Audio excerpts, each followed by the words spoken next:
I'm so excited because the first book by Darkness Prevails and Carmen Carrion is available for pre-order right now. It's the Freaky Folklore Compendium, filled with the history and lore of the most terrifying folklore monsters across the globe, alongside some cool but creepy illustrations. Releases July 16th. Pre-order now at eriecast.com/freak or on Amazon, Barnes & Noble, and your favorite bookstore. Well, looks like it's been almost a year since our last Scary Camping Stories compilation. Y'all done caught me slacking. So how about I give you this big ol' throbbing new compilation of camping and hiking horror stories that will have you quivering and a-shivering in those boots. Enjoy. Send me your true scary stories of the unexplained at darkstories.org so I can narrate them. And if you've got a scary outdoor story and you want to hear it narrated in the soothing voice of nature's temper on our other podcast, Alone in the Woods, send it to us too. Thank you. Now, let's begin.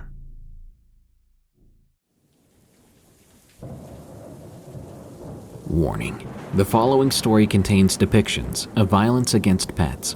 Something in the trees. From Living Forest. This particular story happened when I was a teenager, so it was over 15 years ago. I grew up in the Adirondacks, spending most of my childhood and teenage years camping or just generally being outside in some capacity. 2 summers in a row, I joined a group that would travel around the rural backroads and pick up any garbage. Mostly it was just a cleaning up job, usually along the roadside. Occasionally, however, we would be asked by the rangers to clean up trails or county roads where people would dump their trash in the woods. On that day, the group I was in had to split up and take quadrants. We were given GPS units. However, back then, their accuracy was usually within 100 meters, if you were lucky. Wasn't an issue for me, as I had dreams of being a trail guide or forest ranger back then. However, others were uncomfortable and chose to stay closer to the main roads, which left me having to be dropped off at the end of the Forest Service Road, walking my way back to the agreed area of pickup. We each were given a roll of garbage bags and a poke stick to collect the trash. The area I was dropped off at was known for being one of the larger dump sites. People would drop off their old couches or chairs, even sometimes mattresses, and other various pieces of furniture. But someone with a flatbed truck had already come through, picking up the larger pieces.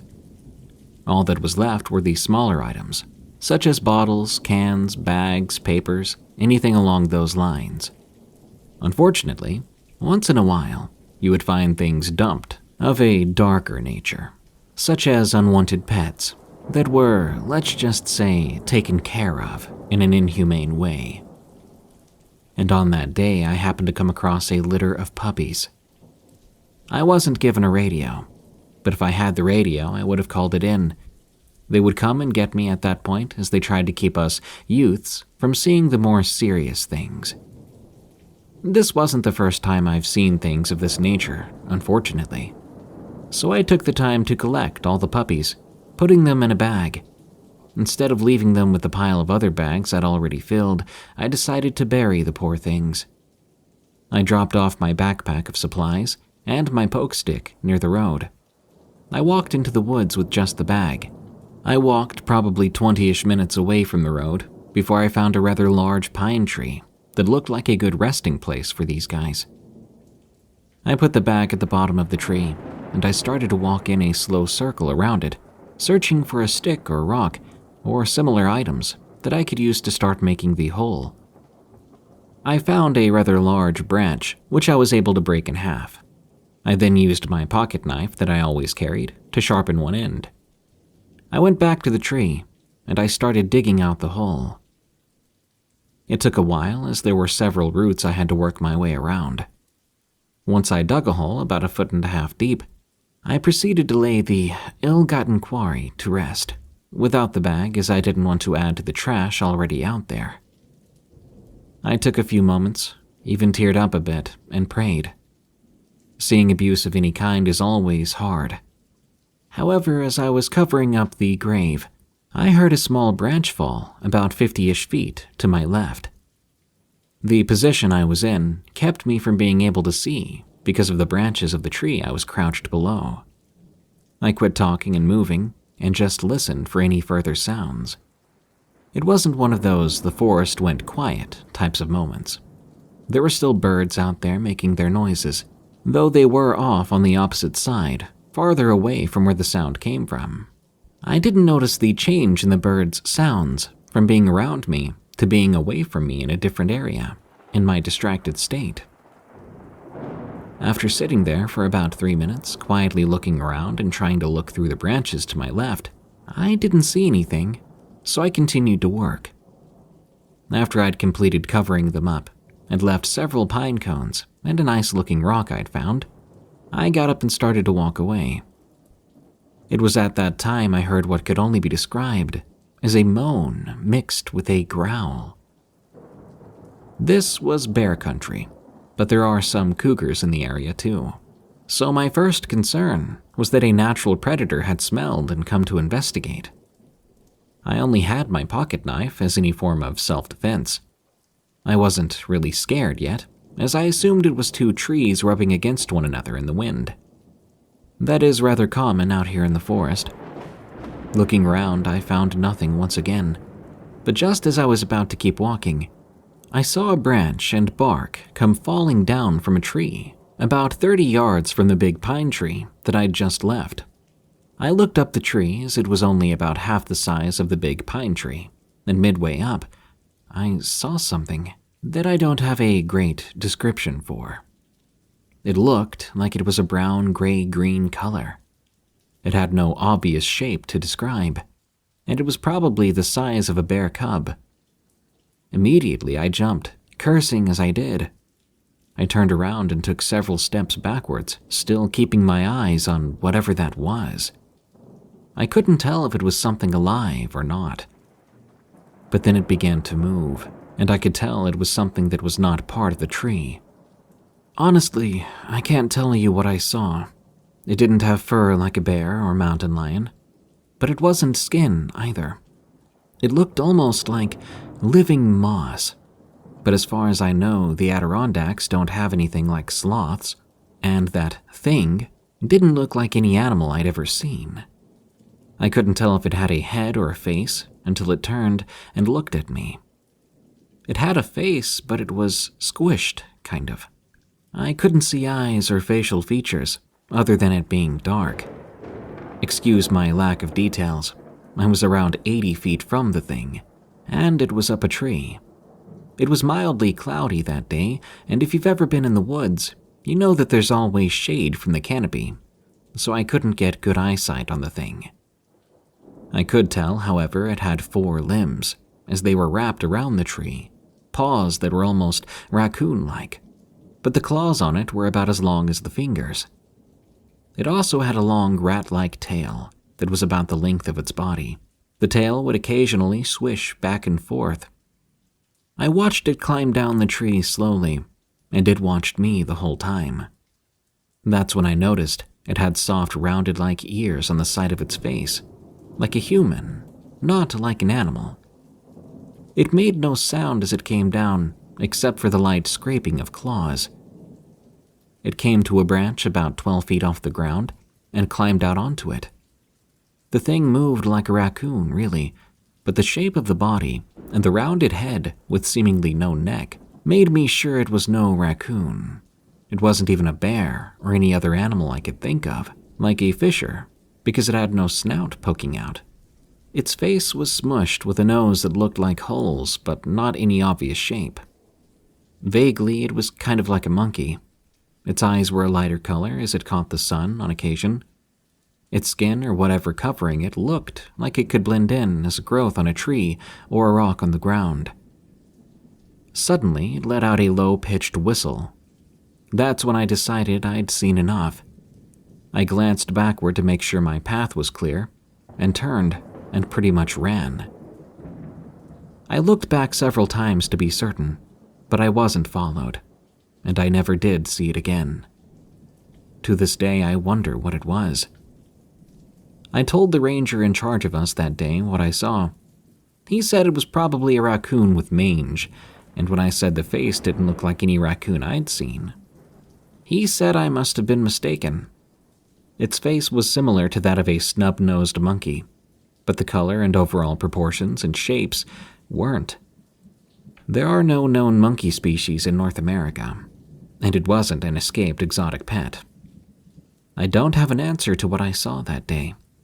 It was clearly comfortable climbing trees, so still to this day, I look up every time I'm in the woods. I don't know if any creature or species matches what I saw, and have spent years researching it on and off. This may not be the scariest story, but it's definitely one of the stranger ones I have. The Catskills Kills, from Never Ever. It was the summer of 2019. I had just graduated from college. I wanted to do something big before starting my new job, at least something fun, so I decided to go on a solo backpacking trip in the Catskill Mountains for a week. I'm an experienced hiker and camper, having grown up in the Adirondacks, so I wasn't too worried about being out in the wilderness alone. The first couple of days of the trip were great. The weather was perfect, sunny and warm, but not too hot. I would hike about 8 to 10 miles each day, taking in the beautiful scenery.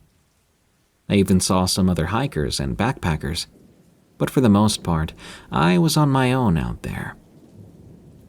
On the third day, things started to feel a bit strange. I soon noticed the birds and other wildlife seemed much quieter than before. The few hikers I did come across didn't return my friendly smiles or hellos. They looked concerned, ready to leave. I chalked this up to getting further out into the backcountry, but it did leave me with an unsettled feeling. That night at my campsite, next to a creek, I built a fire, but I barely needed it. The night remained warm, and I left my tent open to let in the fresh air. As I was falling asleep, I thought I heard footsteps outside and the crunching of leaves. I sat up, listening closely, but didn't hear anything else unusual, just some normal nighttime forest sounds. Still, it took me a long time to fall asleep. The next day I continued my hike, climbing up and out of the valley I'd been in. The terrain got rockier and the trees thicker. I felt I was being watched, though I never did see anyone. I shook off the creepy feeling as just nerves from being alone so long. As dusk fell, I set up my tent in a clearing on a ridge with views of the surrounding peaks. I cooked dinner, cleaned up, and settled in for the night. A full moon illuminated the inside of my tent, creating strange shadows that played tricks on my eyes. Exhausted from the long hike, I eventually dozed off. Sometime later, I awoke suddenly. My tent shook violently, the poles bending and collapsing on top of me. I struggled to get out, certain that a bear had decided to attack in the middle of the night. But when I emerged, there was nothing there. Despite the tent poles being mangled, the fabric was untouched. The night was still and quiet, bathed in moonlight. Confused and rattled, I righted the tent as best I could and tried to get back to sleep. In the morning, I packed up quickly, wanting to get away from that exposed ridge. The warm weather had broken overnight, and a chill hung in the air. Dark clouds rolled in as I hiked downhill. Thunder rumbled in the distance. I picked up my pace, hoping to make it to the next shelter before the storm hit. The sky opened up just as the shelter came into view ahead. I sprinted the last 100 yards up to the empty lean-to, my relief at having made it short-lived. As I caught my breath and took off my raincoat, I noticed the shelter had changed. Handprints and claw marks had scraped along the inside walls. Filthy rags littered the floor. The fire pit contained charred bones and smelled of burned hair and flesh. I backed away from the shelter, my heart pounding. The wind whipped up, screaming through the trees. Then I saw it, a hulking shadow lumbering through the woods towards me. I had no choice. I turned and ran into the storm, icy rain pelting my face. Thunder crashed overhead. I slipped on the muddy trail, but kept going, sweater nagging on branches as I careened wildly downhill. The thing crashed after me, closing in. I burst out of the trees into a rocky clearing, just as lightning struck right behind. The deafening crack reverberated through my body. I froze and slowly turned around. The woods were still again as the wind died down. Raindrops dripped from the leaves. No sign of the thing chasing me. Did I just imagine the whole thing? Exhausted and soaked, I located a small cave tucked into the rocks where I could wait out the storm as the wind picked back up. I squeezed into the farthest corner, wrapping my arms around my knees, shivering uncontrollably. Eventually, the rain tapered off, and I emerged to survey my surroundings. It would be dark soon. I needed to find a safe place to make camp. Numb with cold and fear, I stumbled on, flinching at every swaying branch and rustling bush. As I passed through a dense part of the forest, I felt the hair on my neck stand up. I knew I was being watched again. My breath quickened, and I broke into a jog. The sun slipped below the ridge as I hurried down the trail, shadows stretching across the path. Rounding a corner, I collided with something solid but soft. Reeling backward, I looked up, only to see a pale, demonic face with black holes for eyes. Rotten fangs jutted from its gaping maw as it loomed over me, whatever it was. I screamed and turned to run, but these gnarled hands clutched at my shoulders, and I felt claws dig into my skin. Fetid breath washed over me as the creature opened its mouth impossibly wide, as if ready to devour me whole. Everything went black then. I must have passed out, because when I came to, I was alone on the dark trail. That thing, if it was real, was now gone. I struggled to my feet, grabbing my gear and taking off down the mountain. Twigs snapped behind me, spurring me on faster. I flew over the rocks and roots, branches ripping my skin. Just get back to the car, I told myself. Bursting from the trees, I saw the parking area below me. I half stumbled, half slid down the last stretch of trail and sprinted for my car. I threw everything into the back seat, started the engine, locked the doors, and took off down the winding mountain road. Even from inside the car, I could hear screaming echo off the dark forest, whipping past my vehicle. Who or what the screams came from, I'll never know. I drove all through the night to get back home, not stopping until I pulled into my driveway. I abandoned all my gear in my car and just ran right inside, collapsing on the couch as the sun came up. To this day, I have no idea what I encountered out there, but I'll never venture into those woods again. I think something evil lurks there, waiting for the next unsuspecting hiker who dares to wander that trail alone. A Wrong Choice. From Secret Werewolf. I was 17 years old when this happened. There was a full moon in the night sky, casting an eerie glow across the dense forest as I hiked through the woods with some friends, Tom and Sarah.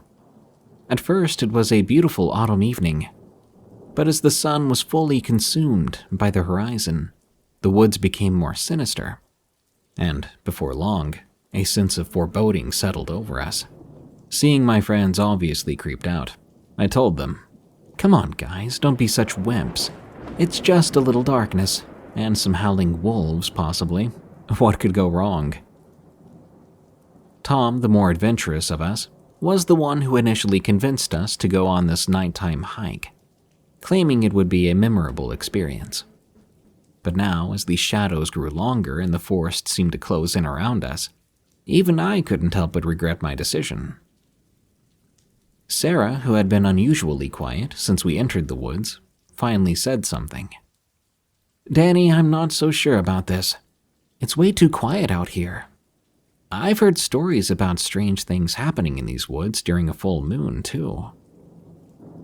I'd heard the stories as well. Mysterious disappearances of pets, sightings of strange figures and silhouettes. I always thought they were superstitions. However, as we continued deeper into the woods, a chill crept up my spine. "Sarah, relax," Tom said, putting his arm around her. "It's just your imagination playing tricks on you. Besides, Danny's gonna protect us, right?" I forced a smile, trying to hide my unease. "Yeah, don't worry, Sarah. I'll make sure nothing happens to you." We continued walking in silence, the crunch of leaves beneath our boots and the occasional hoot of an owl, the only sounds in the otherwise still night. The moonlight filtered through the trees, casting long eerie shadows on the forest floor. I couldn't help but feel like we weren't alone out there. As we walked, we came across an old overgrown trail that we'd never seen before. It was hidden well behind a thick tangle of brambles and fallen branches. Tom's eyes lit up with excitement. "Hey, check this out, guys," he said, pointing to the hidden trail. "This could be a shortcut back to the car. Let's take it." Sarah and I exchanged uneasy glances, but we followed Tom as he began to hack away at the underbrush with a pocket knife. As we cleared a path, I couldn't shake the feeling we were walking into something that we shouldn't. The farther we went down the trail, the denser the forest became.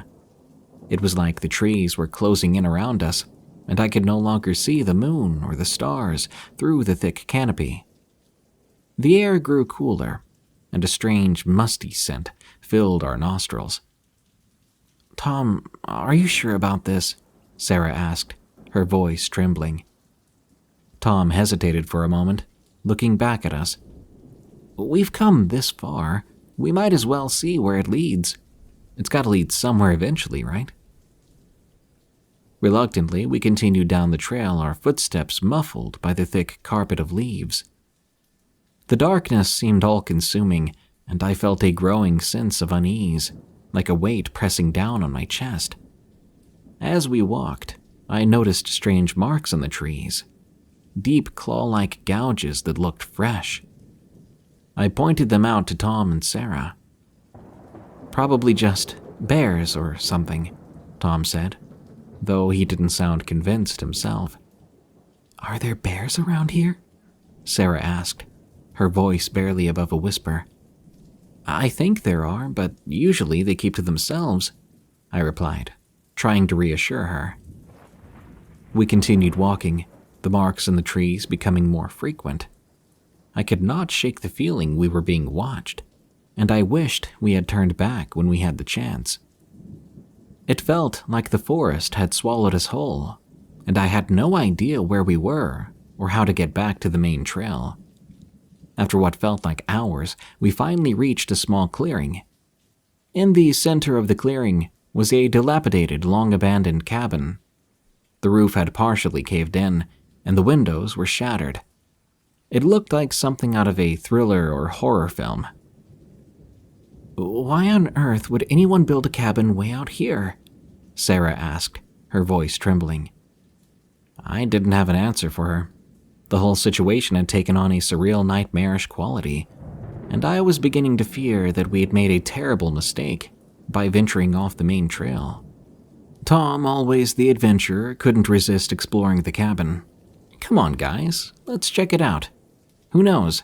Maybe we'll find something cool inside." Reluctantly, we followed him into that cabin. The door creaked open with a deafening noise, and I winced. I prayed we didn't disturb someone or something inside. The interior was empty and silent, save for the wind that whistled through the broken windows. The moonlight spilled into the cabin, revealing a layer of dust and cobwebs that covered everything. It was clear that no one had been in there in a very long time. As we moved further inside, I noticed something strange. A series of odd scratch marks in the cabin's wooden walls. "Guys, look at this," I said, pointing at the marks. Tom came over and examined them. "Those are definitely not from animals. They look human." A shiver ran down my spine as the realization sank in. Someone must have been here recently, leaving these marks. "We need to get out of here, now." As we turned to leave, a low, guttural growl echoed from outside the cabin. The three of us froze, our hearts pounding. "What was that?" Sarah whispered, her face pale. "I don't know, but it didn't really sound like an animal," I replied, my voice barely above a whisper. Tom, ever the brave one, moved toward the door, peering outside.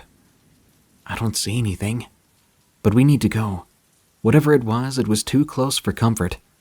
We made our way back outside, and as we retreated from that cabin, the growling sound grew louder, more menacing. I couldn't shake the feeling we were being hunted. The moon, now high in the sky, bathed the forest in an eerie, silvery light. My friends looked scared, just like I felt. As we hurried back down the trail, the growling seemed to be getting closer. My heart raced. Every rustle in the underbrush sent a jolt of fear through my body. I don't think I'd ever been so scared before. Without warning, a dark shape burst out of the underbrush, lunging at us. It was this massive creature. Its fur was matted, and its eyes glowed in otherworldly malevolence. As I really took in what I was looking at, all I could really think was werewolf. My mind instantly compared it to similar forms and shapes I'd seen before, and this creature happened to resemble the werewolves I've seen in some movies. Tom shouted, "Run!" waking me from my stupor. We sprinted down the trail as fast as our legs could carry us. That furry thing was uncannily fast. Its heavy footsteps and ragged breathing echoed in our ears. My heart felt like it was going to burst from my chest. As we ran, the forest was a blur of trees and moonlight. Even so, I could hear the creature gaining on us, its growling growing louder and more frenzied. I didn't know how much longer we could keep it up, let alone stay ahead of it. I turned back one time to look at it. It looked like someone put a wolf's face on a human's body, indeed what I'd seen from scary movies. A werewolf. No matter how many times I tried to deny it, that's what it looked like. As we neared the end of the trail, I risked another glance over my shoulder. The beast was almost on us, its yellow eyes locked on mine. A bizarre feeling came over me, the idea that I was first to be targeted. If it did catch up to us, would I be torn apart first? The creature's snout snarled, revealing far too much drool. I pushed myself beyond my limits, running faster, adrenaline coursing through my veins. We burst out of the trail and back onto the main path. And without looking back this time, I could hear the creature's enraged howling. Because for some reason, it had stopped pursuing us, and yet it sounded so angry. I think it knew it couldn't follow us beyond the boundary of that hidden trail, but for what reason, I can't be sure. We ran all the way back to the car. Suddenly, our breathless crying turned into laughter. I think we were just relieved. We had narrowly escaped some monster that shouldn't even be real. As we drove away from those woods, I couldn't help but think about the legends and stories I'd dismissed as superstition. The memory of those glowing yellow eyes would haunt my dreams for years. We never spoke of that night to anyone, fearing that no one would believe the story. But the three of us knew. It was a secret we would carry with us to the grave. But at last I have had the urge to share it somewhere. At least this way it's anonymous. I've often wondered about that supposed werewolf. Why did it attack us? Why couldn't it leave the trail? Was it by itself? Maybe it was cursed to roam the woods under the full moon. I hate the idea that it may have been a part of a larger pack. I may never know the answers to these questions, but I do know one thing for certain. I'll be avoiding those woods for good, especially on full moon nights. The hike to my grandparents, from Shrekbrek. Growing up in rural Utah, I spent a lot of time outdoors, exploring the forests and canyons around my family's large property. By the time I was 13, I knew those woods like the back of my hand. That familiarity gave me a sense of freedom, but also recklessness. Looking back, I was too comfortable out there alone. I thought nothing could harm me. How wrong I was. It started the summer before 8th grade. With school out, I had a lot of unsupervised free time while my parents were at work. I quickly grew bored, just hanging around the house all day. My grandparents lived about 1.5 miles away through the woods, so I decided to start hiking over there some afternoons for a change of scenery and to raid their pantry. The first few times I made the hike were uneventful. Their house backed right up to the tree line, so I'd emerge from the woods into their backyard. My grandmother would always act thrilled to see me, bustling about to whip up an after-school snack while I watched TV. It became a nice routine those first couple weeks. The hike there and back was so peaceful, just me and nature. But in late June, things started feeling off. I noticed the usual sounds of birds and squirrels had quieted. The woods seemed darker somehow. I shrugged it off as summer storm clouds rolling in. I should have turned around right then and there. I was about halfway to my grandparents' house when the first raindrops started falling. I pulled my hood up and continued on. Then crackling thunder echoed through the trees, much closer than expected. The wind picked up, whipping the branches around. It was still mid-afternoon, but the sky had turned an ominous gray-green. I quickened my pace, hoping to beat the storm. But the heavens opened up, rain coming down in blinding sheets. The ground turned to mud, rain dripping down my neck. I was soaked and shivering, but pushed on toward the warm, dry house ahead. Out of nowhere, a blood-curdling screech rang out, nothing like I'd ever heard from any local wildlife. I froze, peering desperately through the rain and shadows between the trees. A flickering light appeared, swaying erratically as if carried by someone walking. Had my grandfather come looking for me? I called out but received no answer over the cacophony of thunder and heavy rain. The light continued bobbing toward me, too short to be my tall grandfather holding a lantern. I stumbled backward, unsure what else it could be.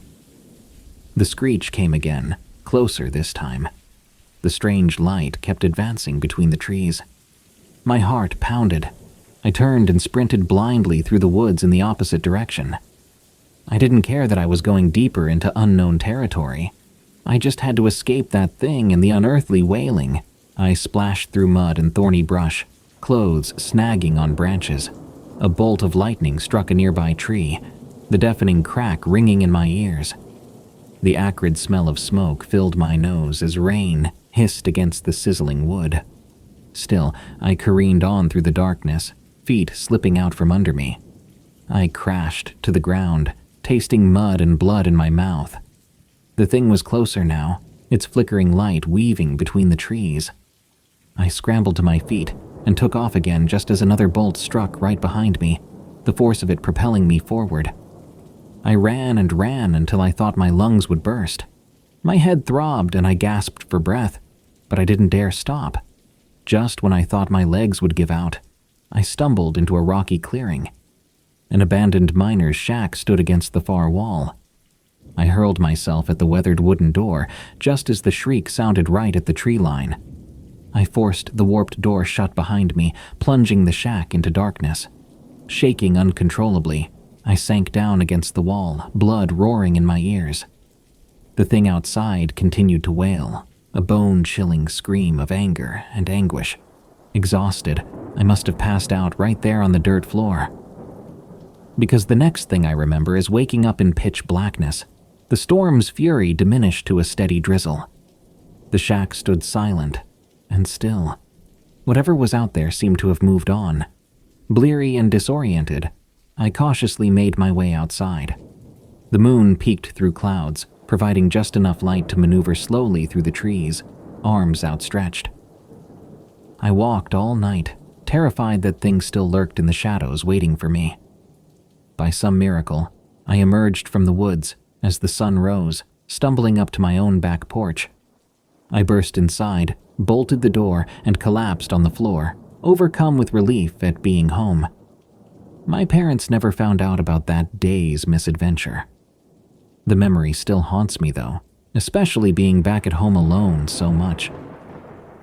Whatever sinister presence I encountered out there, I know deep down it's still lurking in those forests, waiting. I've never ventured beyond my backyard since. Some nights I still hear haunting screeches echoing through the trees, and I pray it never finds me again. Campsite Man, from Dan H. Camping used to be one of my favorite family activities. Getting out into nature, cooking over the fire, telling stories under the stars. What's not to love? My wife Emily and I took our son Jake camping every chance we got when he was growing up. But ever since what happened that weekend at the state park when Jake was 13, I don't think I'll ever be able to enjoy it the same way again. It was early October, perfect weather for camping before it got too cold. We drove up to one of our favorite spots, Ridgeview State Park, on a Friday afternoon. Our campsite was in a more secluded part of the park, surrounded by towering pines. After setting up the tent and getting a fire going, we cooked hot dogs for dinner. Jake was excited when the sun went down. I told him some spooky stories about monsters in the woods. He was at that age where scary stuff was thrilling rather than really frightening. Afterwards, we all turned in for the night, exhausted from the drive and the setup. The first night sleeping outdoors is always the best. So peaceful and quiet, tucked away in the tent, exhausted. The next morning, we made pancakes over the fire for breakfast. As we ate, a park ranger came by to welcome us to the campgrounds. He was an older guy, wiry with a big mustache. After some friendly small talk, he told us to be sure to store all food properly at night, as bears had been active lately. We assured him we had a bear-proof container that we always used when camping. After the ranger left, we headed out on a hike. Emily is a bird watcher, so she brought her binoculars and field guide to spot species. We saw kingfishers, robins, finches, and more over the next few hours. Jake did complain a bit about being bored, but I could tell he was enjoying himself too. Back at our site in the late afternoon, we played card games and read magazines. As dusk fell, I noticed a man at the site across the road from us. He would glance over more and more frequently as the night wore on. He looked to be around my age, 40s, kinda rough and grizzled. He was drinking a beer and smoking, while poking aimlessly at his fire. I tried to shrug it off, but something about the way he was watching us creeped me out. I made sure to usher Jake into the tent once it got dark, so that he was out of view. Emily and I stayed by the fire until almost midnight, chatting and gazing at the stars before finally turning in. Sometime later, I awoke suddenly to noises outside the tent. Twigs snapping, leaves rustling. I lay still, straining to identify these sounds. Next to me, Emily and Jake remained fast asleep. More crunching footsteps, seemingly right near the tent wall. Adrenaline began to pump in me as my mind went to the worst possible scenarios. A rabid animal, a psycho killer, the creepy camper from earlier. Moving slowly, as to not make much noise, I reached for my flashlight, which was nearby. I flipped it on and swept the beam around the interior. Nothing inside. The crunching footsteps continued, definitely circling just outside the nylon walls. Taking a deep breath, I unzipped the tent flap as quietly as I could. I stuck just my head out, prepared to face some wild animal snout to snout. But instead, the light revealed the man from the other site, now squatting just feet away, his back facing me. With the light at his back, the man whipped around suddenly. For a split second, we locked eyes, my blinding flashlight beam illuminating his face. I saw this wild, glassy look in his eyes before he snarled like some animal and lunged for me. I fell backwards into the tent, screaming for Emily and Jake to get out as the man scrambled to get through the tent entrance. Emily was awake instantly, grabbing Jake and pushing past me out of the tent. I kicked wildly at the man, now halfway inside our tent, aiming for his face. My heel connected with his mouth, and I heard him cry out. Finally, I wriggled away, ripping open the tent and bursting outside. Emily and Jake were already sprinting for the main site area. I grabbed my keys and a knife, slicing at the tent material as the man emerged from within. He came at me again, blood now dripping from his split lip. I managed to evade his grasp, then turned and ran after my fleeing family. We called for help, and within moments, other campers emerged from their tents. I yelled out that a man was trying to attack us, and I pointed to where he was now. I saw him disappearing into the trees beyond our now destroyed tent. The camp hosts called 911 while checking that we were all unharmed. The other campers searched the area, but found no sign of the attacker. The paramedics arrived shortly after, along with police, who took our statements. We elected not to stay another night, instead driving to a nearby hotel where I could hardly sleep. We left the following day, even more exhausted. Emily and I both had been shaken to the core. That feeling of security camping had always given me was gone. Jake especially was quiet on the drive home. He's 18 now, but hasn't gone camping since then. And to be honest, it took me quite a few years to feel comfortable camping again. Being out in the wilderness, once so peaceful, now seems full of unseen dangers lurking in the dark. Who knows who or what might end up at my tent door next time. Lost in the Woods. From Helen. Because of this experience, I try not to go hiking alone anymore. It gives me chills when I think back to how close I came to who knows what kind of danger had been out there. At the time, I was dating this guy named Brian. We'd been together about 6 months, and we liked going on outdoorsy dates. Hiking, kayaking, things like that.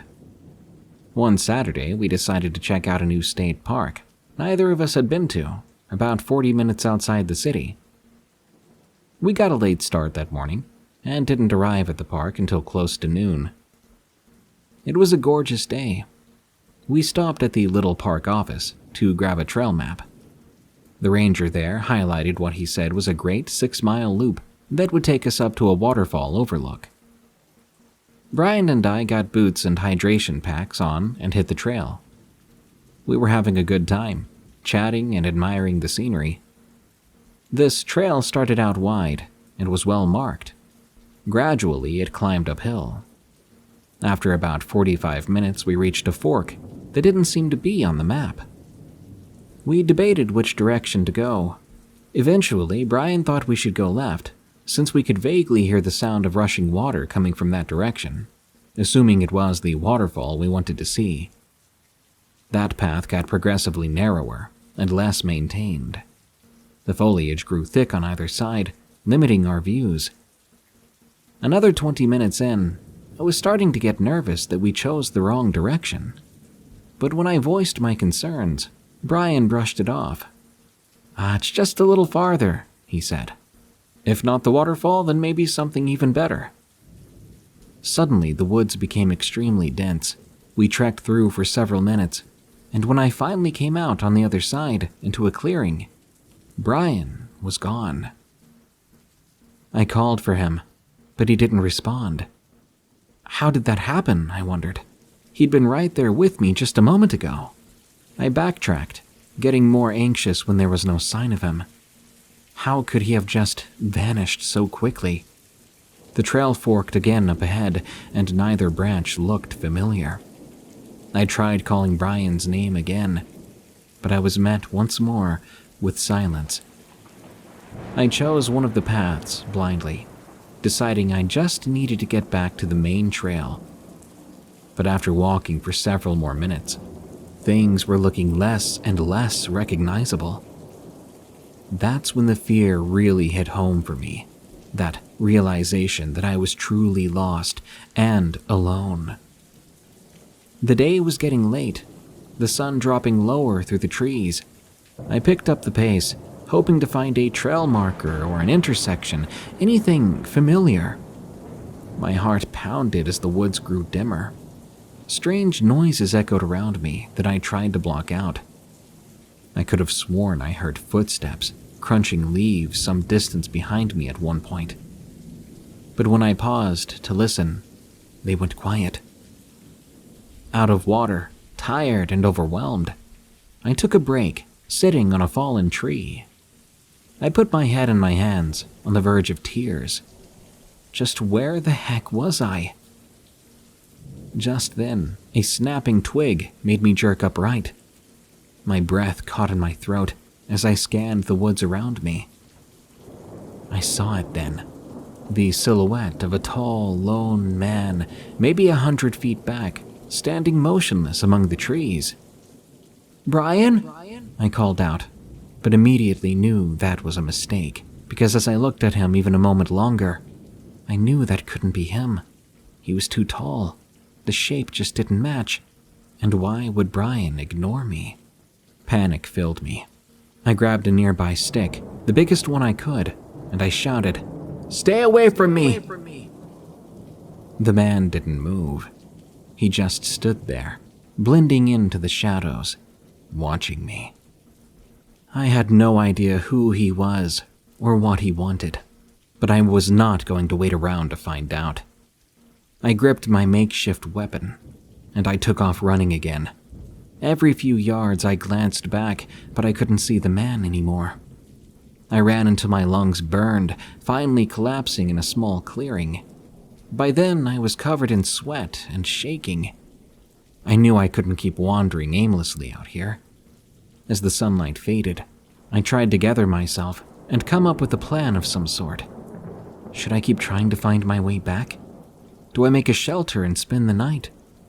I had no idea where the trail was or if that man was still tracking me.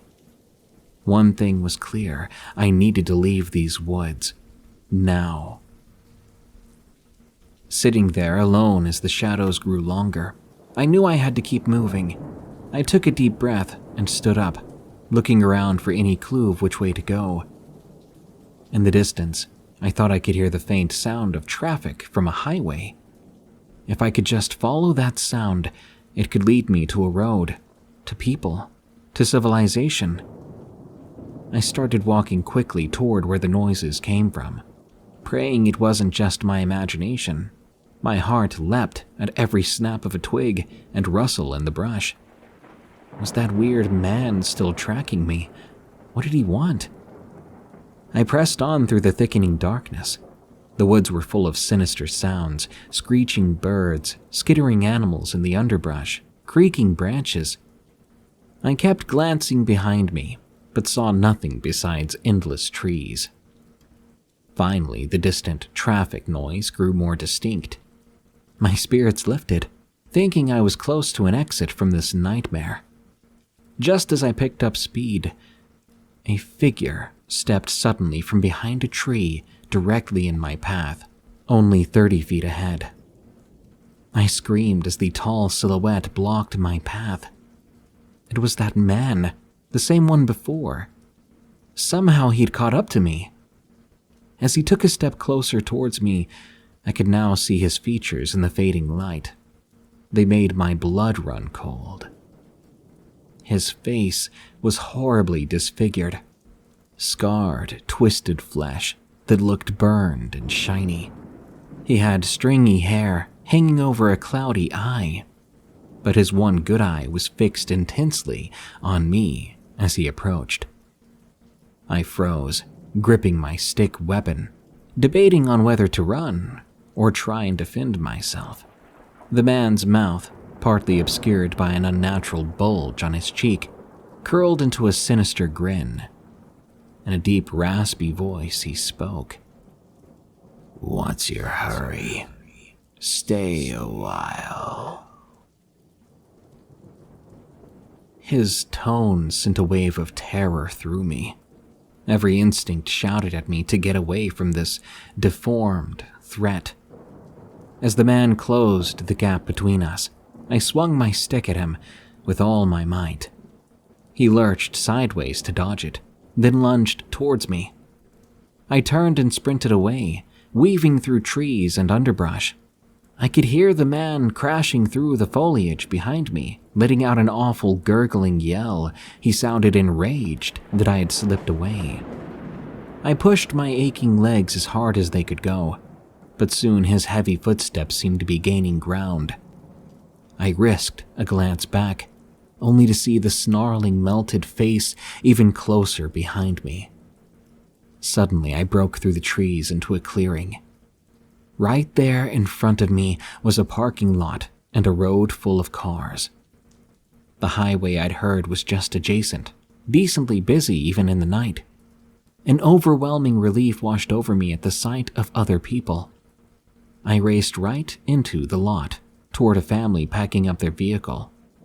They looked startled as I ran up to them in a panic, gasping for air, trying to explain to them the dangerous man chasing me. The father and teenage son scanned the tree line, then quickly got me into their SUV, locking the doors. The son called 911, while the parents tried to calm me down and give me some water. I could hardly speak. My hands were shaking uncontrollably, as my panic only slowly receded. We watched the woods for any sign of that man, waiting for the police to arrive. Soon, flashing lights cut through the dark parking lot as a patrol car pulled up. An officer came to the SUV, and I recounted what happened through the panicked sobs. She went to search the woods while her partner got my statement. But there was no trace of the terrifying man. The police drove me to the nearby station, where they pieced together I'd stumbled out of Ridgeview State Park and I'd wandered over 7 miles from the main trailhead. A call went out to rangers there, who eventually contacted Brian once he made it back to the parking area. He was a mess. He'd been just as lost and freaked out, wandering solo after we got separated. Reuniting with Brian at the station, he frantically apologized to me for insisting on continuing down the wrong path. When I told him about the disfigured man I saw, he comforted me, telling me that everything was all right now. That chilling image, though, that face, it still haunts my nightmares. I'll never know if that man was some deranged predator lurking in the woods, or just some realistic figment of my terrified mind. Either way, the ordeal left me with a lingering fear of trails and trees that closes in on me if I'm not right by someone's side. Wherever that place took me when I was lost, it's a nightmare I can never quite wake up from, always feeling that malicious presence just behind me in the shadows.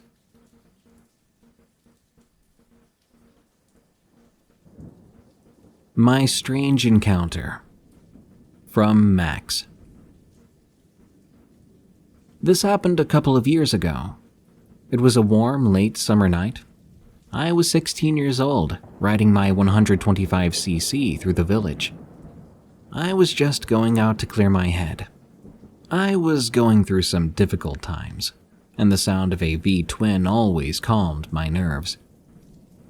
Almost all of the ride was completely quiet and uneventful, giving me the peace and quiet I was looking for.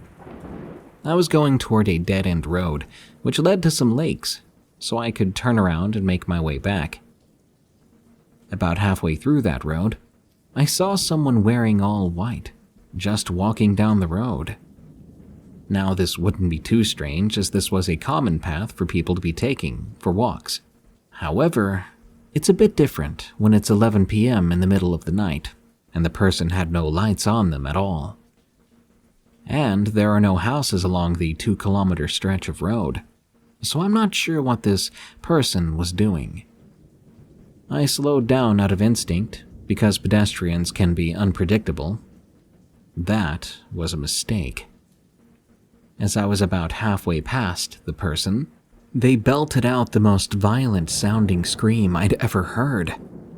My heart instantly started to race, and before I could figure out what was happening, the person charged at me, all while I frantically tried to get into the lowest gear possible. I saw the person in my mirror as I cracked the throttle all the way open.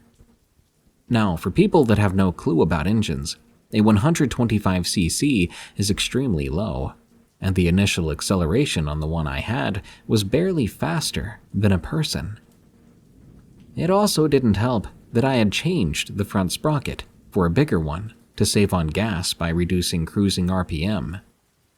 The throttle was still wide open, and as I was approaching 9,000 RPM, I was getting ready to shift. But that was when I felt a hand harshly hit the rear of my bike. Terrified, I ended up over-revving the bike all the way until 13,000 RPM because I didn't want to shift while that person was within arm's reach. This person kept up with me until I hit 27 kilometers per hour. At that point, I started to lose them. I didn't slow down.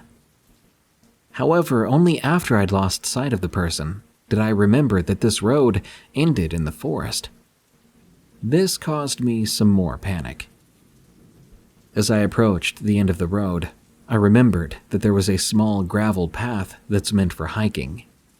This was also an older bike, so it still had a regular light switch.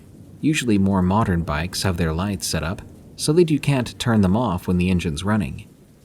Instinctively, I turned off the lights as I shifted all the way into 5th gear to make the least amount of noise possible.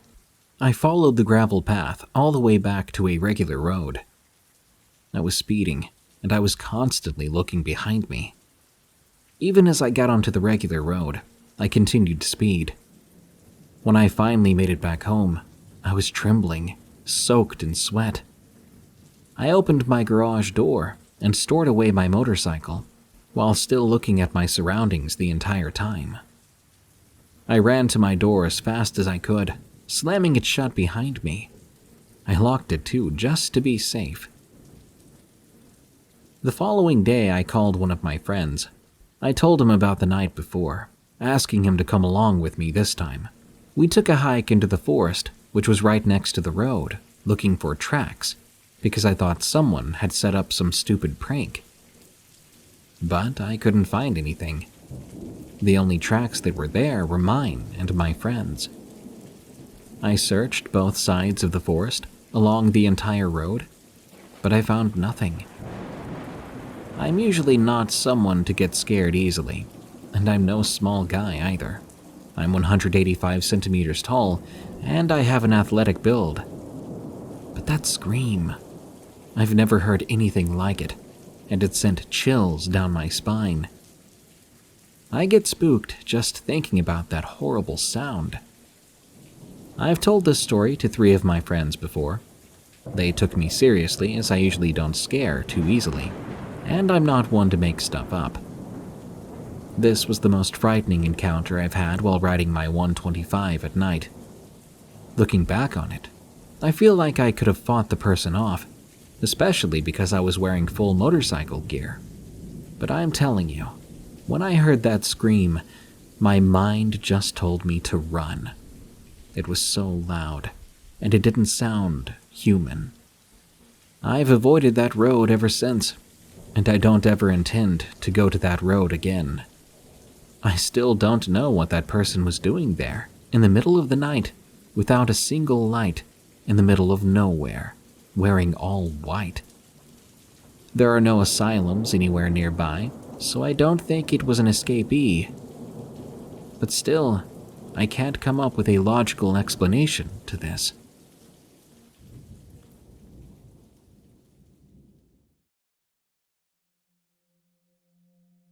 Warning: the following story contains depictions of violence against animals.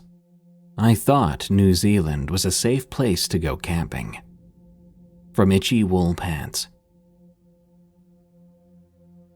New Zealand is an incredibly beautiful place, especially if you're interested in outdoor activities, such as camping or hiking. And while I don't enjoy living there, I love the scenery and natural beauty of these islands. You see, I'm Australian, but I've spent most of my life in New Zealand. The wildlife is incredibly tame compared to Australia. There's nothing here at all that's really dangerous. A brief history: prior to the arrival of the Maori some 600 to 800 years ago, the islands were dominated by birds, plants, and insects, with the only mammals being two species of bats. The ghosts of Gondwana, as they say, due to the millions of years of isolation. The Maori brought with them pigs, rats, and dogs. The Europeans brought the rest of the mammals found here, and they introduced a heck of a lot of plants and birds too. So overall, the risk of attacks by any type of animal while camping is essentially zero. The largest mammalian predators are dogs, cats, weasels, and stoats. And in the 34 years I've lived here, I've never seen a weasel nor a stoat in the wild, let alone a feral dog. Cats, sure, sometimes, but still not often. Even though I really don't like living here, I do often recommend that people I know who have never been here come to visit at least once, solely for the immense natural beauty. One person who took me up on this offer was a cousin of mine from Australia. We'd only met when we were babies and toddlers. I have a vague memory of meeting her when I lived in Sydney.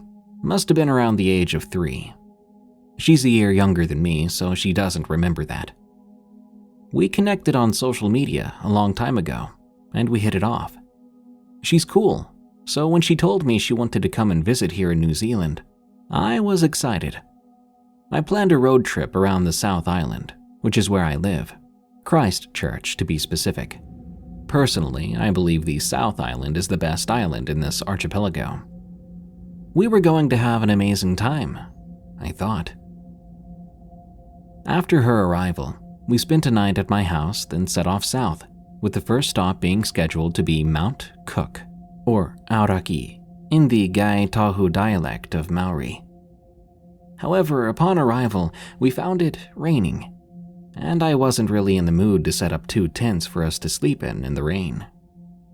We decided to go farther south, and luckily we found a place that we could set up our tents at for free.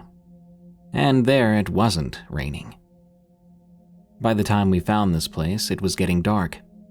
It was near a river and was heavily forested. But with it being New Zealand, the land wasn't supposed to have any dangerous wildlife. So this didn't bother me in the slightest. During the process of setting up the tents, I found that the one I brought for me to use was missing parts, essential for it to be set up. This meant I'd have to share with my cousin. No big deal, we're family, even if it was initially awkward because I'm a man and she's a woman. We got a fire going. We cooked some food and ate. Spent some amazing time under the clear skies talking about pretty much everything we could think of. Finally, we were tired enough to sleep, so we got in the tent and talked a bit more before drifting off. At some stage during the night, I woke up to a horrible sound. I quickly sat up and checked on my cousin. The darkness of the night made everything seem black and white, but I saw this black liquid bubbling out of her throat as she gagged and gurgled, moving her head slowly side to side. Blood was everywhere, pumping out of a massive gash in her throat. She was simultaneously choking to death and bleeding to death. I didn't know what was going on, but I began to panic. I was in shock that something or someone had torn her throat open. The next thing I remember was waking up. For real this time. I realized it was just a dream, but it felt so real, so vivid. I was incredibly perturbed by this, but eventually I managed to go to sleep again. The next morning I told her about it and how vivid it was, how real it felt, how terrified I'd been that something had tore her throat open and that she was choking and sputtering on her own blood as it pumped out of her throat and pulled around her head. We both thought it was surreal, but just a dream. Nothing to worry about. Until I opened the tent door. When we got out of the tent, right outside the tent door was the carcass of a rabbit, its throat violently torn open, but not eaten. It was like something had made it a mess on purpose and left it there deliberately as a warning. This had not been there the night before. It wasn't there when we went to sleep. As I've stressed, New Zealand is supposed to be safe. There's nothing here that could pose that kind of danger to us. I mean, there should be nothing that would rip the throat out of a rabbit without at least nibbling on the carcass. And to leave it outside the tent like that, as if for us to see, that's just bizarre. I've never experienced anything like that, and I don't even know what it could have been. Perhaps there's something here that humans don't know about. Whatever it was enough to send chills through me that persist to this day, many years later. A series of camping trip horror stories from Chris D. This happened 11 years ago when I was 16. To this day, it sends chills down my spine. I've been camping in some questionable places. I've got many unexplainable stories. However, this one is by far the one that has stuck with me the most. My stepfather Rob and I, during high school holidays in Queensland, would go camping. It was a sort of guy's trip away. Rob has since passed away, but he was always keen to get me into the outdoors, teach me some survival skills and bush knowledge, which I still use to this day. That year's trip, Rob and I were heading way off the beaten track to a place called Kings Junction, a good 9-hour drive from any civilization or phone reception.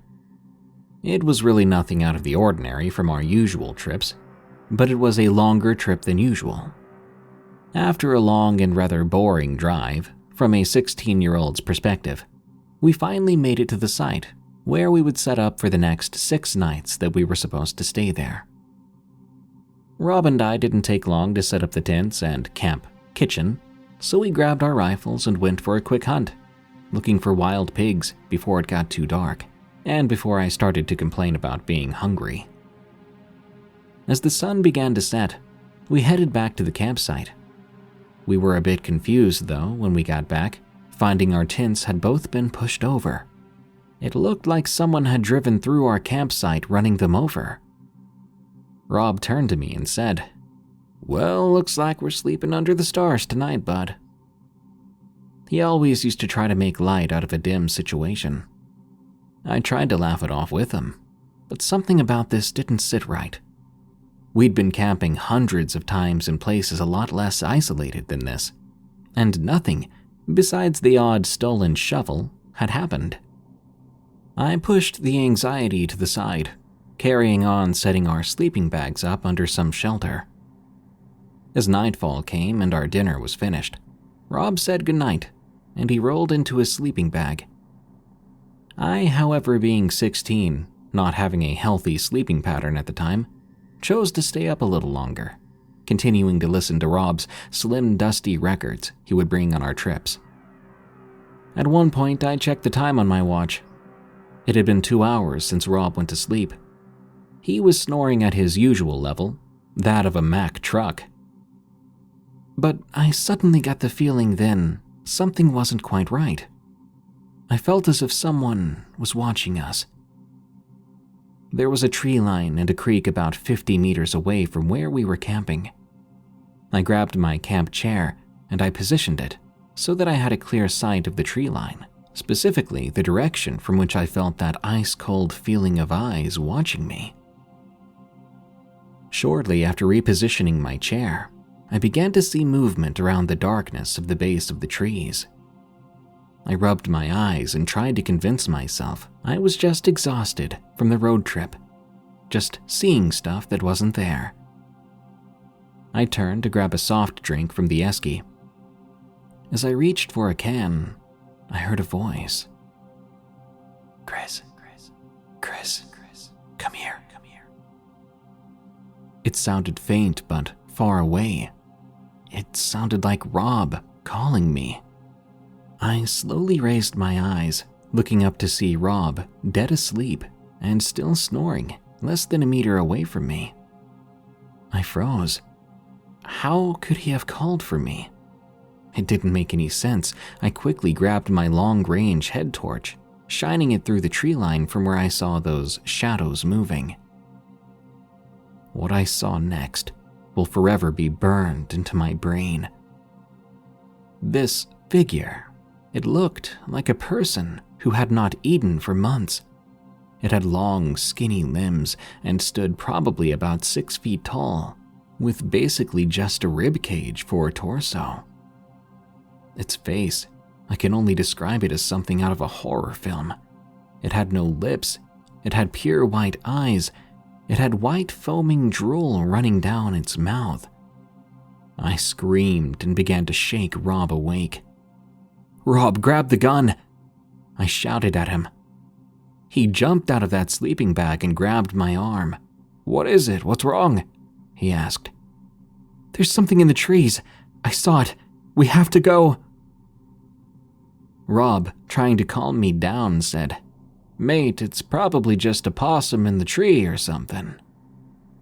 "I'm telling you, I know what I saw. We have to go," I pleaded. Rob finally gave in and grabbed his rifle and torch. "If I come back and there's nothing there, you're cooking us breakfast," he said, trying to make light of the situation again. As I sat there holding a hammer, thinking that would help me, 10 minutes went by, and I began to really panic. Rob should be back by now, I thought to myself. Shortly after, I heard footsteps quickly approaching. My heart raced as I gripped that hammer tighter. "Hurry up, bud. Pack everything. We're leaving," Rob said, running back into the campsite. "What happened? Did you see anything?" I asked. "This just isn't a safe place to stay. We need to go now," Rob said, trying not to scare me more than I already was. Rob threw everything we'd unpacked back into the tray of the ute and asked me to stay in the passenger seat until he had everything packed up, which didn't ease my fear in the slightest.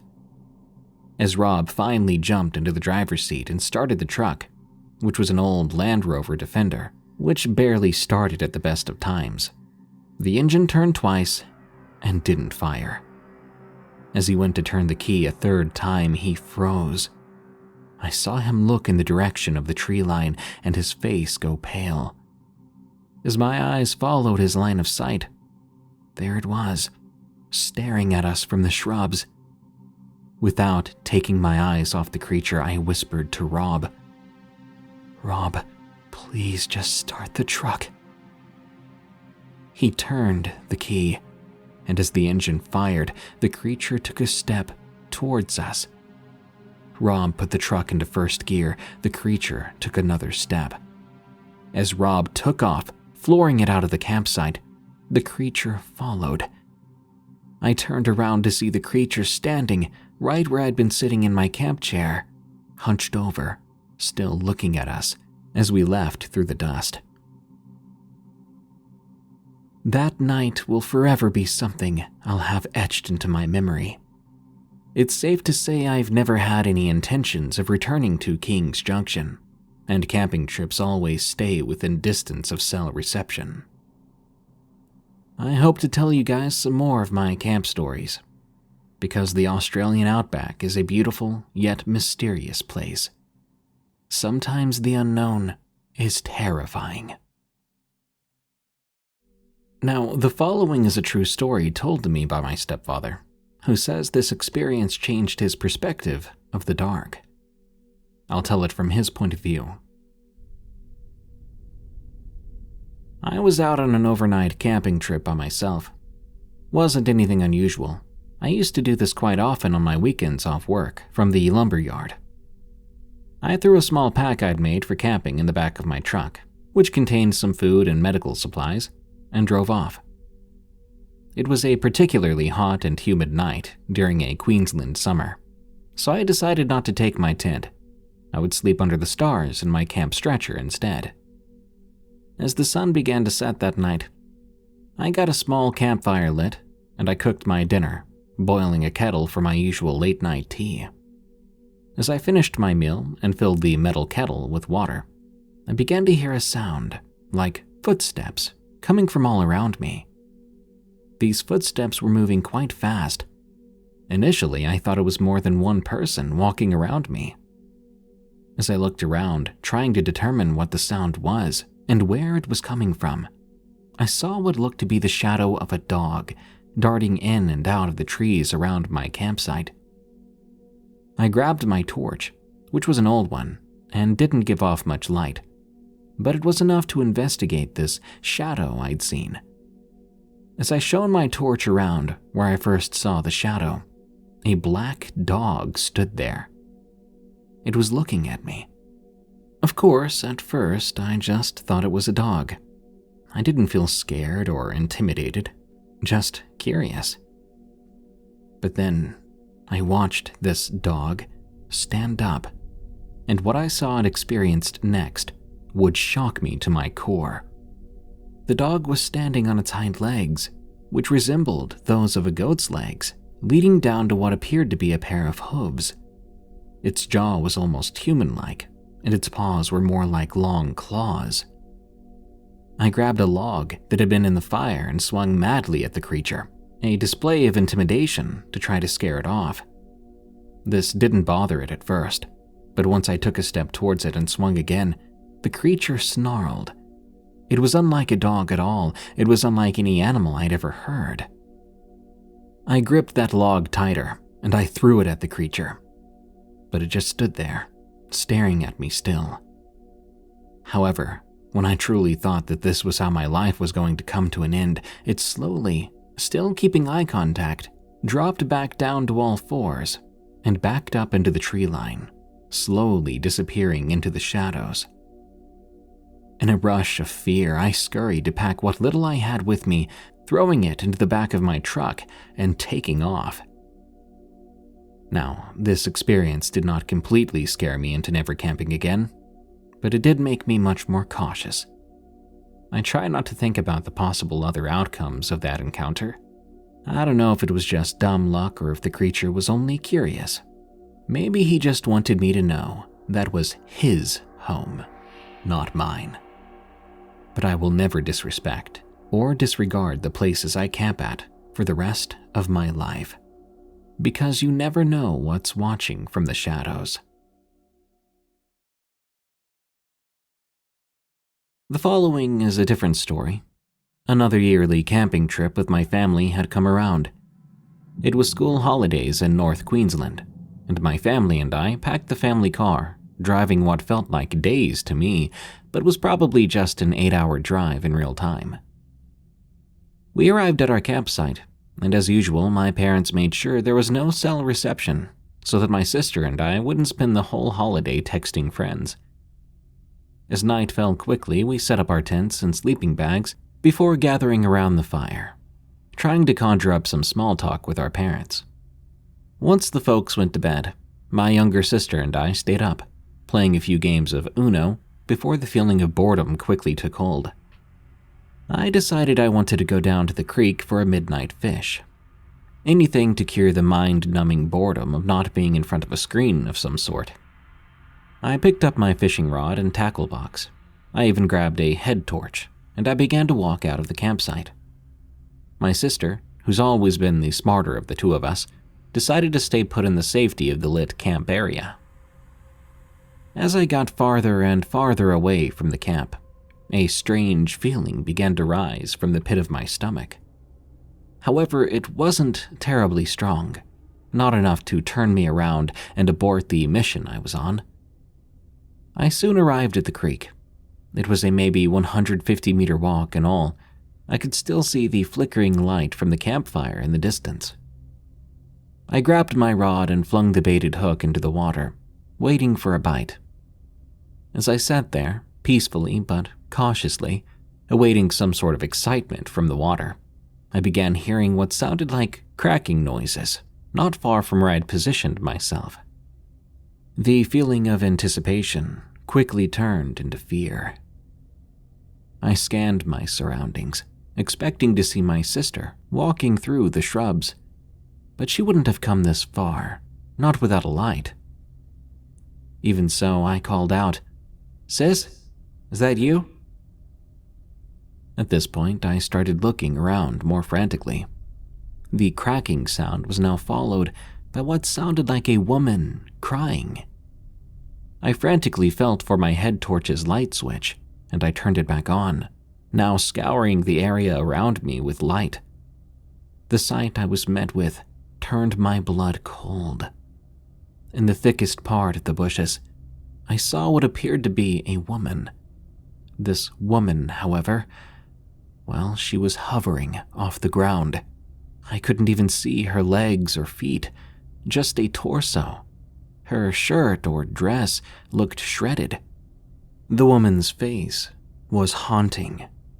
She had long black hair flowing down the front of her face, a face where I could see no eyes, and there was what appeared to be blood all over her arms. I dropped my fishing rod. The woman then turned to me. I'd never run so fast in my life. I bolted all the way back to camp, the back of my neck turning freezing cold as I did. "Whoa, what's wrong? Where's your fishing stuff?" my sister asked. It broke. Why were you running so fast? You look like you've seen a ghost." I think I was just seeing things. I got spooked." "You're such a wuss," she teased me. I didn't sleep much that night, nor any other night we stayed there, and I sure as heck didn't leave the campsite after sundown. On the drive back, I asked my parents. "There wouldn't happen to be a woman or anyone that lives around that area we were camping, right?" "No, honey, there's no one around for hours out there," my mom answered. My stepdad added, "I've heard that a woman died in that creek, drowned years ago." My mom slapped my stepfather on the arm. My whole body went cold. That to me was confirmation that I wasn't just seeing things that night. To this day, I have more questions than answers, but I try to force myself not to think about it. The Thing in the Trees, from T. the Razorback. I've been around many animals in my time, both wild and domesticated. I've not seen anything by this description. I've seen tigers at zoos. I've been around wild boars, sows, tree-dwelling animals, possums, flying foxes, anything else with teeth and claws. However, what I saw that weekend was a nightmare. I was a curious young lady, being in my early 30s and still limber after having 2 children. I was still a big kid at heart. I was camping at the time, trying to sleep. Out there you hear a lot of wildlife. Bugs, owls, lizards that make those loud clicking noises that make you want to put a pillow over your face. Dingoes howling in the distance. I was trying my best to doze off, listening to all these sounds, when, all at once, instantly, they all suddenly stopped, like someone had flipped a switch. Before I could even be unnerved by the sudden silence, I started to hear something tearing at the outer layer of my tent, like a Stanley knife cutting through tarp. I armed myself with my hunting knife, mace, and dolphin torch. I waited until the noises stopped, and I waited even longer. Eventually, I exited the tent to see if I could find what had been making the noise. There was blood everywhere. From what, I don't know. I hadn't been hunting that night, I felt sick to my stomach, like I was going to puke at any moment. I turned from side to side, trying to find the source of the blood, wondering if what caused it might still be there. I listened to this rustling in the trees behind me. I was so scared at the moment, thinking something might pounce on me. Then it happened. Something fell from the tree and landed on me. Whatever it was clawed at me, slashed and bit. I swung my knife wildly at it before it suddenly let go. I heard a loud thud, followed by rapid, scurrying footsteps. I tried to look at it, but it crawled away so quickly in the dark that I only got a brief glance. And what I saw made me feel even more sick. It had ears like a red fox, eyes completely red, with seemingly no pupils or iris. In fractions of a second, it disappeared within the trees, leaving me in silence. As I mentioned at the start, I'd seen plenty of animals in my life, but I've never seen anything like this. I ran back to my ute with all my adrenaline pumping, and I drove away as quickly as I could.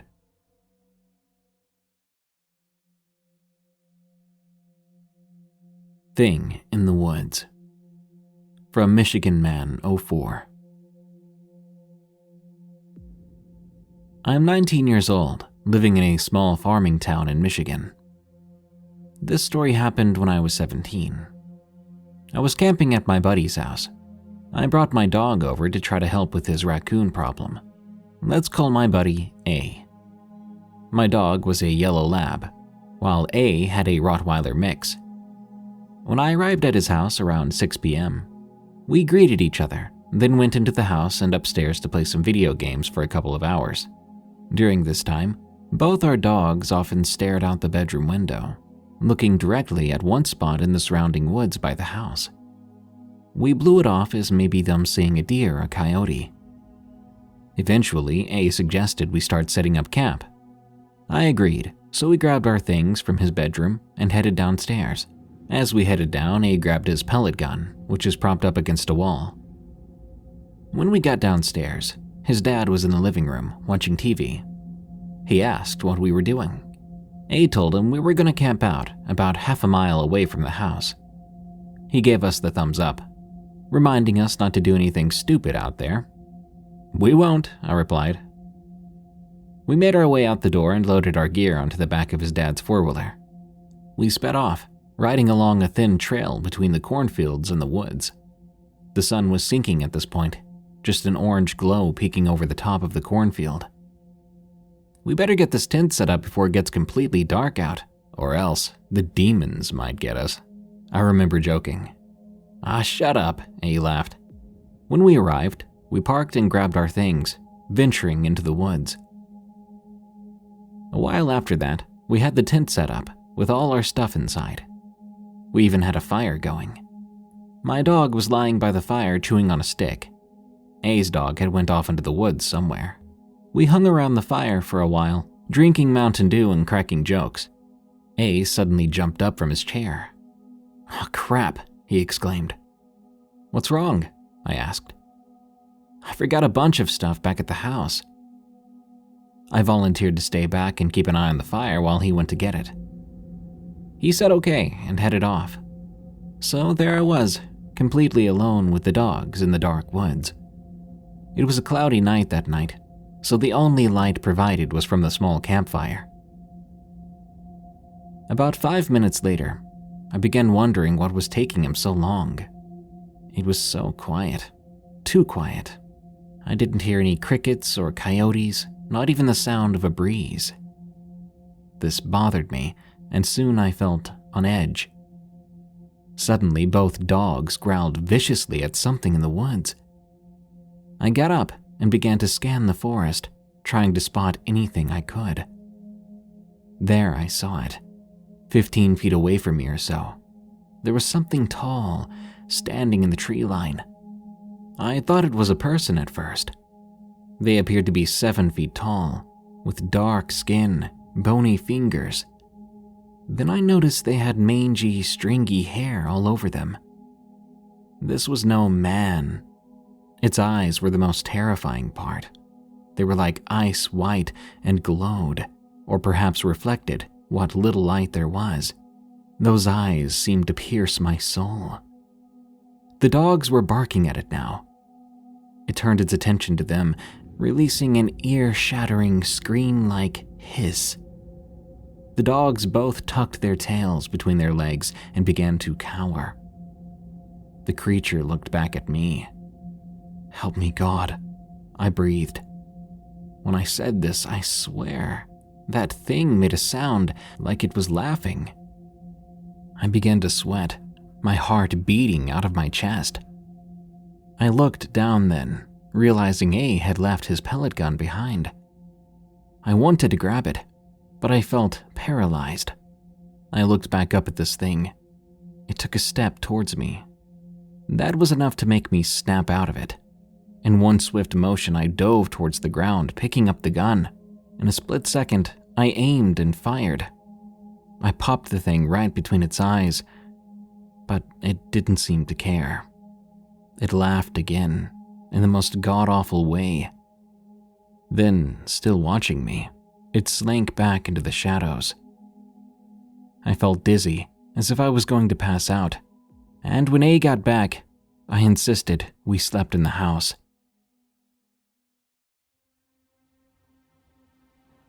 A shadow figure saved my mom's life. From Bex Riggs. Growing up, my mom had always taught me it's okay to believe that something else might be out there. Like ghosts, demons, aliens. To us, they're all possibilities. From a young age, she told me tons of her true personal experiences with the supernatural and real-life awful people. There's one story that still gets to me, because it involves both. My mom was born in the UK, but between the ages of 7 and 14, she was raised in Australia. At age 7 or 8, her dad took my mom and her 2 brothers, my uncles, for a holiday in a cabin, owned by one of her dad's friends, in the middle of the outback. You need to know how truly isolated this place was. There was no one around for miles and miles. There was a lake on the property, and sparingly few trees, with a bridge that curved over the water. They'd booked to stay there for a couple of weeks. By the end of this story, you'll see why they didn't make it past 10 days. The first few days of the holiday went by. Nothing crazy out of the ordinary happened. But my mom could tell there was something definitely off about the man that owned the cabin. I'll just refer to him as the owner. The owner apparently tended to hang around the kids, my mom and her brothers. He was constantly asking them questions that seemed to get more and more personal and inappropriate as time went on. Though it made my mother uncomfortable, she was raised to be polite, so usually she answered these questions with a smile. After all, she was only 7 or 8, so she barely knew any better. Bear in mind, this was whilst her dad was not around. He was usually around the property somewhere. Now, he was a good dad. He wouldn't leave his kids unattended. And the owner was his friend, someone he thought he could trust. So he didn't mind leaving the kids with him, as they knew each other well. It's worth mentioning that this story was from the 60s. Parenting was much different back then. As the days wore on, the owner started to get a bit too close for comfort in my mom's eyes. While he liked her brothers just as well, he seemed to take a particular liking to my mother. Again, she was almost 8 years old, and he was a fully grown man. His comments towards her turned more and more creepy. Naturally, my mom started to fear the owner. She wanted to say something to her father about it, but she worried he would just think she was being silly. One fateful night, her fears became reality. When her dad was in the bathroom getting ready for bed, and her brothers were already tucked in, the owner took my mom aside in the dimly lit hallway, grasping her arm. He said the following to her: "Meet me on the lake bridge at midnight tonight. If you tell anyone where you're going, especially your daddy, your brothers won't make it to see the sunrise." Mom told me that was the first time she had ever been frozen from fear. Not knowing what to do or say, she simply nodded, tears in her eyes. She ran off to her bedroom that she shared with her brothers. Midnight drew closer and closer. Mom hadn't been able to get a wink of sleep. The moonlight was the only source of light shining in through the windows in front of the beds. She didn't tell me much about how the room looked, only that there was this big clock hanging on the wall, ticking and talking, and she couldn't stop staring at it. She was so scared, thinking of all the possible outcomes. What would happen if she didn't go? Or the scarier, what would happen if she did? It was then that Mom's eyes transfixed on something she'd only ever read about in stories. A shadowy figure stood directly at the end of the bed. For a brief, fleeting moment, she thought it was the owner, but realized quickly that it couldn't have been, because she could see the window behind it through the figure. Mom said it was unclear to tell whether this shadow figure resembled a man or a woman, just that it was simply there, and she was very frightened. It was a few minutes dangerously close to midnight, and the shadowy figure started to come closer to the bed. Mom brought her duvet up to just underneath her eyes, terrified, silenced in shock. It never even occurred to her to shout out for help to her sleeping brothers who were in the same room. She just sat there, shivering.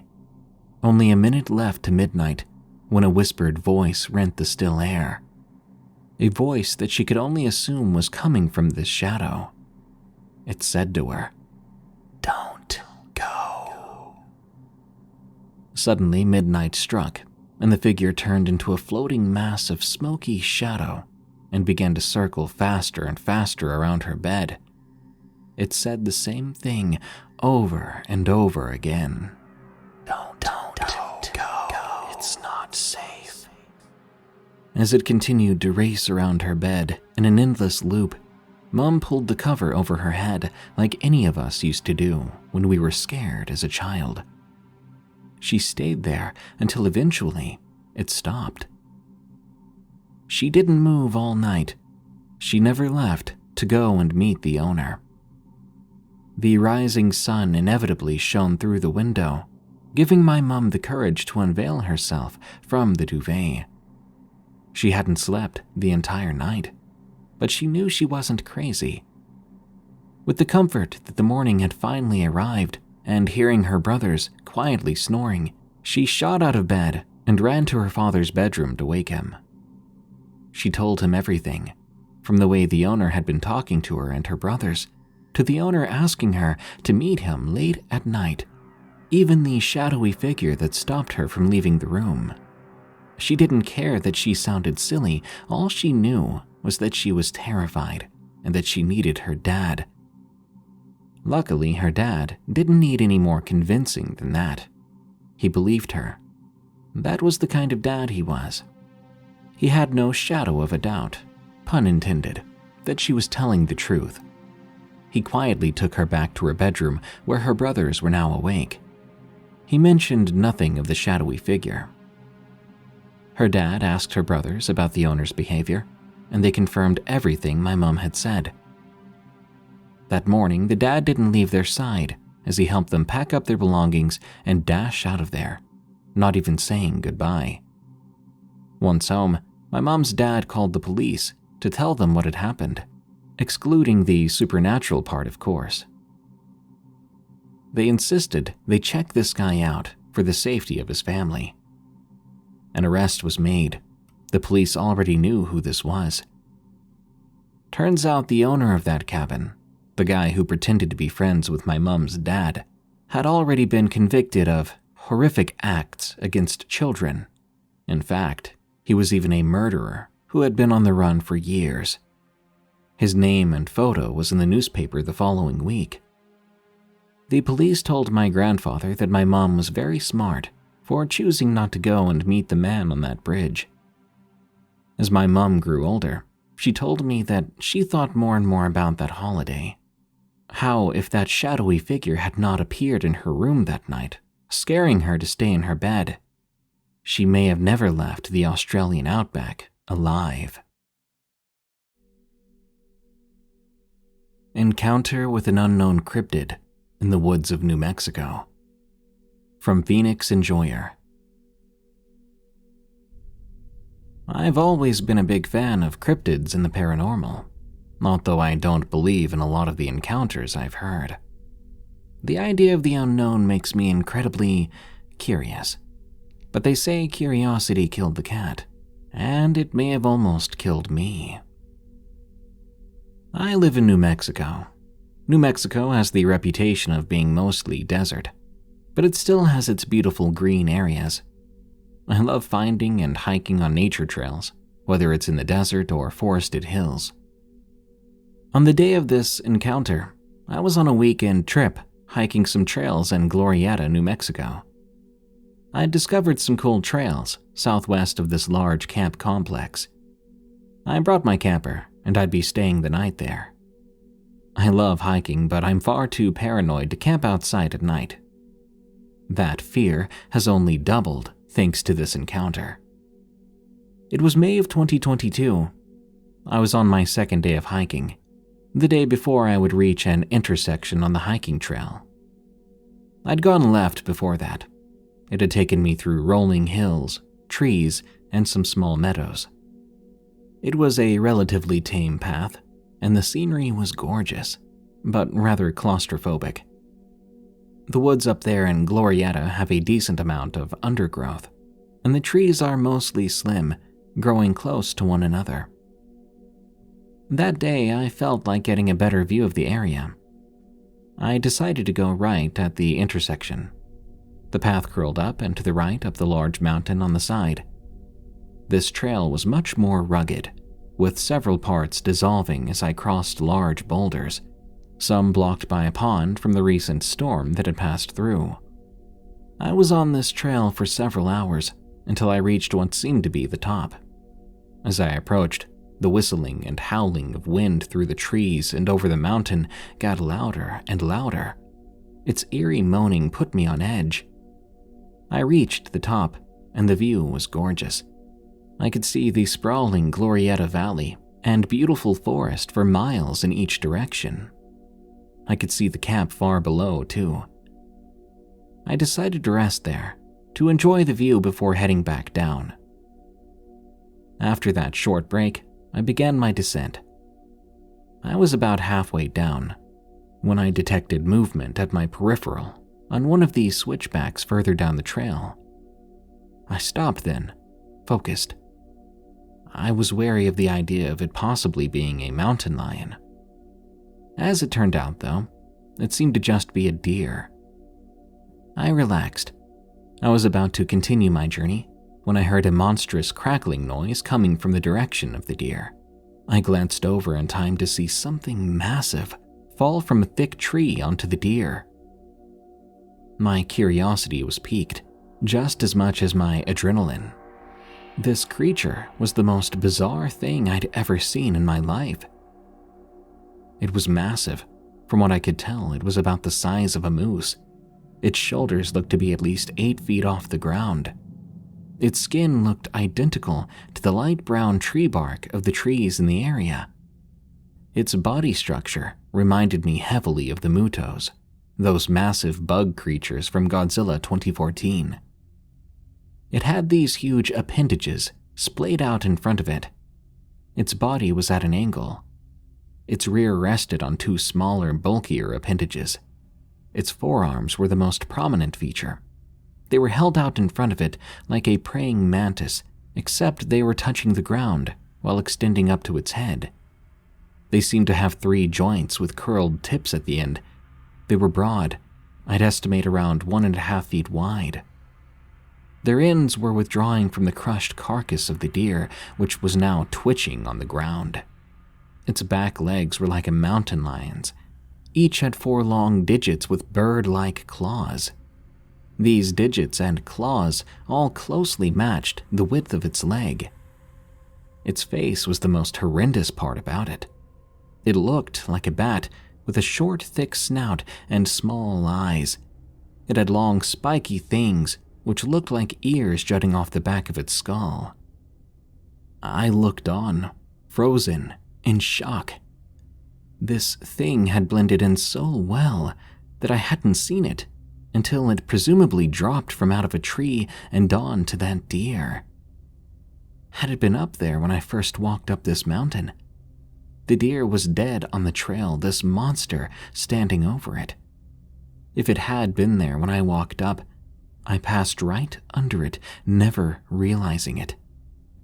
I could have ran, I could have hid, but a morbid fascination in me wanted to see what was going to happen next. As it was, I figured my best chance of survival was staying completely still, as movement might draw attention to me. I waited and watched. The creature turned back towards a nearby thick tree. I assumed it had dropped out of that one, which was very close to the path. It used one of its bird-like claws on its hind legs, grabbing and holding the deer as it dragged it up, wrapping its massive front appendages around the tree to climb. The joints seemed to curl and lock around the tree, slowly pulling it up the trunk. This reminded me more of a sloth. You know, how they grab around branches with their rounded claws, pulling themselves up one arm at a time. That's exactly what this thing seemed to be doing, but its entire front appendages were gripping the tree trunk. After about 30 seconds or so, the creature had reached the first major branch, which was far up the massive tree. If I had to guess, I would say it was around 3 stories up at least. It then wrapped those huge front appendages around the branch and hung right side up. It brought the deer up to its mouth, curling its whole torso and holding it steady with its claws. I couldn't help but wonder how strong its abdomen was to do that. I just stared at it, not sure what to do. I probably stood there for about 10 minutes, frozen and watching this thing slowly devour its meal. To my surprise, it also ate the bones of the poor deer.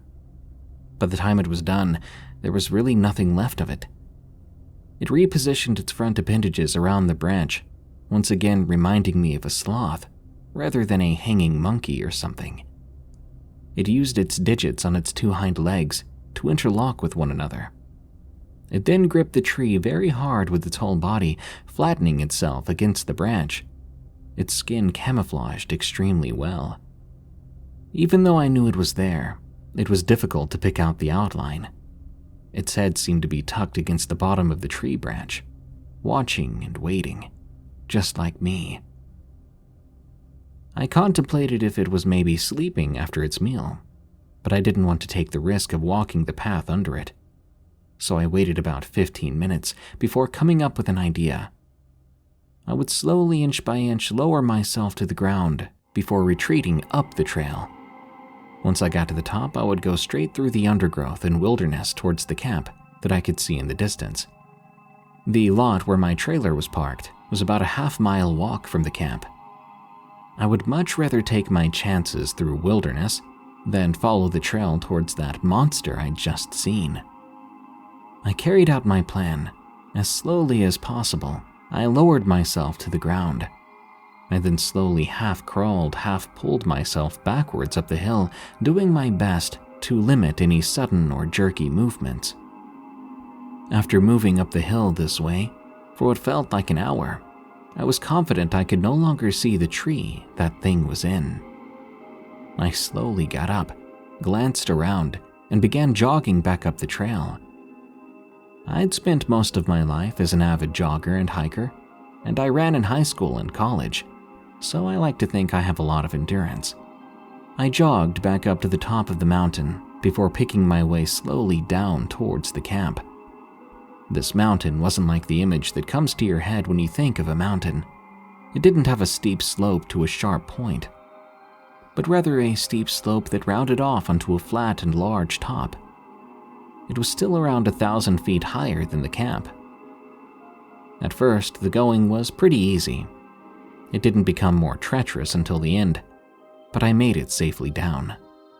By the time I made it back to my camper, it was around 6 in the afternoon. I was still freaked out, and I decided to call my weekend there. I drove right back home, and I haven't been back to those trails since. I have no idea what that creature was, but it certainly fascinates me. I feel an urge to go back up there again, maybe to see if I can find it, take some pictures. If I do go, I don't think I'll go alone. From this point on, I've always carried a concealed firearm for self-defense. Be careful when you're hiking in forests. You've heard a lot about the forest going quiet, about strange creatures calling to you in the voices of your loved ones, of far-off unnatural howls. But at least in those scary situations, you're given a warning. You've got time to react. But when you hear the breaking branches of something massive above you, the whooshing sound of air followed by the crushing of your body under the weight of a monster, there is no time to react. You'll be dead. Stay safe out there, and happy hiking. Figure in the Woods. From Anthony, 1997. This happened a few months ago, at the time of writing this, when my buddy and I went camping at Big Hill Pond in Tennessee. The two of us hadn't hung out in forever, so we decided to go on a camping/fishing trip for the weekend.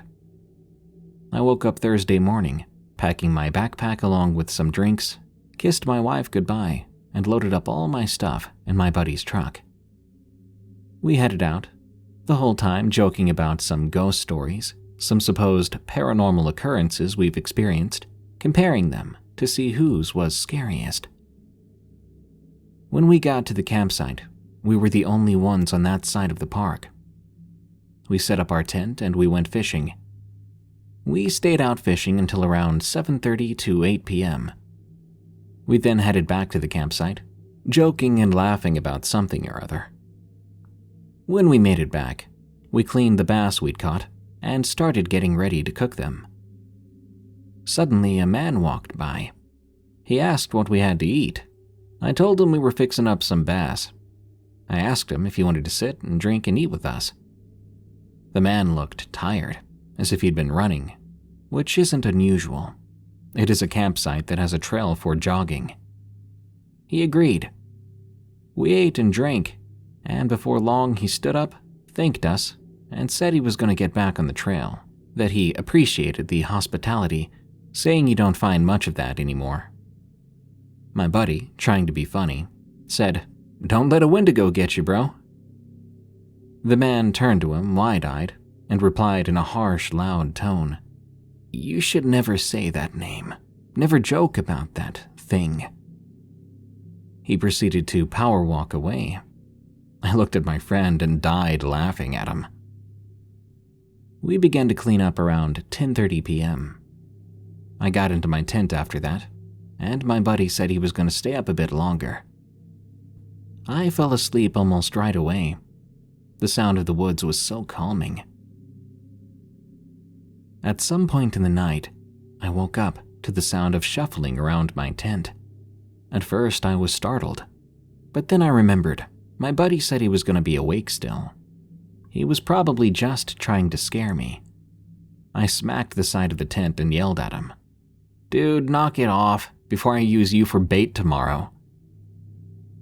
It stopped immediately after that, and I chuckled, rolling back over. I then said, "Ha, guess you're scared of me, huh?" I then heard the shuffling sound begin again, going back towards the woods, right behind the tent. I opened my eyes, and I almost broke my neck trying to sit up so fast. Because right when I opened my eyes, right in front of me, someone was pressing their face against the tent wall. After thinking about it, I sarcastically said, "Real funny, dude." The face pulled away. After that, I didn't hear anything again. The next morning, I told my buddy, "Since you want to try and scare me, you can cook breakfast today." He replied, "What are you talking about?" "I know it was you shuffling around my tent, pressing your face into it, trying to freak me out." My friend looked at me wide-eyed and said, "Bro, I ended up going to sleep right after you did." I was shaken then. I went looking around my tent. There were bare footprints all around it. I looked at him, and we both decided we were leaving before whoever did this got brave. Who knows what they might do if they came back the next night. As we were leaving, the man from the night before was standing in the woods across from the tents. He was smiling and waving at us. My buddy and I looked at each other and got out of there fast. This may not be the supernatural story you're used to, but sometimes people can be scarier than anything paranormal. Close Encounter in Cunningham. From Huddy Buddy. This story happened about 3 years ago. I was 23, and I was with my two best friends, Mike and Logan. We decided to go camping at this place called Cunningham State Park. I'm from Maryland, and Cunningham was the go-to camping place for me and my family since I was little. I'd always heard stories about the Maryland Goat Man, but I never believed them. We decided it was going to be a 4-day camping trip. We arrived on a Thursday afternoon and set up camp. We each had our own tent. Mike had a small 2-person tent, while Logan and I both had our 5-person tents. Now, where we were was not at the regular campsites. It was kind of a forbidden place in the middle of the park. On the first night, nothing happened. On the second day, we went into the town nearby, spending the entire day there. We came back to the campsite at around 6 p.m. We made a fire then, and at one point Josh said he was going to go take a leak. He went off, but about 30 seconds later, he came running back into the campsite, screaming. "What the heck happened, dude?" Mike asked, confused.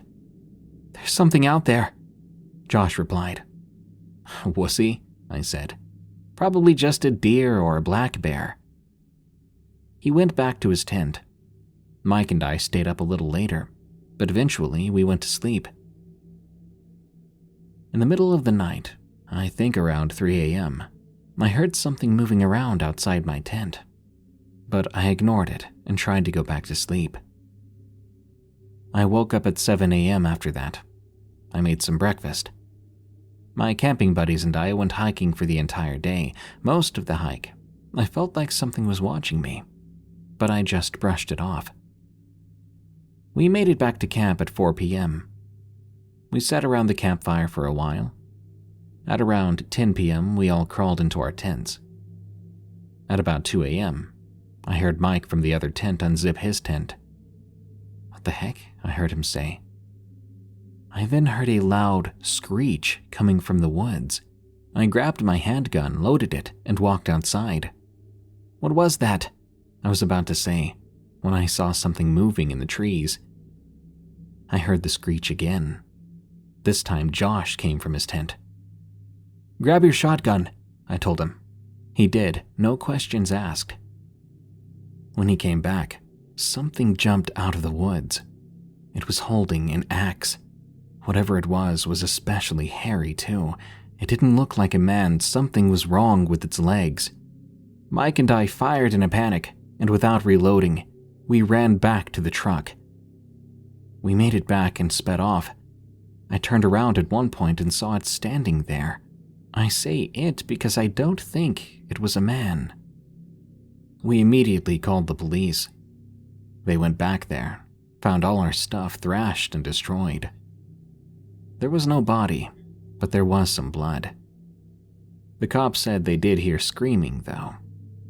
It's been about 3 years since this, and I still have nightmares about it. What we found in the forest. From Anonymous. This story takes place 9 years ago when I was 15. I live in a small town in northwest North Carolina. Myself, my dad, mom, and younger brother had just moved into a new house.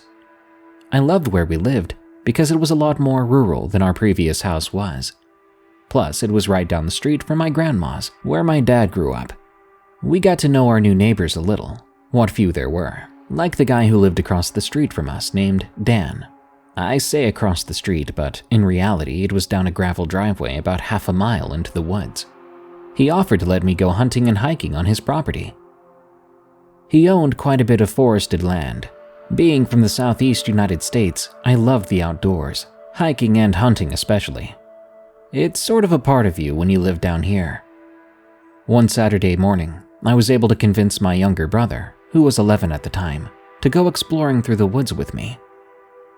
He was nowhere near as interested as me, but he would eventually agree. We told our parents where we were headed off to. They knew Dan and they agreed we could go, but gave us a time limit for when we had to be back home.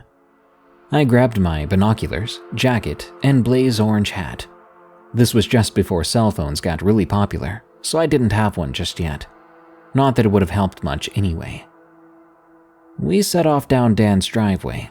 Once we were at his house, we let him know we were going for a little hike. He said to be careful. We thanked him and started off into the forest. The area I live in is very hilly, so hiking was tough going, but worth it. An hour into the hike, we walked up on a small but distinctive path that seemed to go on for a while. Feeling a bit nervous, but also curious, we decided to check it out. Heck, it was at least a break from the brush. We began walking down this winding path through the thick pine trees. Roughly 15 minutes into taking this path, we noticed a deer stand with camouflage netting around it. Now, it was early October, so immediately, I was happy to wear my blaze orange hat. You see, the season for hunting deer starts in late September here, so as a precaution, you wear an article of orange clothing to make yourself stand out, as to not be mistaken for an animal. Well, being curious young teenagers, we decided to check it out. I climbed up first. It must have been about 20 feet up in the tree. When I got to the actual stand, luckily it was empty.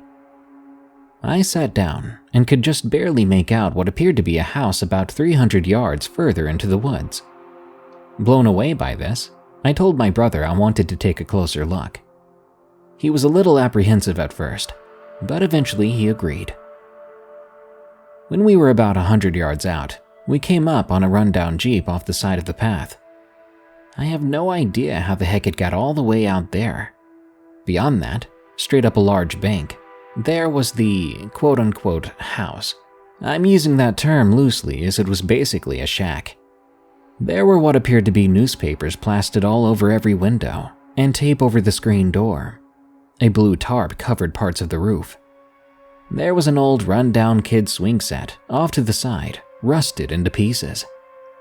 Standing there looking around, I began to smell something coming from near the house. Now, it wasn't a dead body kind of smell, like roadkill, but just a very strange smell that I couldn't describe. Visibly shaken, my brother was urging me to go back home, as it was nearing the time we'd have to head back in order to make it home before curfew. I began to slowly walk around this creepy shack.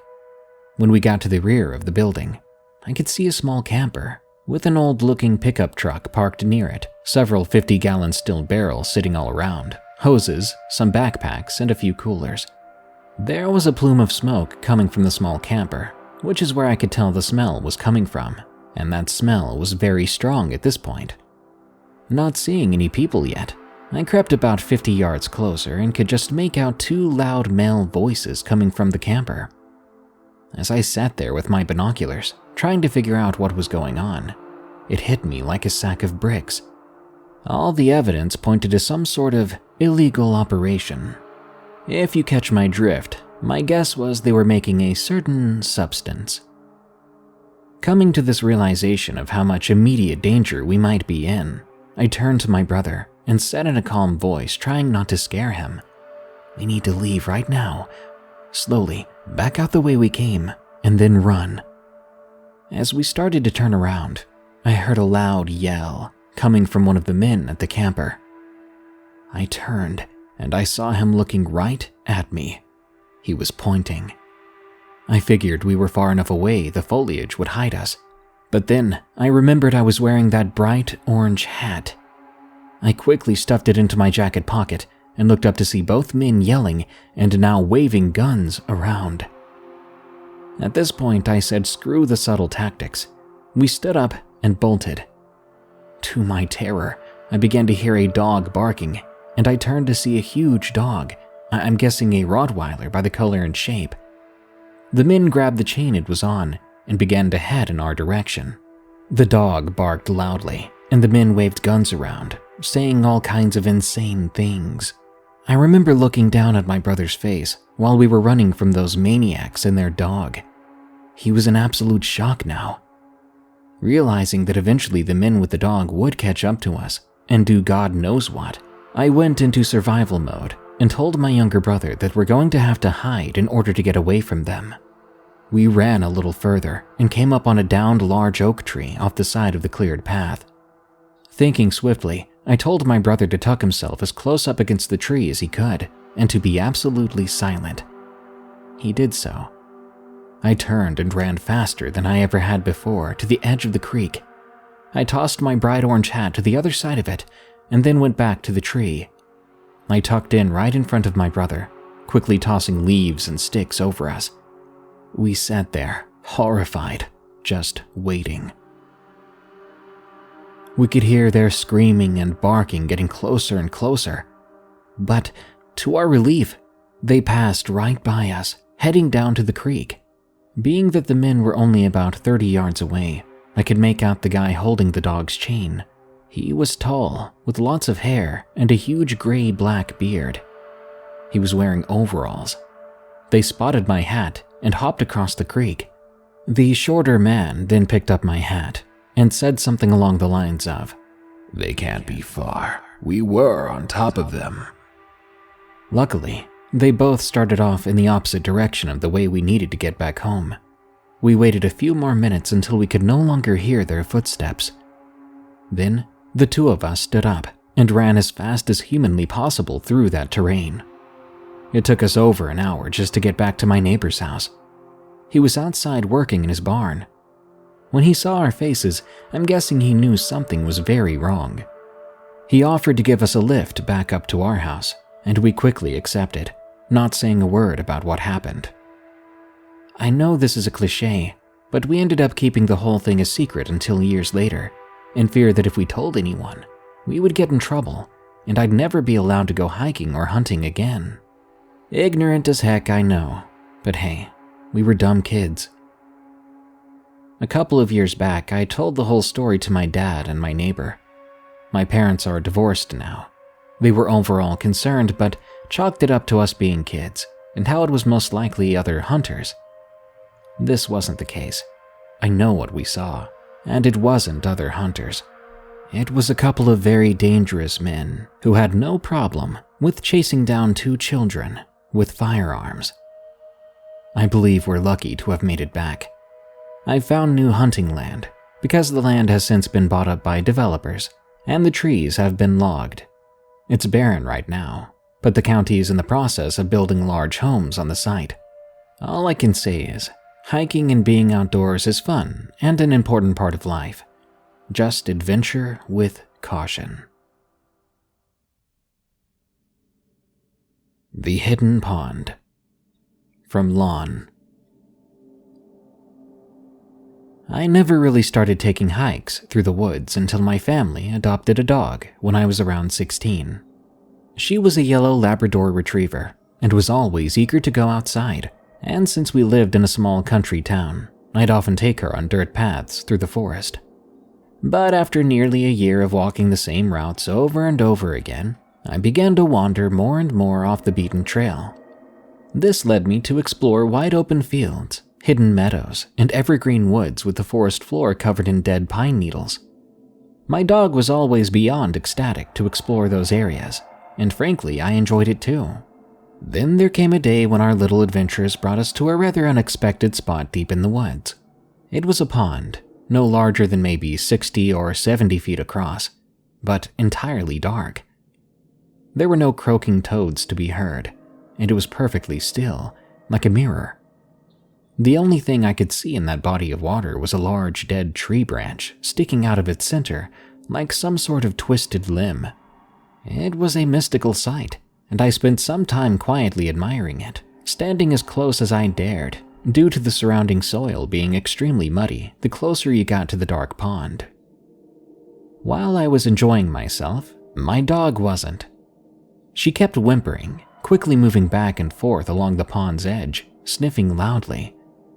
I assumed it was the water itself that she was unhappy with, as she would often whine whenever I tried giving her a bath. But after a few minutes, she gave off a terrifying bark, the kind that hurts the ears with how high-pitched it is. I snapped at her to quiet down, but that only seemed to aggravate her more as she moved behind me and began to bark again. "Hey," I said, turning my head away from the pond and towards the dog, concerned that someone might hear her.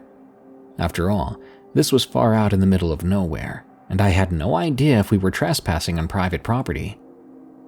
That's when it happened. Belle, my dog, went stock still and stared right past me towards the pond, ears perked up on high alert. Then I heard something move in the water. I spun back around, but only saw a sizable ripple disturb the surface of the dark water. The dead tree branch was gone. I stepped closer to the edge and stared. Sometimes the mind does play tricks, I'll admit. You see something you can't quite make out, so your brain unintentionally fills in the missing details. Maybe I wanted to see a pale, lifeless face staring back up at me from that murky depth. Perhaps deep down I found the idea of a drowned figure beckoning to me intriguing. Maybe all I saw was the shadowy outline of the dead tree branch under the surface and a faint reflection of the light breaking through the canopy overhead. But whatever it truly was, I ran, dead twigs snapping and crunching beneath my feet, Belle at my side, and I never did look behind me because I was convinced that if I did, I would see it standing next to that dark pond, staring back. Walkie-talkies in the woods. From Jack 36. I recall a time back in the days when I was a kid. It may have not been the scariest experience I've had, but it certainly was bizarre in nature and makes me seriously question reality. Since I've become an adult, I haven't been hiking or exploring nearly as often for pretty obvious reasons. Having a job, tending to family, etc. I still try to go out every once in a while, and when I do, it brings back so much nostalgia. I've tried my best not to think about the bad experiences I've had out in the woods, but sometimes I can't help myself. Just a few days ago, when I was driving to get groceries, I went through a tunnel, and that's when my radio cut out. You know, the typical static you get when the broadcasting service isn't available, right? Well, there it was, as clear as ever. As I went through that tunnel, it gave me goosebumps. I'd never been one for that sound to begin with, but it only became worse as I encountered a flashback so vivid from long ago when I was only 10 years old. This is where the real story begins. It was your typical weekend afternoon, and I was with my friend Joe. We'd been lifelong buddies to that point in time, and we still continue to talk every now and then to this day. It was fall, so the leaves were in the process of changing color. It looked fantastic outside. We were in my backyard, admiring the forest that backed into my family's property. There was a vast amount of forest to explore back there, and we hadn't been through all of it just yet. We'd been obsessed with becoming army men back then, and we had the whole setup. Walkie-talkies, tactical pocket knives, camo backpacks, airsofts, and things of that nature. Joe interrupted the conversation we were having about my grade school crush, saying, "Hey, look, if you ask her to marry you, I think she'll say yes. Does that make you happy?" Just before suggesting we go play army in the forest. I grudgingly agreed, but at the same time I knew playing army guys would be a lot of fun.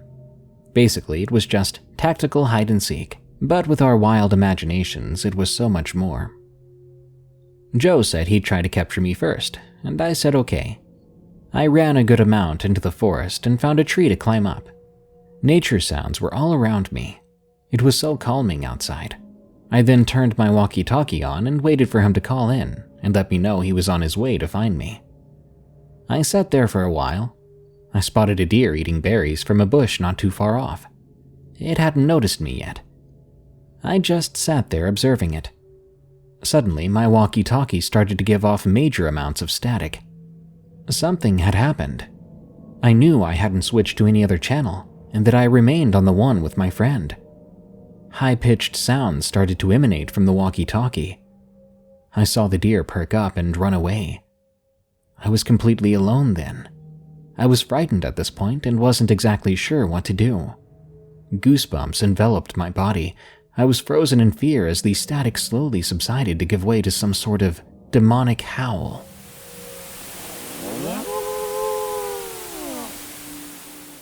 It lasted about 3 seconds. Then all was silent. All of the wood's sounds were dead, and I heard absolutely nothing. I knew something was wrong, and I had to get out of there. As spontaneous as the static came, it had left, all at once. I turned off the walkie-talkie, jumped off the tree, and made a run for it back to my house. Joe was waiting for me there, a look of concern on his face. My parents were outside, visibly hysterical, phone in hand. They had called the police to send someone over to help locate me. As I ran out of the tree line towards them, my parents ran up to hug me. I was scared and confused. My parents asked how I got lost in the woods. I sat there puzzled, not knowing how to respond. All I could say was, I don't know. But apparently, I'd been gone for hours. Joe kept insisting that he had spoken through his walkie-talkie, trying to contact me countless times. After a while, he had given up and went back to tell my parents. Although I was in a new part of the woods, I was successfully able to trace my way back. What confused me was how we were both notably on the same channel, but I did not hear anything from him. What confused me any more was the time that I'd been out. I had no idea that I'd been out there that long. The time I'd been out felt so brief. Eventually, we cleared everything up with the police. My friend and I had a talk with my parents about not going in the forest again without supervision, and that was that. Only a week after that did Joe tell me something no one else knew. He said he didn't want to tell my parents because he was scared and didn't want to get in any trouble. He even had trouble bringing himself to tell me what he saw. Even though I never heard from him over the walkie-talkie, he claimed he saw someone who looked just like me. The figure's back was turned as Joe started running towards it. As he began to yell my name, whatever it was took an impossibly huge step away from him. Joe stopped dead in his tracks. Whoever it was then turned around to face him and slightly waved, a grin on their face. He claimed it was me. The only notable difference was my eyes. They were black. At that point, an unexplainable feeling of dread washed over him. The figure who looked just like me stood there staring at my friend. Joe ran as fast as he could back to my house, not looking back. He told me he didn't think he was chased or followed. When he got to my house, he simply said I was lost and I wouldn't pick up the walkie-talkie. He never mentioned anything else out of fear of what would happen if he did. To this day, we've kept that between ourselves. We've never told another soul. I still have no idea what happened that day, and I'm sharing this story in hopes that at least one person might have the slightest idea of what occurred.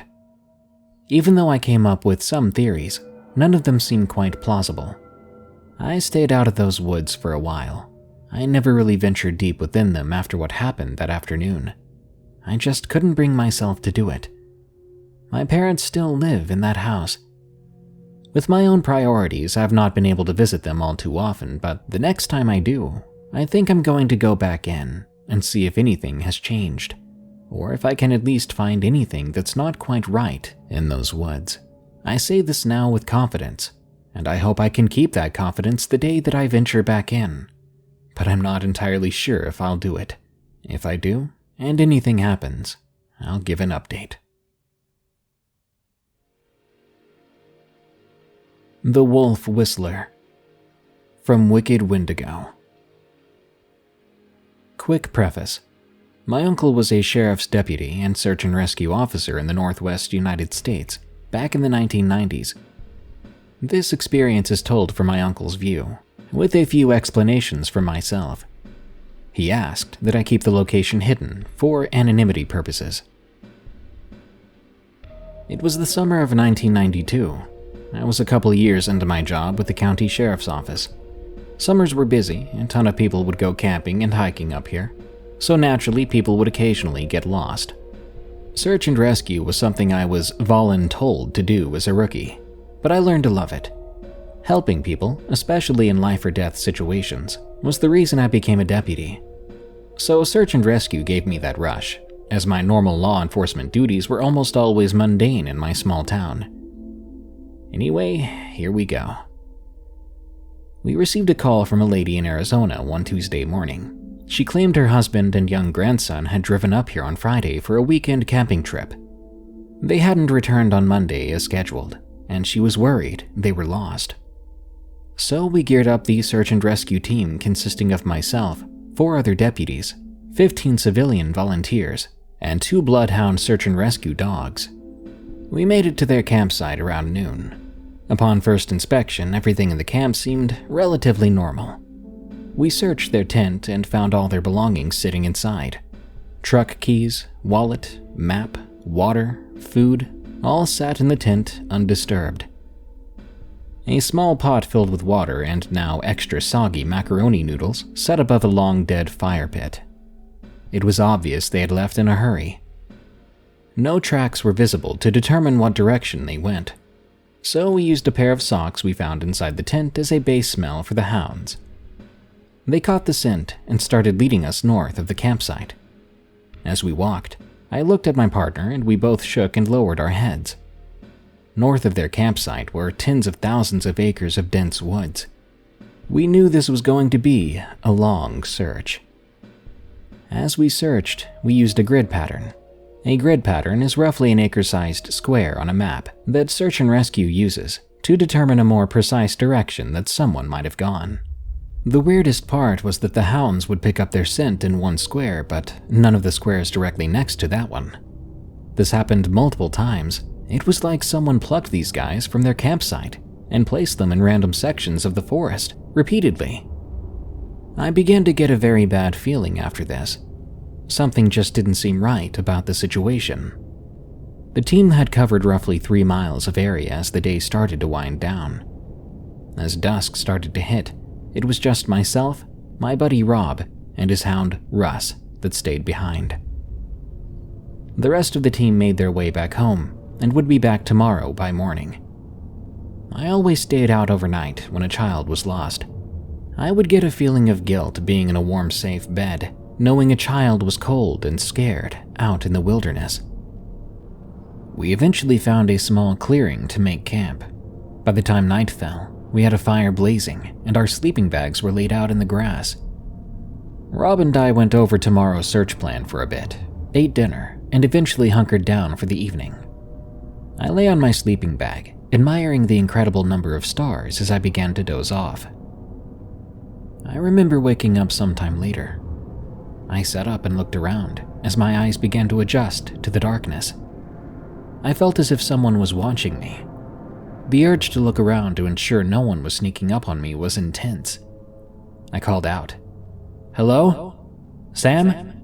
Frank? Is that you? We're looking for you. Are you out there?" I didn't hear any response, so I lay down and tried to fall back to sleep. Just a few minutes later, I heard it. Somewhere to my left past the tree line came a loud wolf whistle. A wolf whistle is the whistle you hear in movies or TV when a man sees a very attractive woman. I sprang out of my sleeping bag and began frantically scanning the tree line. At this point, Russ was up too. His ears were peaked and he was whining in the direction of the whistle. I called out again. "Hello, I'm a deputy with the sheriff's office. Do you need help? Sam, Frank." I received no response. Rob was awake now, and as I was explaining the situation, the whistle came again, but this time it was from our right. I drew my sidearm and flicked on my flashlight as Rob took out his large buck knife and stood beside me. We scanned the tree line. but we didn't see anything. We continued scanning the tree line, calling out for another 10 minutes before we decided to get the fire going again and wait until dawn to search the area. We didn't hear another whistle for the remainder of the early morning. As dawn broke, Rob and I searched the area. We found 2 pairs of boot prints in the fresh mud. We decided to head back home, get some rest, and return later in the day to continue searching. We were only about 200 feet from the clearing when 2 simultaneous wolf whistles came from behind us. As I turned, I scanned the trees. I didn't see anything at first, but as I looked farther back towards the entrance of the clearing, I saw 2 silhouettes standing out in the open. We couldn't see any features or clothing as the morning sun was blinding us. I called out and started making my way towards them when they suddenly took off running. I was going to chase them when Rob stopped me. I was puzzled. I said, "Rob, what? We're looking for 2 people and there they are. Stop wasting time." He replied with, "Stop and think for a second. We're looking for 1 male adult and 1 male child. Unless that kid is the next Randy Brewer. There's no way he's that tall at age 11. That's when the realization hit me. He was right. Those 2 silhouettes obviously were not the 2 people we were searching for. If I was alone or with another deputy, I would have chased them, but I wasn't willing to put a civilian volunteer in danger. We decided to just continue our way back to the trailhead and debrief the team and sheriff on the events that had transpired. The rest of the hike back to the trailhead was uneventful. We met up with the search team and the sheriff when we arrived, as they were getting geared up to head back out. We received a few scoffs and eye rolls when retelling the events that occurred, but the sheriff surprisingly believed our claims. He even had one of the deputies carry an M16 for the remainder of the search. We continued our search for 13 days, never finding the 2 individuals. A few people claimed they heard wolf whistles while out searching, but I never did hear them again. This mission still haunts me. I've wondered all these years what happened to those 2, and if the 2 silhouettes had something to do with their disappearance.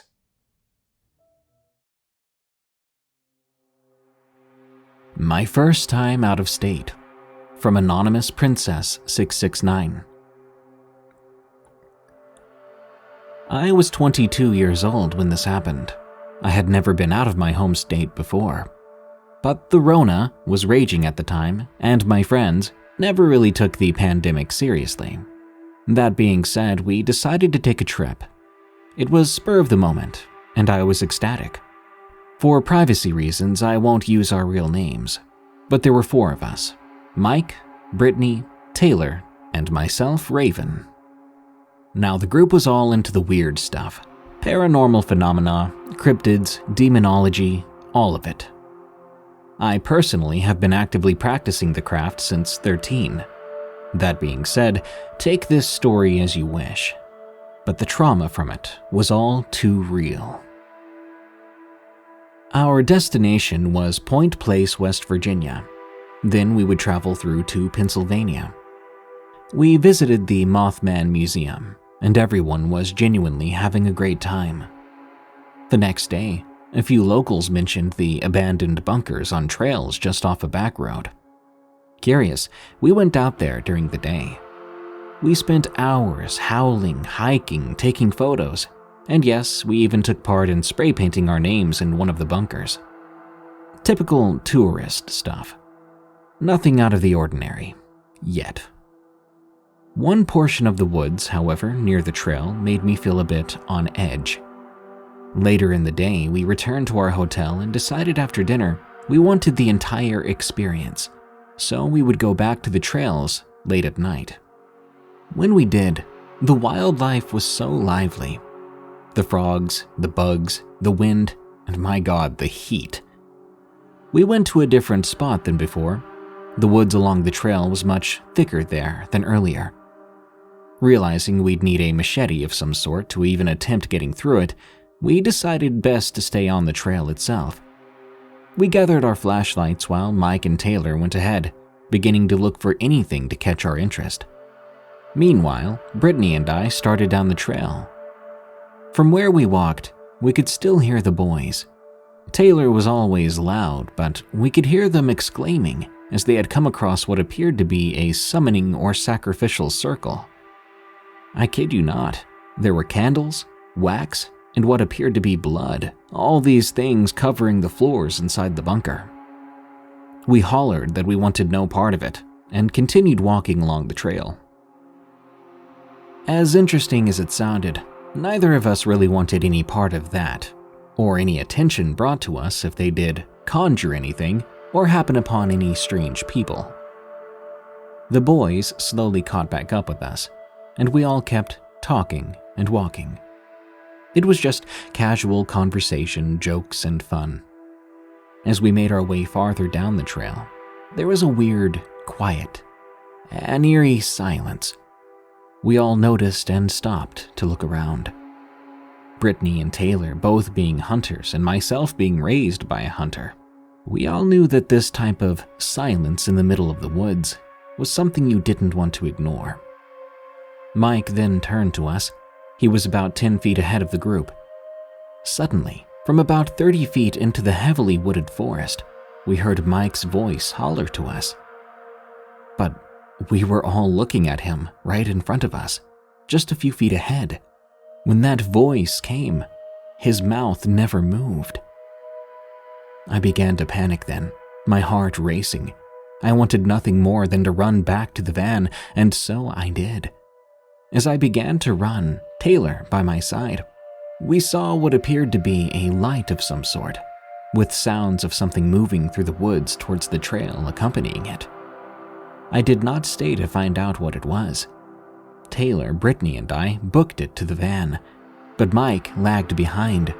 Maybe curiosity got the better of him, but he never saw what came out of those woods either. Not a single one of us saw what it was that mimicked his voice. To this day, no explanation was offered. Mike was upset because he wanted to be a witness to whatever this may have been, but the immediate fight or flight response I had reminded me that it may have been for the best of us that we didn't make contact with it. Fast forward a few days, we'd spent our time with no further events in West Virginia. We just admired its beauty and nearly died from the heat, really. When we finally arrived in Pennsylvania, we decided a hotel for the first night was best. Taylor, Mike, and I grabbed our bags while Brittany checked us in.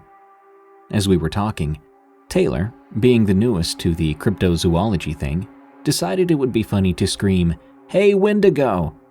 after I'd finished explaining the importance of never speaking its name for what seemed like the millionth time. I looked at him, not sure if I was disgusted or terrified. And of course, our hotel room was on the bottom floor with a window right towards the woods near the parking lot. Needless to say, I barely slept that night, although nothing happened then. The next day, we set up camp in a beautiful location where there was a vast and cold river.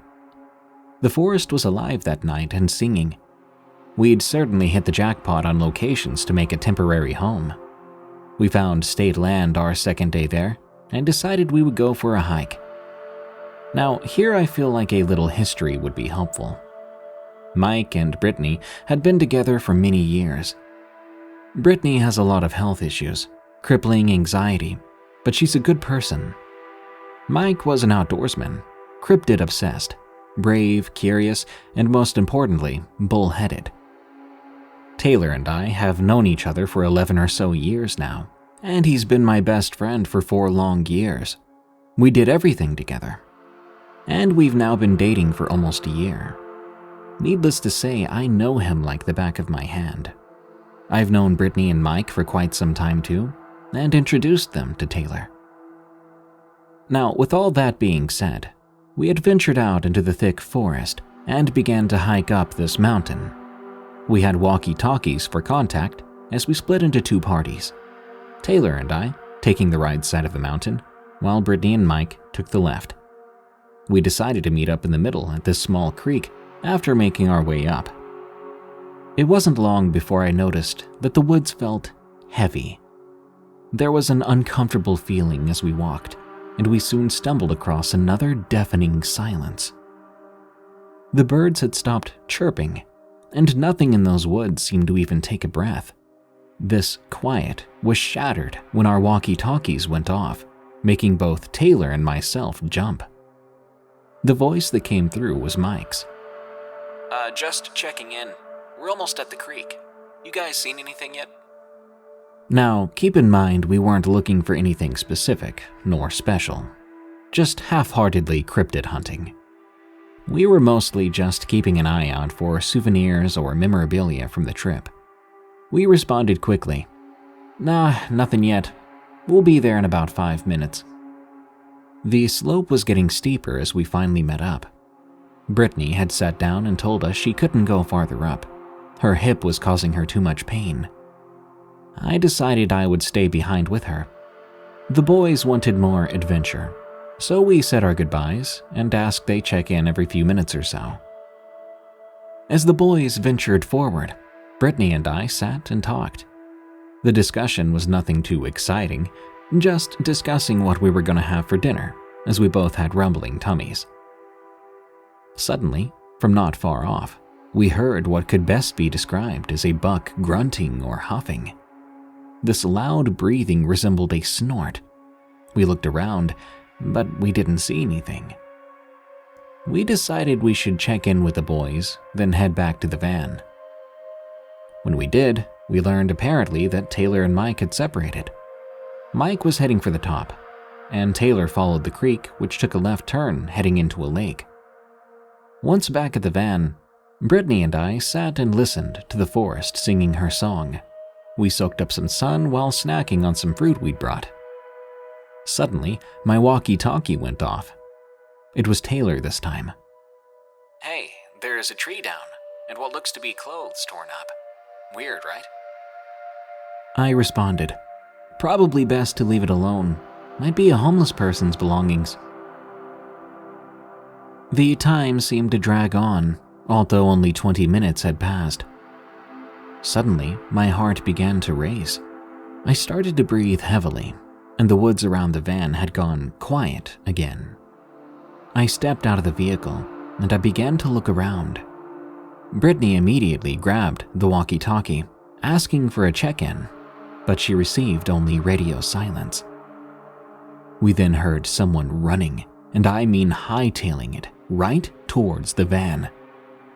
I stared in disbelief as Taylor came bursting through the tree line. His skin was shining with sweat, and he was heaving as he tried to breathe. He then ran towards me, and he couldn't catch his breath.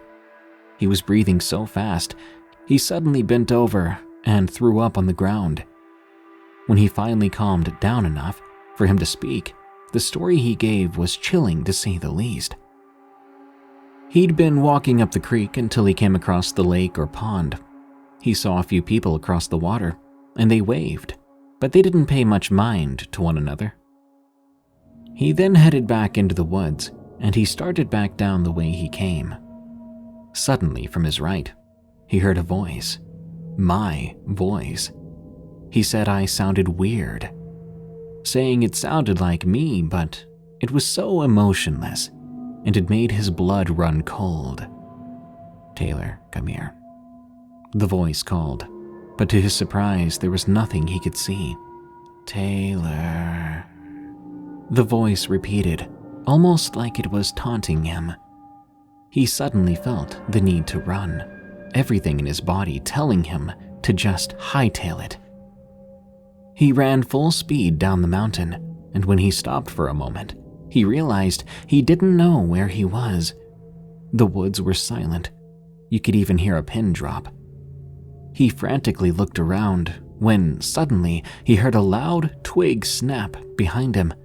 He booked it again, running blindly in no particular direction, other than down the mountain. When he finally made it through the tree line and back to the van, he saw me at the van, and his panic had fully set in. The forest around us sparked to life again, moments after he came running out, as if to tell us whatever that was no longer there. I tried everything in my power to help him calm down, until we all made the uncomfortable realization that Mike had not come back yet. We radioed in. Nothing. Brittany, who was now getting more worried, radioed again and again until finally Mike responded. He let us know that he was almost back to the van. He was on the left side of the mountain from us.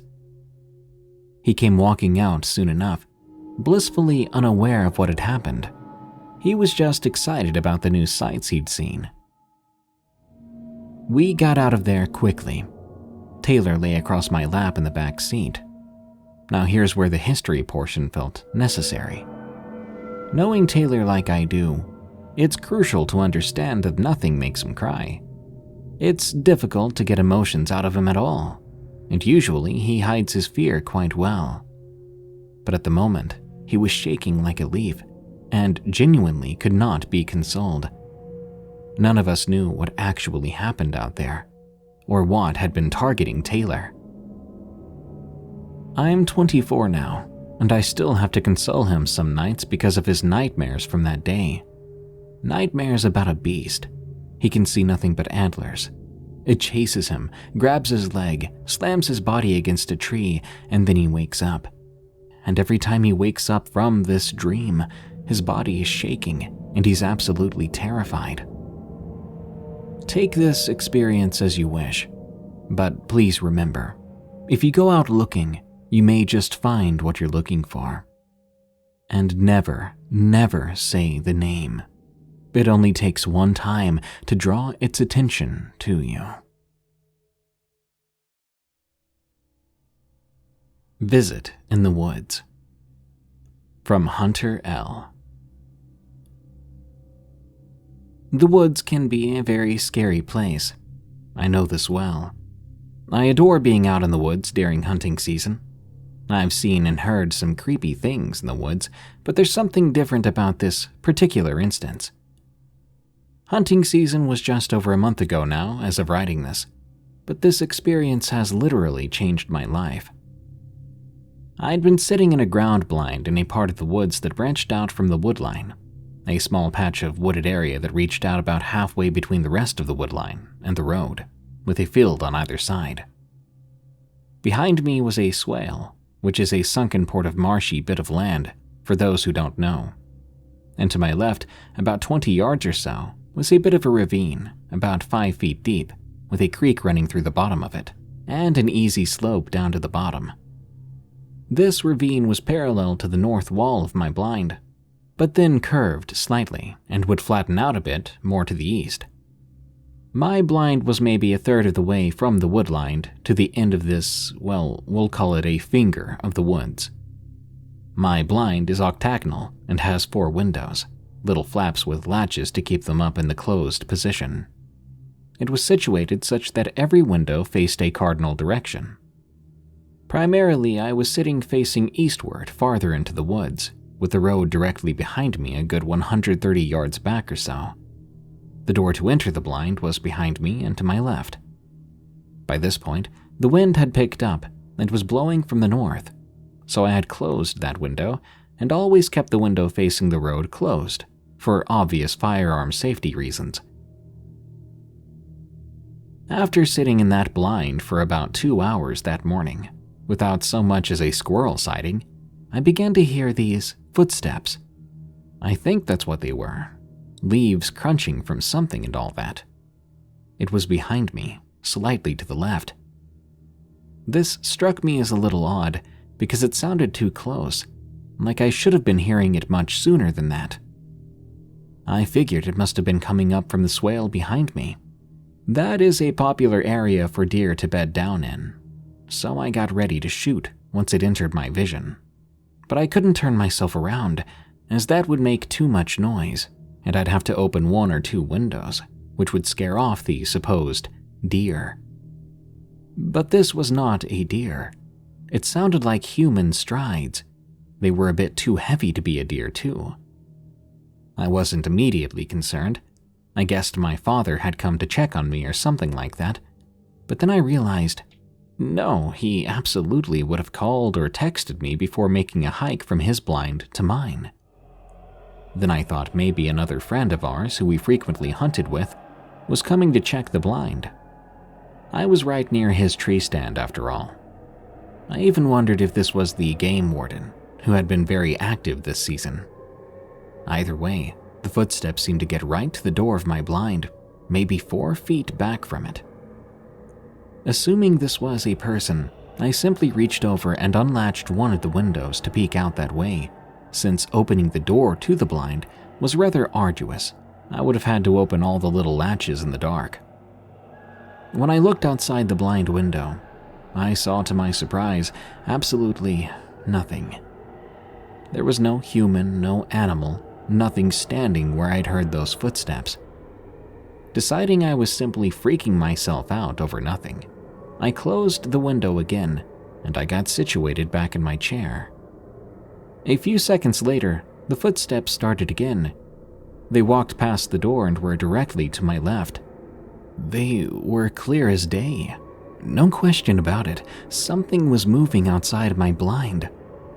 I quickly reached over and opened the window again, quickly seeing no one, and even looking around on the ground, thinking it might be a squirrel or even a chipmunk jumping through the leaves. But again, no person, no animal, nothing. I was shocked. I'd heard those footsteps clearer than ever. They had sounded no more than 3 feet away from me. I could have reached my arm out the window, swung it about a bit, and I would have been touching whatever was out there. How could I not see anything? Thoroughly spooked, I got chills and closed that window again, sitting back down and waiting. Sure enough, before long, the footsteps picked up again. They walked forward, but didn't go far enough that they entered my vision. They veered off to the left, away from me, heading northeast. I didn't even bother trying to look this time, not right away at least. After a few moments, I heard them begin down the slope into the ravine and walk right down to the creek at the base of it. I peeked out in that direction by leaning far forward in my blind, and I could see where they were coming from. But whatever this was would have been in the ravine, out of my sight. The footsteps got down to a particular section of the creek, stopped, and I never heard them again. In the moment, my mind was racing with thoughts like, what was that? Was it real? Is it still down there?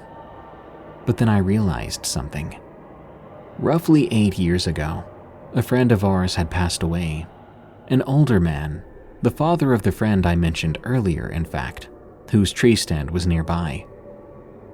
After his passing, he was cremated, and we spread his ashes. We spread them in the very creek I'd heard the footsteps vanish in, the exact spot where the footsteps stopped. Suddenly, I knew exactly what I heard, who I heard. I knew the old hoot was checking who was in the blind. I'm sure he was happy to see the young blood, the new generation as he liked to call me, sitting in that blind, keeping the tradition going. Not all ghost experiences have to be scary or malicious. Some can even be comforting. For me, this one certainly was. One of actually a few weird things. From M. Hopper 1000. When I was about 11, maybe 12, my family and I moved out to the middle of some abandoned strip mines in rural Alabama. It was awesome. Going swimming in quarries, lots of abandoned equipment and cliff faces to climb, caves and miles of trails, and abandoned dirt roads used by the mines to explore. The trade-off was there were a lot of venomous snakes, and at night, it was dark. No streetlights, just the occasional porch light, maybe every mile or so on the main road. One day in particular, my friend P and I were out on one of the dirt roads that went off to the side of the main mine road. We hadn't been down that road before, but it was like 10 a.m. on a bright summer day, so we figured, why not? We had gone maybe a mile down that road when we came to a left-hand turn. Beside that left-hand turn and alongside the road we were walking on was a small lake. We walked up to the lake, and we watched small frogs and a turtle swimming around. Around then, I caught movement across the lake. I saw a man then. He walked away from us, heading up the hill. I poked my friend P and pointed it out. "Who is that? Why is he out there?" We were miles into the mine trails. No people anywhere, no houses nearby. We both stood up, and as soon as we got right on our feet, the man stopped walking. In a split second, he spun around and started to run right in our direction. We bolted, and I mean we ran like Forrest Gump. I looked back, and he was running faster than any person I'd ever seen. He covered the distance. He had to run down the hill and around the lake to get close to us, a route which was easily 300 yards. In seconds, P grabbed me and we jumped off the road into a ditch behind some bushes. We hid ourselves. I peeked out, and he was maybe 30 to 40 feet from us then, spinning around in the road. He was making this god-awful grunting sound. And weirdly enough, I swear he had an entire cooked chicken in his hand. He was wearing absolutely tattered and destroyed overalls, dirty boots, and he had what I can only describe as a Cro-Magnon brow, a huge brow. Now, my memory might not be super accurate, given how long it's been, but it seemed like his forehead stuck out a good several inches over his eyes. He was the scariest thing I'd ever seen. He kept spinning around in the road and started running back the way he came. The two of us stayed there in that ditch for nearly an hour, afraid to move. We just listened, watching, in case he was hiding and waiting for us. Eventually, when it felt safe to do so, we crawled along the roadside, all the way back to the main road. From there, we walked, but stayed in the tree line until we saw the main paved road. Then we ran, running all the way back home. We got home, told our fathers, and both of our fathers and P's older brothers loaded up and went looking for him. But they never found a thing. All these years later, and it still haunts me. Now, my girlfriend recently took me out to her grandmother's house to meet and spend time with her family. And where does dear old Granny live? Well, right on the edge of those same strip mines. I told her the story, and she looked really serious, saying, "Y'all are lucky. There's all kinds of bad things that happen in those mines." So yeah, every visit to Grandma means the Glock and the 12 gauge ride with us. That's my creepy encounter story. Update. I forgot to mention this until I was telling my dad about writing about this story on Reddit. He reminded me of something. I got beaten up really badly my last day of summer school.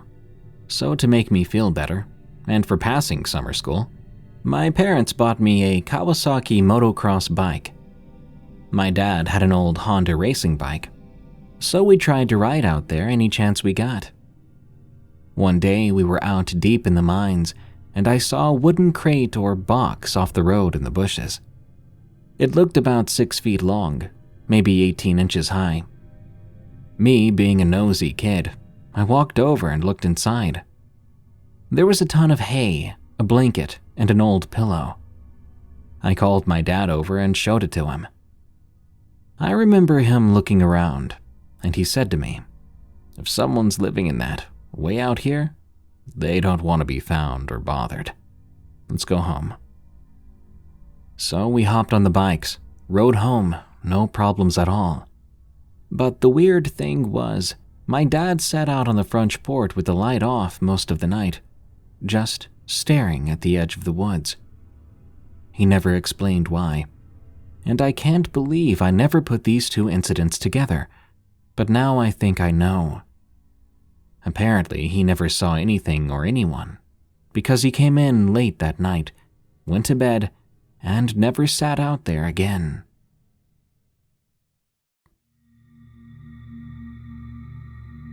Secret Shack in the Park. From Weston Kenyon. The following happened to me while I was hiking in Branson, Missouri. Those familiar with the area can speculate as to precisely where it occurred, but I won't state it explicitly here because I don't want anyone else messing around there due to what ended up happening. I'm an avid hiker, and I love to walk outside on new trails.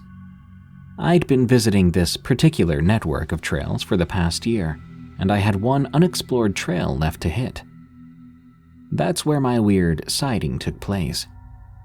It was February 2023, just a couple of days ago as I write this. I managed to find the trailhead and navigate this unfamiliar terrain with great ease. Right before I got to the end, I noticed something in the woods ahead.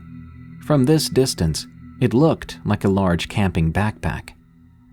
Upon further examination, it turned out that was not at all what it was. It was a large section of fake rock wall made with styrofoam or some similar material.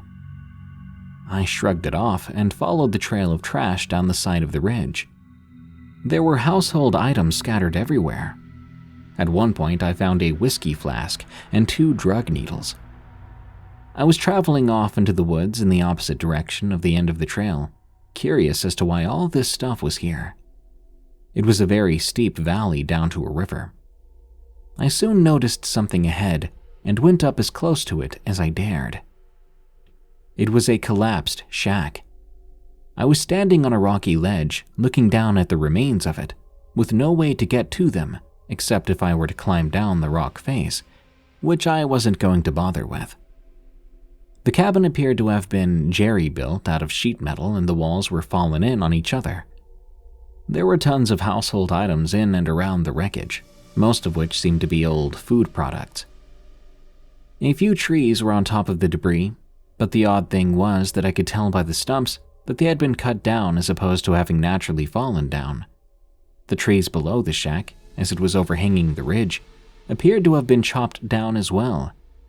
They were leaning hard forward, at least. I couldn't really make sense of it all. This was public land for hiking. Why did someone build a cabin here? And even more so, why did they cut trees down on top of it? I couldn't tell whether the trees had caused the structure to cave in, or if they were cut down after the fact. I took a couple of photos with my phone and stared down at the gloomy sight. Then, I was startled when I saw movement below the cabin. Through the collapsed trees and fallen walls, I could see 2 large legs moving about. For some reason, my first thought was Bigfoot. I took my phone back out and began to film it. The figure crashed around loudly. I couldn't make out anything distinct. I couldn't tell whether it was a person or an animal. I heard it clearly but couldn't see much of it, just a dark blur of movement. I was beginning to think maybe it was a deer. That was until I saw the large shape of a person coming into sight. I thought they were coming my way. I didn't know who they were and what they were doing, but I began to run away, back up the hill. I feared it was some druggie or homeless person or both. I ran to the trail and sat down to catch my breath. Once I'd rested a bit, I went back. I was even more curious now. I mean, what was this person doing? And why were they below the shack and the trees that were leaning on it? That seemed pretty dangerous to me. The whole thing could come down on top of them. I crawled down from a different angle to try and get a glimpse of this person. They were making a lot of noise.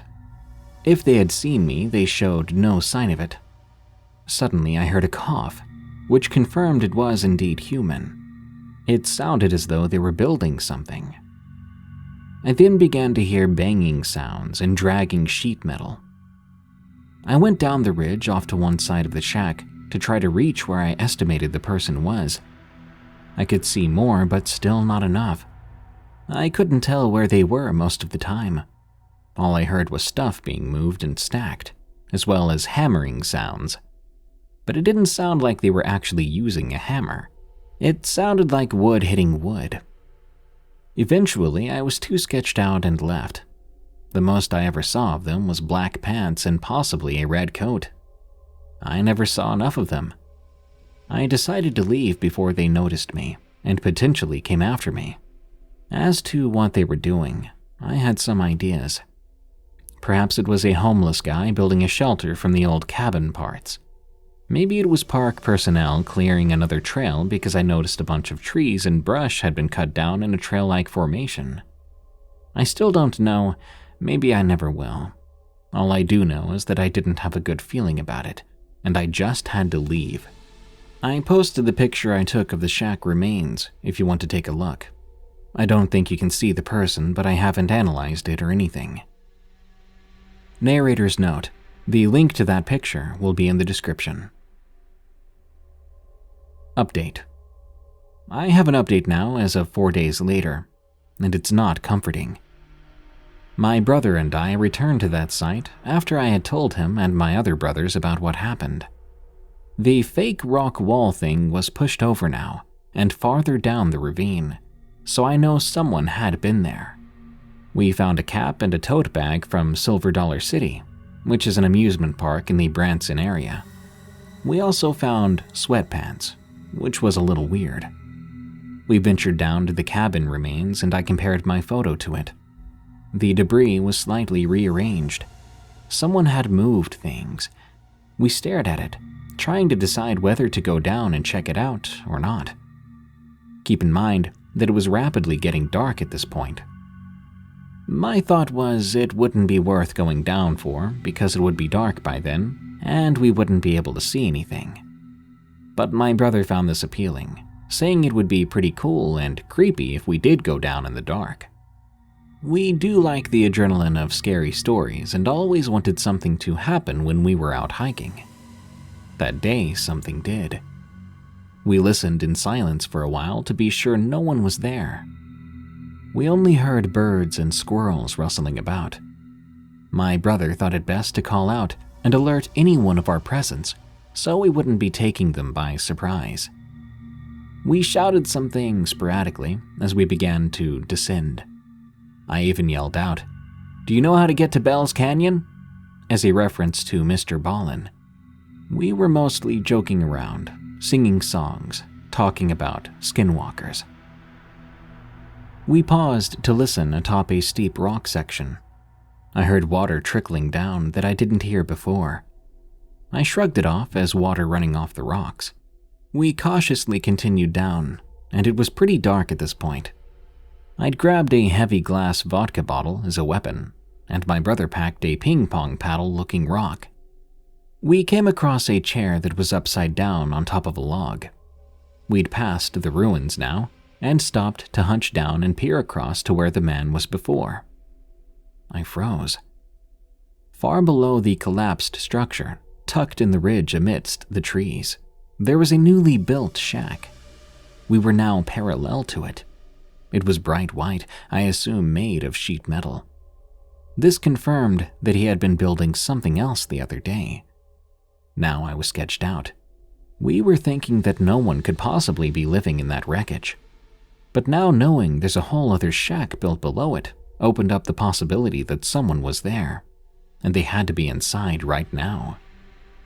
Then I saw a dark shadow against the white wall of the shack.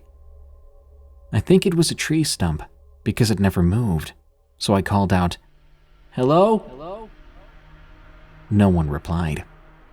I was starting to get a bad feeling about this, so I declared that we would go a little farther and get a better view of the new shack, then leave.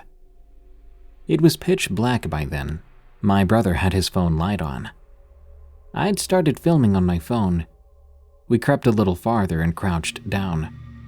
We didn't hear anything, and we didn't see any light from that cabin. We were still talking softly.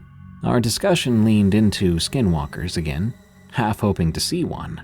That's the kind of people we were. As I tried to secure my footing on the steep hill, we heard a firm voice from inside the structure.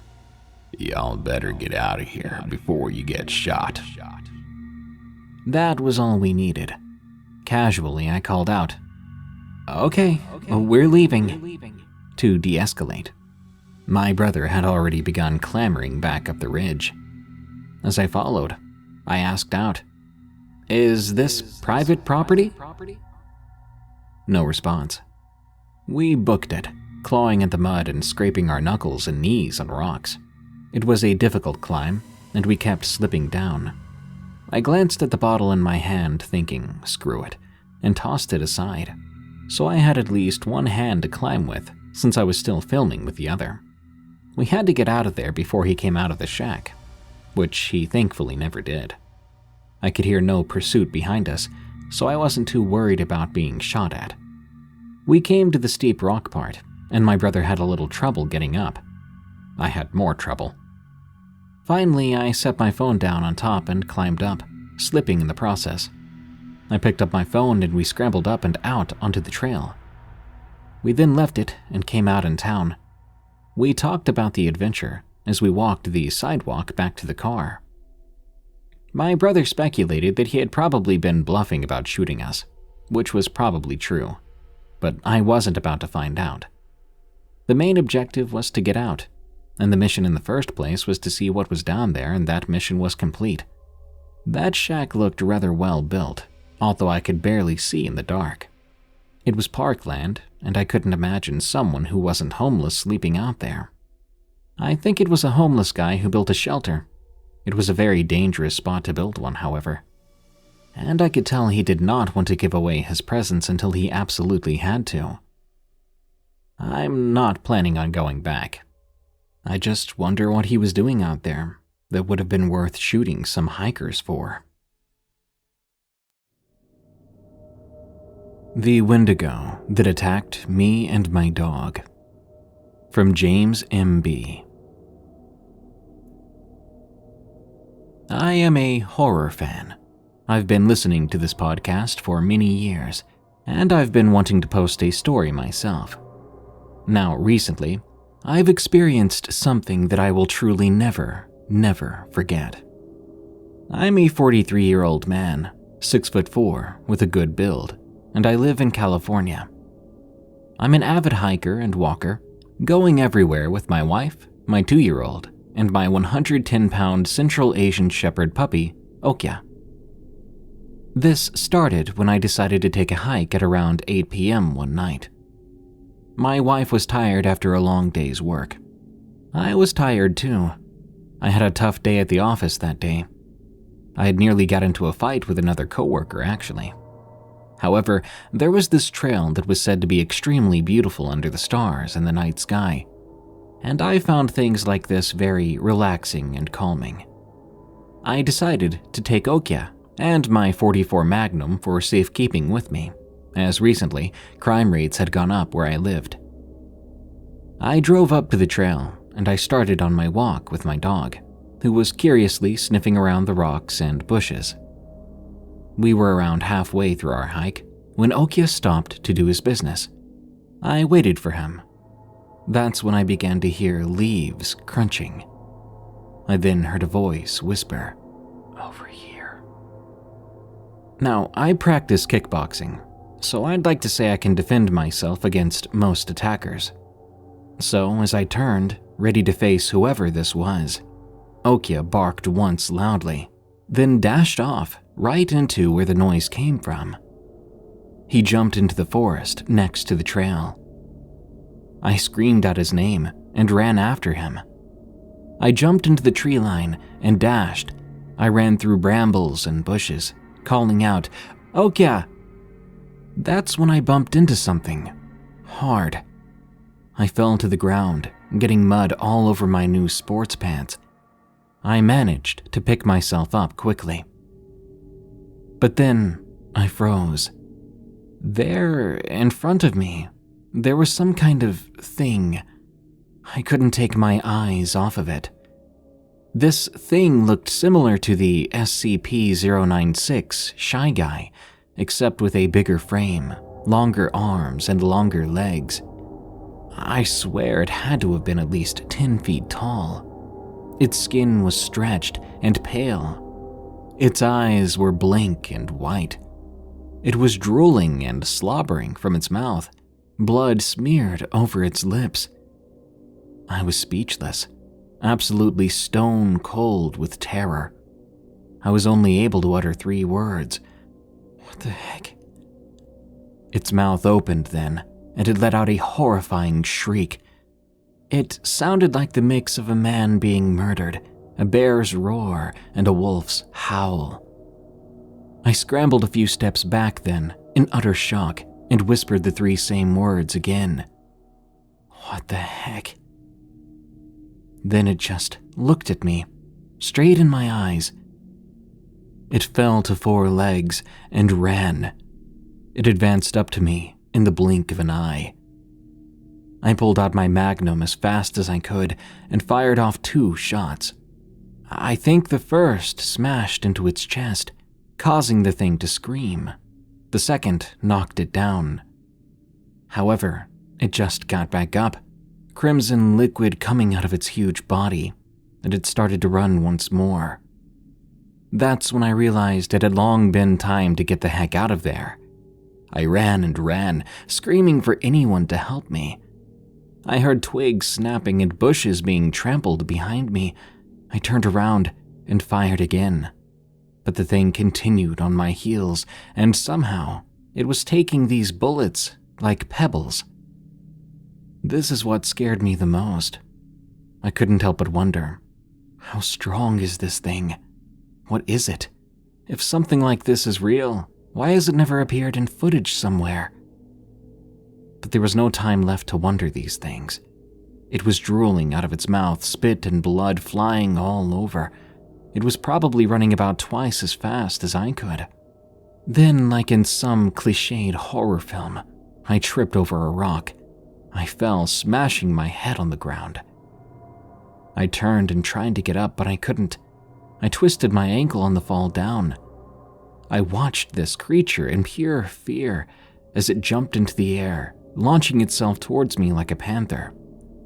Suddenly, there was a loud, smashing sound.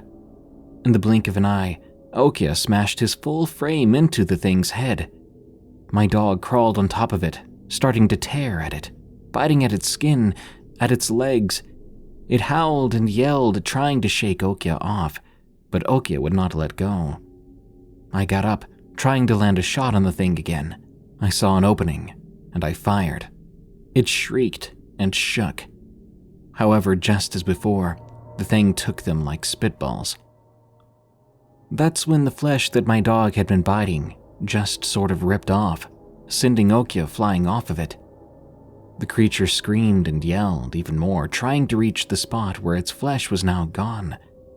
It turned towards me, giving me a look of anger and hatred. It shrieked and sped towards me once more. I called my dog over as quickly as I could, and we both ran. All that adrenaline saved me from falling behind, pushing me through the pain of my twisted ankle. We soon reached the outside of the tree line, and we began to speed our way down the trail. After what seemed to be a mile of running, I looked behind me and saw nothing. I sighed with relief and exhaustion. Then I heard it. The very same howl that thing had made before. We picked up our speed once more and reached the end of the trail. We hopped into my car and sped off, leaving behind a big puff of smoke and dust. I got home in a hurry, telling my wife the whole story. And she didn't believe me, of course.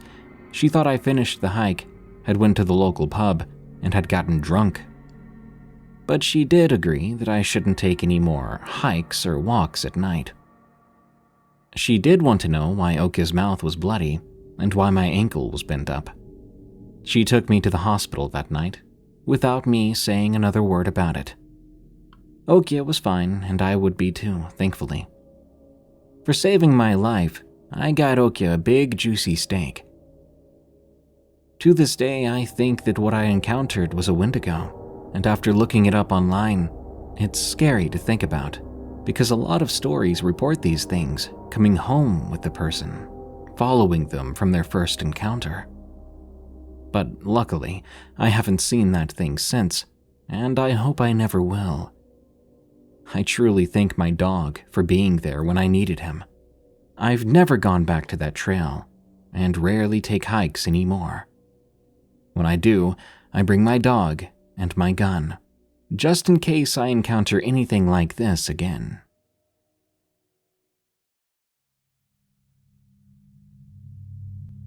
Tent Camping Fright, from Pleasant Peasant. This story is a little short, and I'm really just looking for someone who had the same experience as me. That year it was the first night of spring break, and I decided to go tent camping with my dad in East Texas. I had a machete with me, and I wasn't feeling too uncomfortable. We set up camp, sat by the fire, and went to bed. Everything seemed normal, until later. I woke up at 12:30 to hear someone's dog barking frantically at something. This just pegged me as really annoying at first. We were trying to sleep after all. I also had one of the worst headaches I think I've ever had. A few minutes later, I realized the forest was silent except for that dog. I'm certainly not an avid camper. I've only camped twice before that. But even I was smart enough to know that that means there's a predator or something around. I was beginning to feel on edge then, and as I was trying to fall back to sleep, I heard something else. This sounded like a cross between a mountain lion, a woman, and a horse shrieking. While this repeated, my dad suddenly sat up, then passed out again. No wonder. I told him he shouldn't have had 4 beers. This went on and on about 20 seconds before it shut up. I know this wasn't a mountain lion. I've heard a few of those on previous camping trips. This sounded more unnatural than that. I tried to go back to sleep, and eventually I was successful. I woke up again at 3:15, hearing a rooster crow in the distance. Again, this was deeply annoying, and my head was pounding even worse now. While I was trying to fall asleep again, there was another weird sound. At first, I was sure it was a donkey braying, but then the voice got really deep and sounded more like a smoker gasping for breath. I was just so confused and in so much pain that I couldn't think clearly. I stumbled out of the tent to relieve myself and to find some Advil that I had packed, but exiting the tent was not a smart move. It was drizzling then, this weird sort of thick rain that smelled metallic. That was weird too. As I was peeing on a tree, I heard rustling in the bushes from the direction I heard the demented donkey. I turned to look, and noticed there was something like rotten raw deer meat on the ground. It was nearly a full moon, so it was very bright. Then it stumbled out of the bushes. I was looking at it, something that at first I thought was a man. It had pale gray skin with sunken eyes and no nose. It was limping along and didn't seem to notice me. But this definitely wasn't a man. I stood there petrified, hoping it would continue to ignore me. It bent like all the way to the ground and started just eating the rotten meat. Once it was finished, it turned back the way it came and limped back through the tree line. Honestly, at the time, I wasn't even scared. I was just in shock. I kept thinking, what is that, a zombie? Zombies aren't real, what on earth? But I really don't think it was a zombie now. I mean, I have zero idea of what this thing was, and now I'm asking everyone who reads or hears this to please give me your thoughts. I need closure. If you know of what any of these 3 peculiar things sound like, please enlighten me, because I have a hunch they were all the same creature. Something is watching. From Anthony, 1997. My encounter took place about a year ago. My dad and I always go hunting on some land together, which has been in our family for a while. This land butts up to Shiloh Battlefield State Park in Tennessee. The land has a lot of stories and legends to it. Supposedly, a medical tent was stationed there in the Civil War. Those woods always gave me weird feelings, like I was being watched. One day I got loaded up, grabbing my .30-06, and I went to get my dad to go hunting. However, he had gotten sick the night before and didn't feel like going. I loaded up in my '97 Camaro and headed to the old homestead. I got there around 5:30 a.m., proceeding to load my gun, heading out to the deer stand in the woods, about 100 yards or more in. As I said, the woods here have always creeped me out, like I was being watched. But that day was different. I kind of felt at ease. So I started walking. Halfway there, I heard these heavy footsteps. I stopped in my tracks and I listened. I heard them take 2 more steps, then stop. I looked around, but as it was 5:30 a.m., I couldn't make out anything out of the ordinary. I kept on walking then to the stand, making sure I kept my head on a swivel and my gun off safety, because panthers and mountain lions aren't scared to run up on you. I wanted to be sure I was ready if one did. I made it to the deer stand and opened the door and locked it behind me. I pulled up the chair to the window of the stand, and the woods seemed more alive than usual. The birds were chirping a lot, and squirrels were running across the front of the stand. I sat out there about half an hour. I didn't see a deer yet, nor had I heard anything of the sort. I got on Facebook Marketplace on my phone, looking at cars and trucks, when I noticed the woods went completely silent.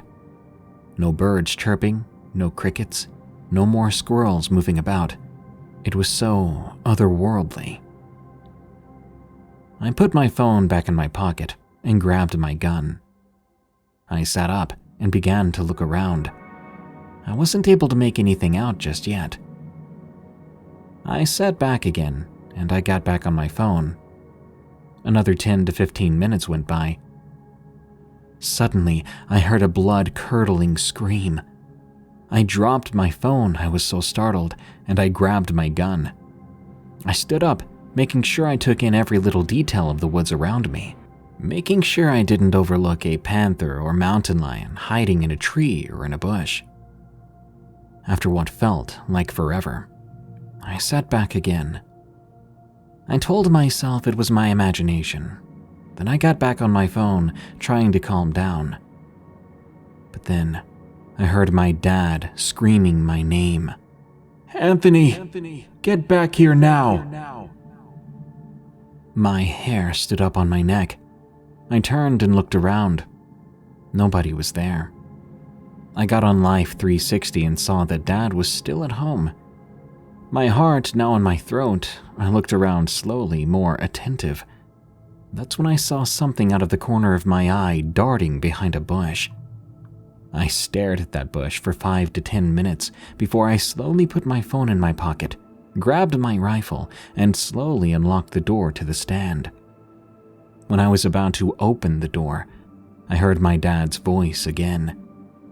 "Hey, Anthony, come here. Look what I found, son." My heart stopped. I don't know how long I stood there before I made my next move. I knew whatever it was talking to me was not my dad. So I took my rifle, and I fired a shot straight in the air. Then I took off running. I racked another one just to be safe. The whole time I'm running, I can hear it getting closer and closer, until I burst out of the woods and threw my gun into my Camaro. I looked back, and when I saw the human-like creature, it stood 7 or 9 feet tall. It was extremely slim, with disproportionate legs bent the wrong way. It had pale, pasty skin that looked like it was rotting off. Where its eyes should have been were black holes, and it had an evil grin from ear to ear. I threw my Camaro into reverse, slinging gravel as I pulled out of the little drive. I haven't been back, and I don't know if I ever will go back to hunt on that land.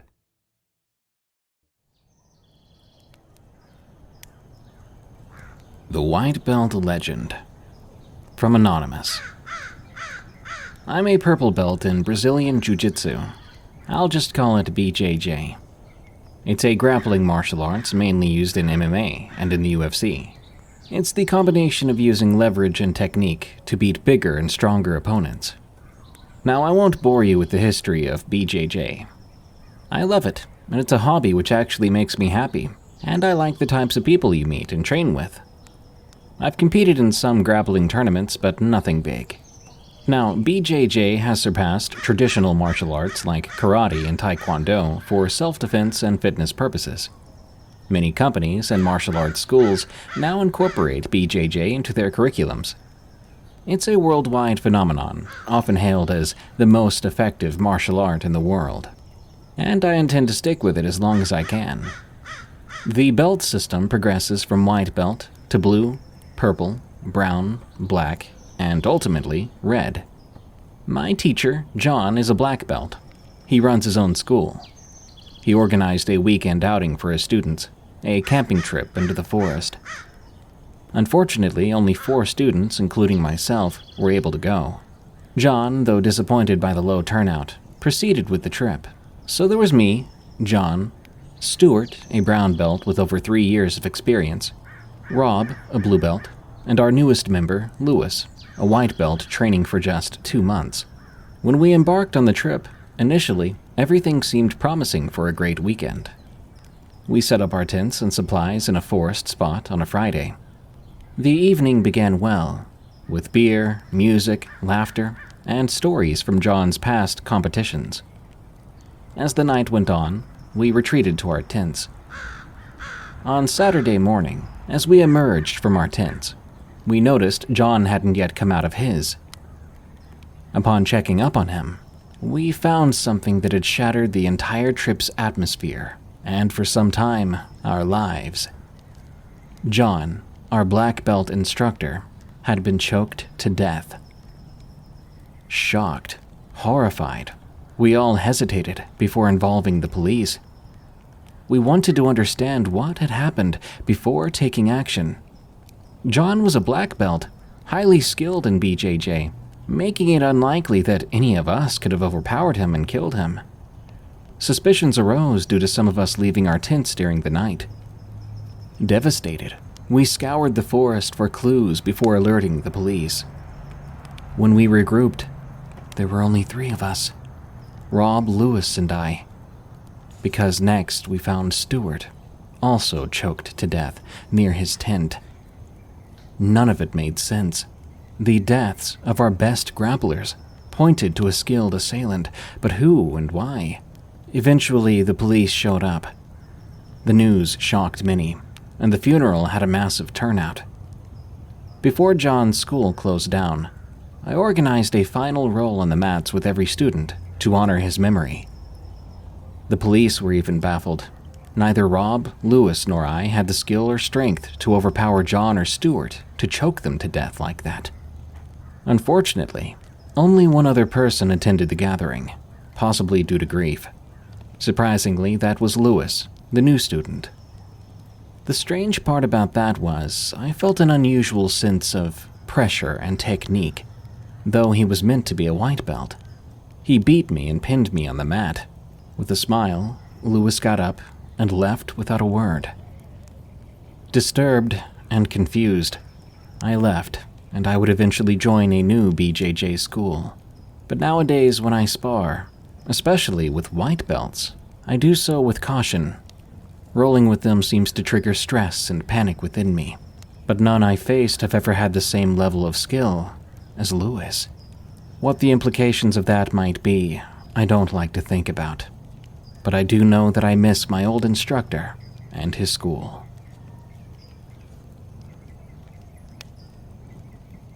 Summer Camp. From Anonymous. I want to start off by saying that even though this event took place 3 years ago, I still get anxious when I think about it. When I was around 11 years old, I went to this summer camp with my classmates. In the beginning, truthfully, it was a blast. We had a lot of fun. That was until one night. We began to hear the sound of footsteps around the shelter where my friends and I had been staying. It woke me up, but I was too afraid to get up and take a look to see who was out there. So I just lay in bed, listening to the footsteps around the shelter. Eventually, I didn't hear the footsteps anymore, so only then did I decide to peek outside. But when I did, I saw someone I assumed to be a man, standing right in front of our shelter. I was creeped out. I woke up all my friends, but when I wanted to show the person to them, that person was gone. The next day, I kind of forgot about the event. Maybe because we were too busy. That day, my friends and I were joining a group of rangers who took us into the wilderness, where we had the chance to walk around on our own, as long as we came back before 1500 hours. We went into the woods, expecting to see a lot of animals or some cool sights. However, the only thing we came across was a man. The man waved us down to come over to him. I didn't trust this for 1 second, obviously, but one of my friends said that it would be rude to ignore him and not go over. Maybe he needed something. I told him he could go, but I was getting out of here. I was going to turn back to the Rangers and tell them about everything, but it was too late. While my friends and I were discussing whether we should or shouldn't go to the man probably figured that we didn't trust him, so he started to walk over to us. I'll never forget the weird, huge smile on his face when he spoke. "Hey boys, wanna have some fun?" Right away I replied, "No thanks, my friends and I have to go back to the Rangers." The man said, "Okay," and thankfully let us go. That was kind of surprising to me, but hey, you didn't hear me complain about it. That night I woke up to the sound of footsteps again. This time I made sure to first wake up all my friends before taking a look outside to see what was there. When they were all awake, I decided then to look and see who was this person who woke me up 2 nights in a row. There was the figure again, and this time I could see his face. It was the same man we saw that afternoon. How did he know where we were staying?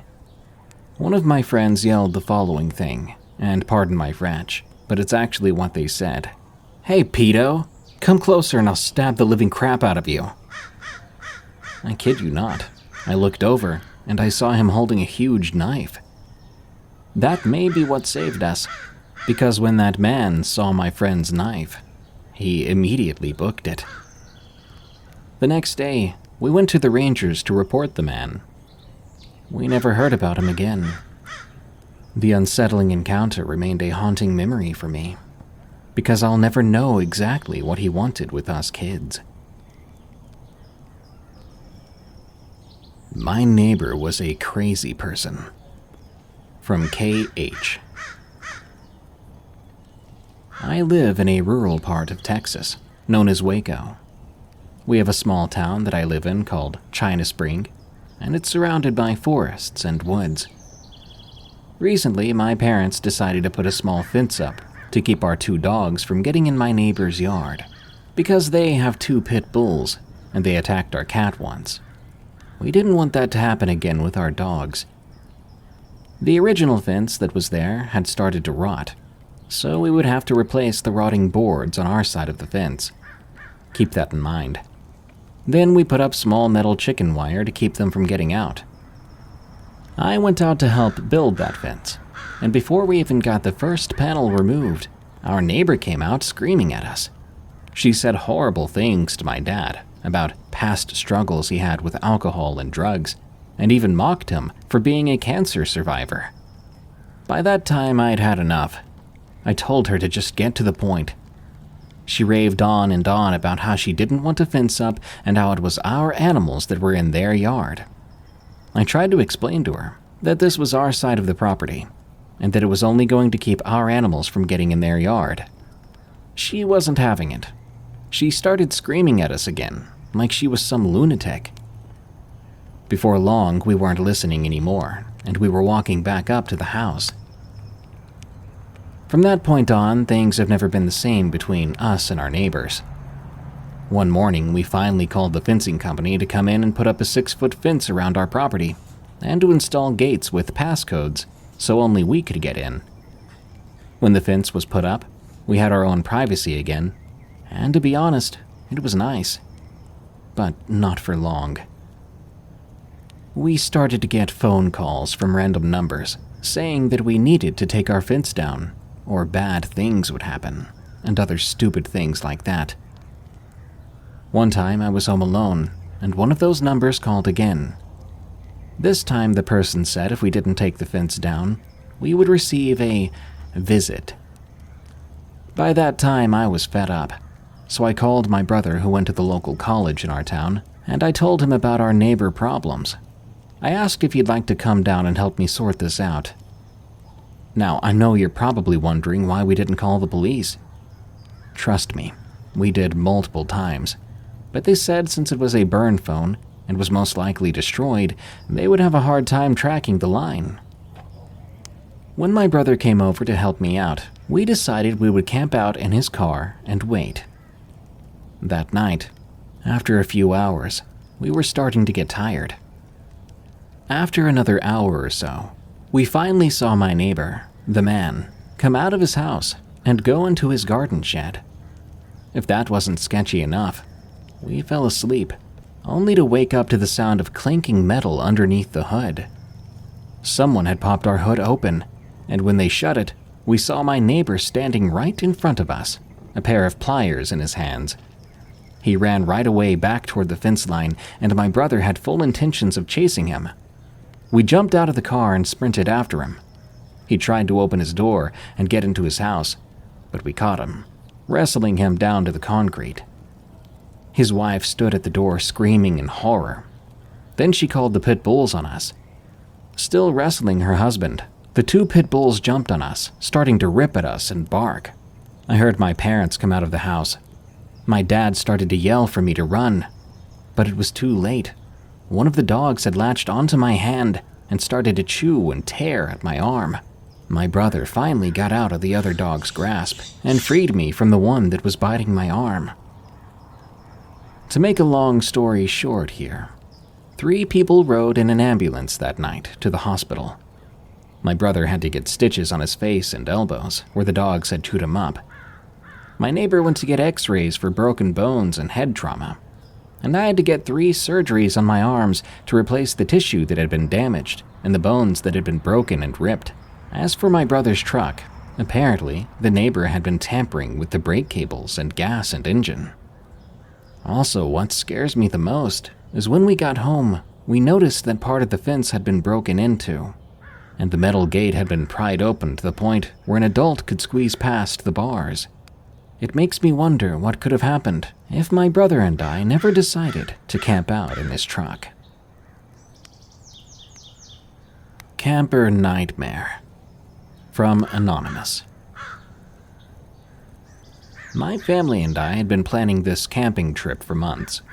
It was going to be our big summer vacation, a week spent in nature, sleeping in our camper and enjoying the great outdoors. My wife, Joyce, and I have 2 kids, a 12-year-old son named Tyler, and a 9-year-old daughter named Amy. The kids were so excited for this trip, and so were we. It had been a few years since our last camping vacation, and we were all ready for a break from the hustle of daily life. We packed up the camper and hit the road early Saturday morning. Our destination was a campground about 4 hours from home, one we'd stayed at a few times before. It was nice because it had a lake for swimming and fishing. It also had hiking trails and was generally pretty secluded, while still having some working utilities. After stopping for lunch along the way, we soon arrived at the campground in the mid-afternoon. We checked in, found our campsite, and got everything set up. Right away, the kids went to go explore, so we let them ride their bikes around while Joyce and I organized the camper. getting our outdoor kitchen ready for dinner. Before long, the mouth-watering scent of grilled burgers filled the air. As the sun began to set, we ate our dinner and roasted marshmallows over the fire. The dark woods surrounding our campsite was peaceful. The only sounds were the crackling fire, the occasional call of a bird, and my family's voices and laughter. Before long, the kids began to yawn, worn out from a day of travel and adventure. We got them ready for bed in the camper. After that, Joyce and I sat by the fire for a bit, before turning in ourselves. The next morning, we woke up ready for a full day of activities. After a quick breakfast, we walked down to the lake to do some fishing. The kids got bored of that pretty quick, so they played in the shallow water near shore, while Joyce and I cast our lines. We didn't have any luck, maybe because the kids were playing in the water, but we enjoyed the tranquil morning. When we got back to the campsite, we decided it was time for a hike. There were a few different trails leading from the campground into the woods. We chose one that was listed as a family-friendly spot, and it would take us a few hours. The forest there was dense and beautiful. Tyler led the way while Amy picked wildflowers. Joyce and I held hands, taking in the sights and sounds. About halfway through the hike, we came across an old abandoned cabin. It looked as if it had been empty for years, with a crumbling chimney and caved-in roof. Amy wanted to explore it, but I thought it wasn't safe. We paused there to have a snack before continuing on the trail. Something about that cabin gave me the creeps. I felt relief when it was out of sight behind us. The afternoon flew by. We left the woods and went for a swim, played some card games, took naps in the camper. Before we knew it, the sun was getting low, and it was time to make dinner. Hot dogs and beans were enjoyed over laughter and campfire smoke. There's nothing better than that. As the sky darkened, I noticed the woods seemed eerily quiet, like all the animals had suddenly disappeared. Or maybe they were hiding from something. A chill ran down my spine, despite the heat of the fire. The kids must have noticed, too, because Tyler said, "It's creepy out here tonight, huh?" Joyce and I glanced at each other with unease. Soon we were all ready to head inside the camper for the night. As we got up to go inside, a shrill scream pierced the silence from somewhere deep in the woods. The kids shrieked and grabbed onto us. Joyce gasped. "What was that?" The scream sounded again, even closer and more blood-curdling. My protective instincts kicked in. "Get inside, now," I ordered. We rushed into the camper, and I locked the door behind us. We huddled anxiously in the back, waiting. The screams echoed once more, then went quiet. We stayed awake all night, listening, but didn't hear the screams again. None of us got much sleep. When morning light finally crept in, we were relieved, yet still unnerved. Over a quick breakfast, we discussed packing up and leaving early, but the kids begged to stay one more night, promising not to wander too far from the campsite. Joyce and I reluctantly agreed, but we said we'd leave first thing in the morning, whether the kids liked it or not. We spent that day sticking close to our campsite. I kept getting a creeping sensation that we were being watched from the woods. The family that occupied the neighboring campsite had apparently packed up and left sometime during the night when they had too heard the screams. I didn't blame them one bit. As the sun began to set, I noticed a distant rumbling of thunder. Dark clouds were approaching. A summer storm was rolling in. We ate a quiet dinner, then went inside the camper, hoping to wait out the storm. The wind began to howl, lightning flashing brighter, thunder booming louder, and then the heavy rain started to pelt down. The storm soon became the least of our worries. Over the torrential downpour, a noise arose from the woods. At first it was barely audible, but it steadily grew louder, more pronounced. A ghastly moaning echoed around us, accompanied by the sounds of snapping branches and underbrush being trampled. My family cowered in the camper, terrified. "What is it? What's out there?" Amy whimpered through tears. I don't know, honey," Joyce replied shakily. "Your father and I will protect you, okay?" I clutched my shaking hands into tight fists, ready to defend my family from whatever evil lurked in those dark trees. The awful moaning and trampling grew deafeningly close before stopping just at the edge of our campsite. We held our breaths, bracing for attack. Suddenly, a bright light flashed outside the camper window, blinding us. A bullhorn squealed, "Come out with your hands up!" We stumbled out of the camper, stunned to see two police officers approaching us, guns aimed warily at the tree line.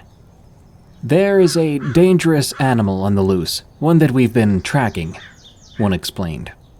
"Please quickly pack up so we can escort you to safety." We didn't have to be told twice. We rushed to pack everything into the camper while keeping an eye out for whatever animal had been stalking us. Soon we were driving away, flooded with relief. The kids fell asleep almost instantly after the terrifying ordeal. Once we felt safely far away, Joyce turned to me and whispered, "Next year, I say we just go to the beach." I wholeheartedly agreed.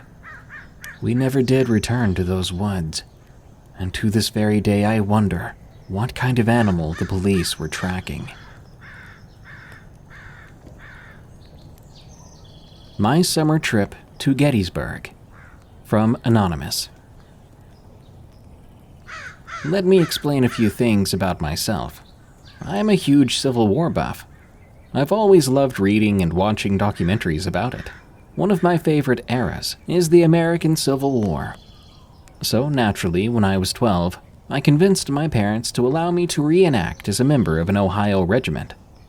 I loved portraying the Union side, continuously learning more about the war, and I made a lot of good friends doing it. I had a friend named Ed who portrayed a Virginia unit and would always try to get me to join them.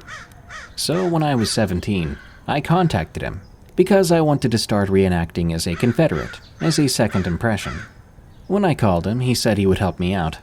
He also told me he was going to do a living history event on the battlefield of Gettysburg, and he invited me to come along. I was able to convince my parents to let me go. I was so excited. This was going to be my first time spending the night at an event. We met up early on Friday and drove to Gettysburg. The whole ride was filled with stories of reenactments and history. It was pretty fun. We arrived at 7:30, and we met up with other guys in the unit. I stood and chatted with these guys, getting to know them. Let's call the leader of the group Jack. Jack was a great and funny guy. There were also a few other guys, one of whom was named Thomas. Thomas had been in some deep situations in Afghanistan during an offensive with the Marines. Now allow me to explain where we camped. It was called Spangler Spring. During that battle, it was a killing field. The Confederate forces charged across it to attack the Union on Culp's Hill. The spring and nearby Rock Creek ran red with blood from the dead and dying. It was a rather intense place to camp.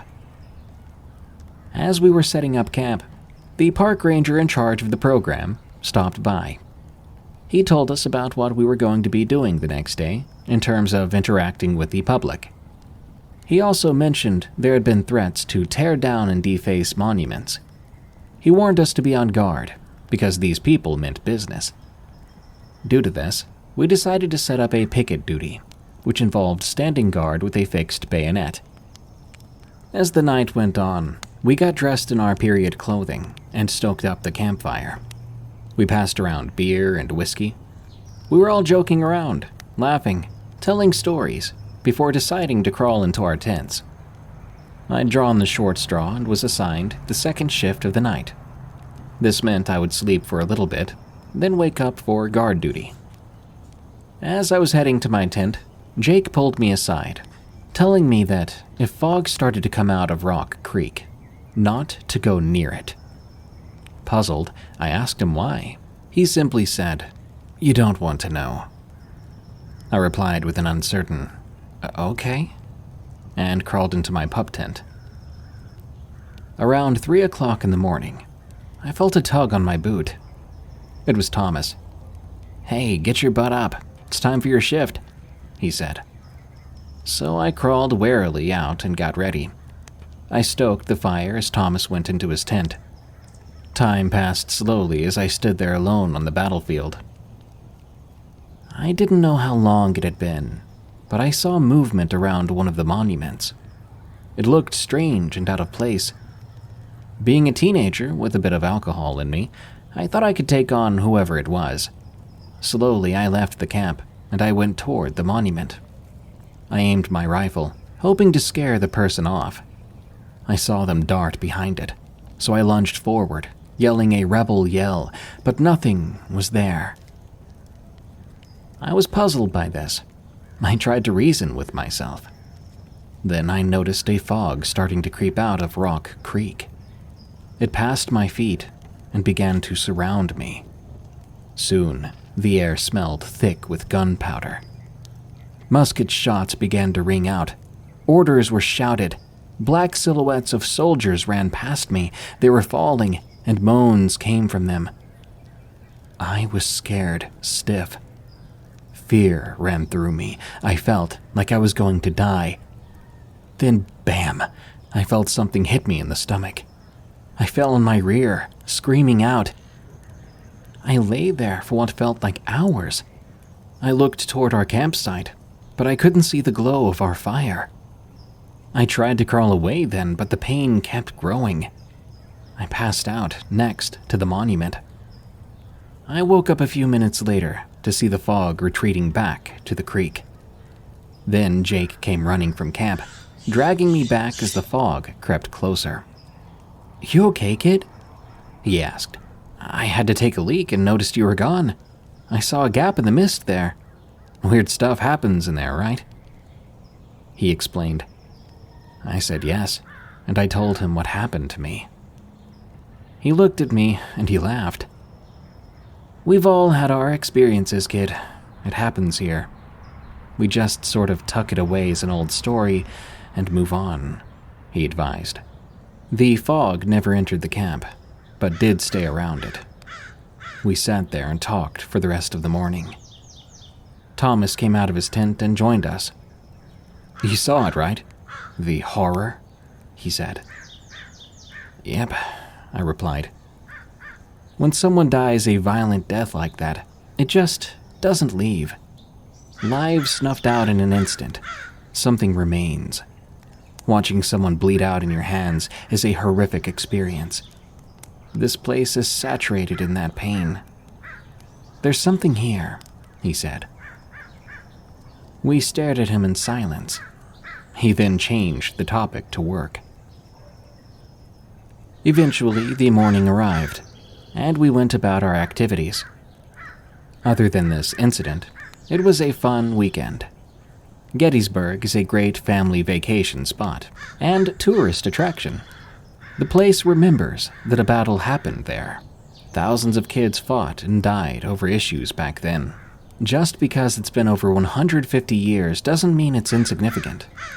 There is something on that battlefield, and it will always be there. Should have opened that door. From Tiny Teacher. This incident occurred during a week-long camp with our class. I'm currently a teacher at the same school.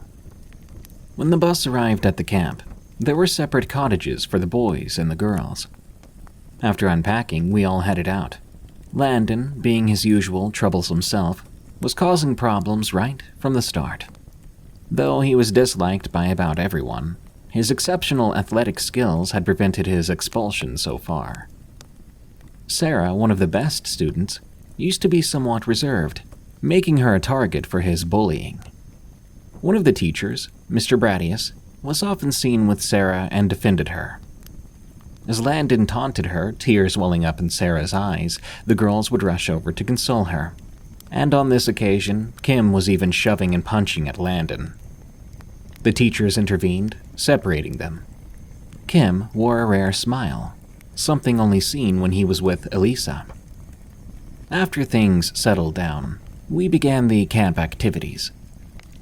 Landon excelled in competitions, of course, but remained an obnoxious presence. As night approached, Landon targeted Sarah again. He tripped her, causing her head to hit a rock and bleed. He then stepped on her ankle, adding injury to injury.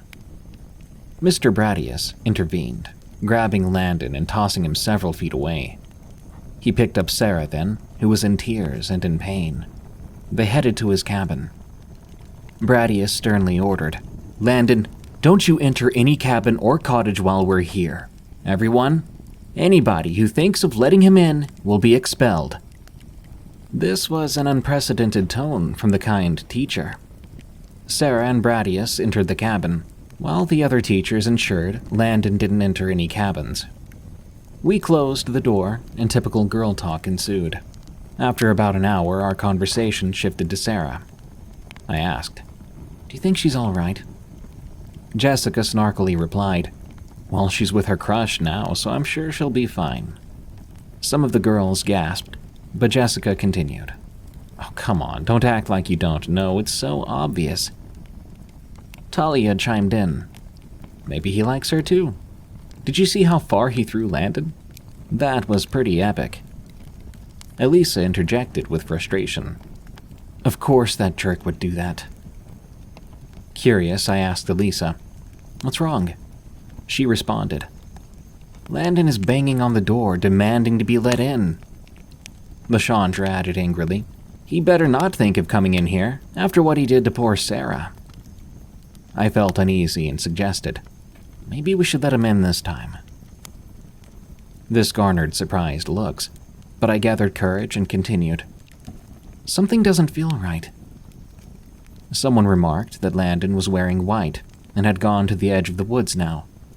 Moments after that, Landon began to bang on the door again. He sounded scared. "Guys, open up. Come on. It's coming closer."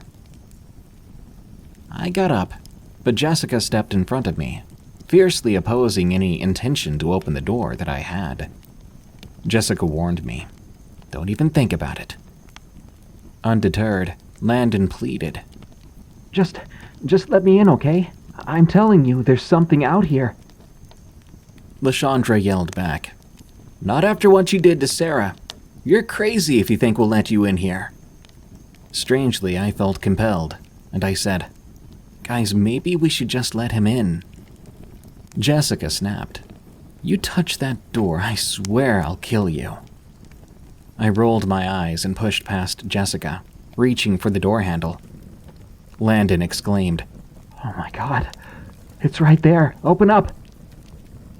His voice sounded strange. I withdrew my hand, and the others regarded me oddly. Landon continued to demand entry, but Jessica yelled, "Get lost." She slammed her fist on the door and shouted, "You hear me? Go away." There were a few more noises, followed by silence.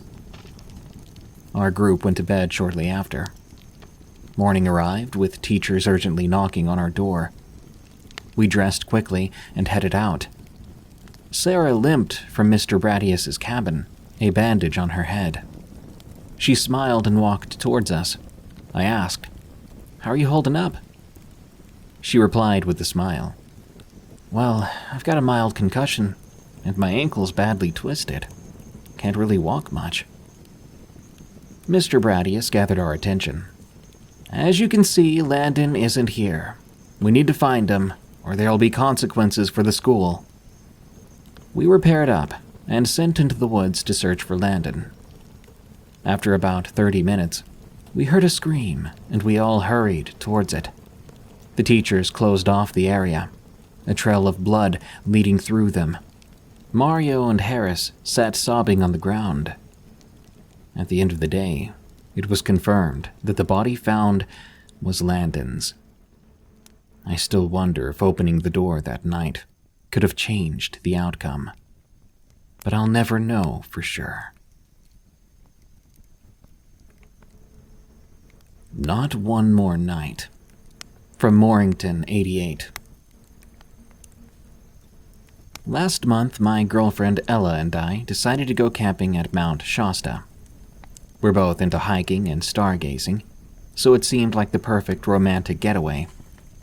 We drove up there on a Friday afternoon, found a nice, secluded spot to set up our tent, and settled in as the sun started to go down. The woods got totally dark, and all you could see were millions of stars in the sky. It was so beautiful and peaceful, listening to the wind in the trees and the river flowing nearby. We cooked up some hot dogs in the fire pit. We then cuddled up in our sleeping bags, Ella using my chest as a pillow. I'm not sure what time it was when I suddenly woke up.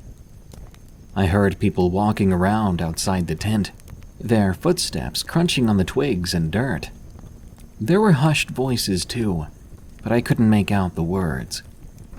My heart started to race. Who would be out here in the middle of the night, in someone else's campsite? The footsteps circled the tent once, then again. The voices kept whispering. I remained frozen, staring wide-eyed at Ella, who was now awake and silent too.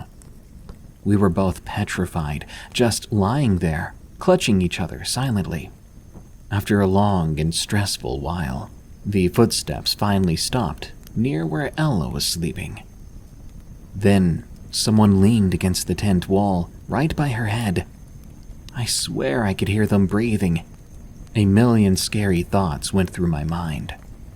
Were we about to get attacked? Robbed? Kidnapped? Every muscle in my body was tense.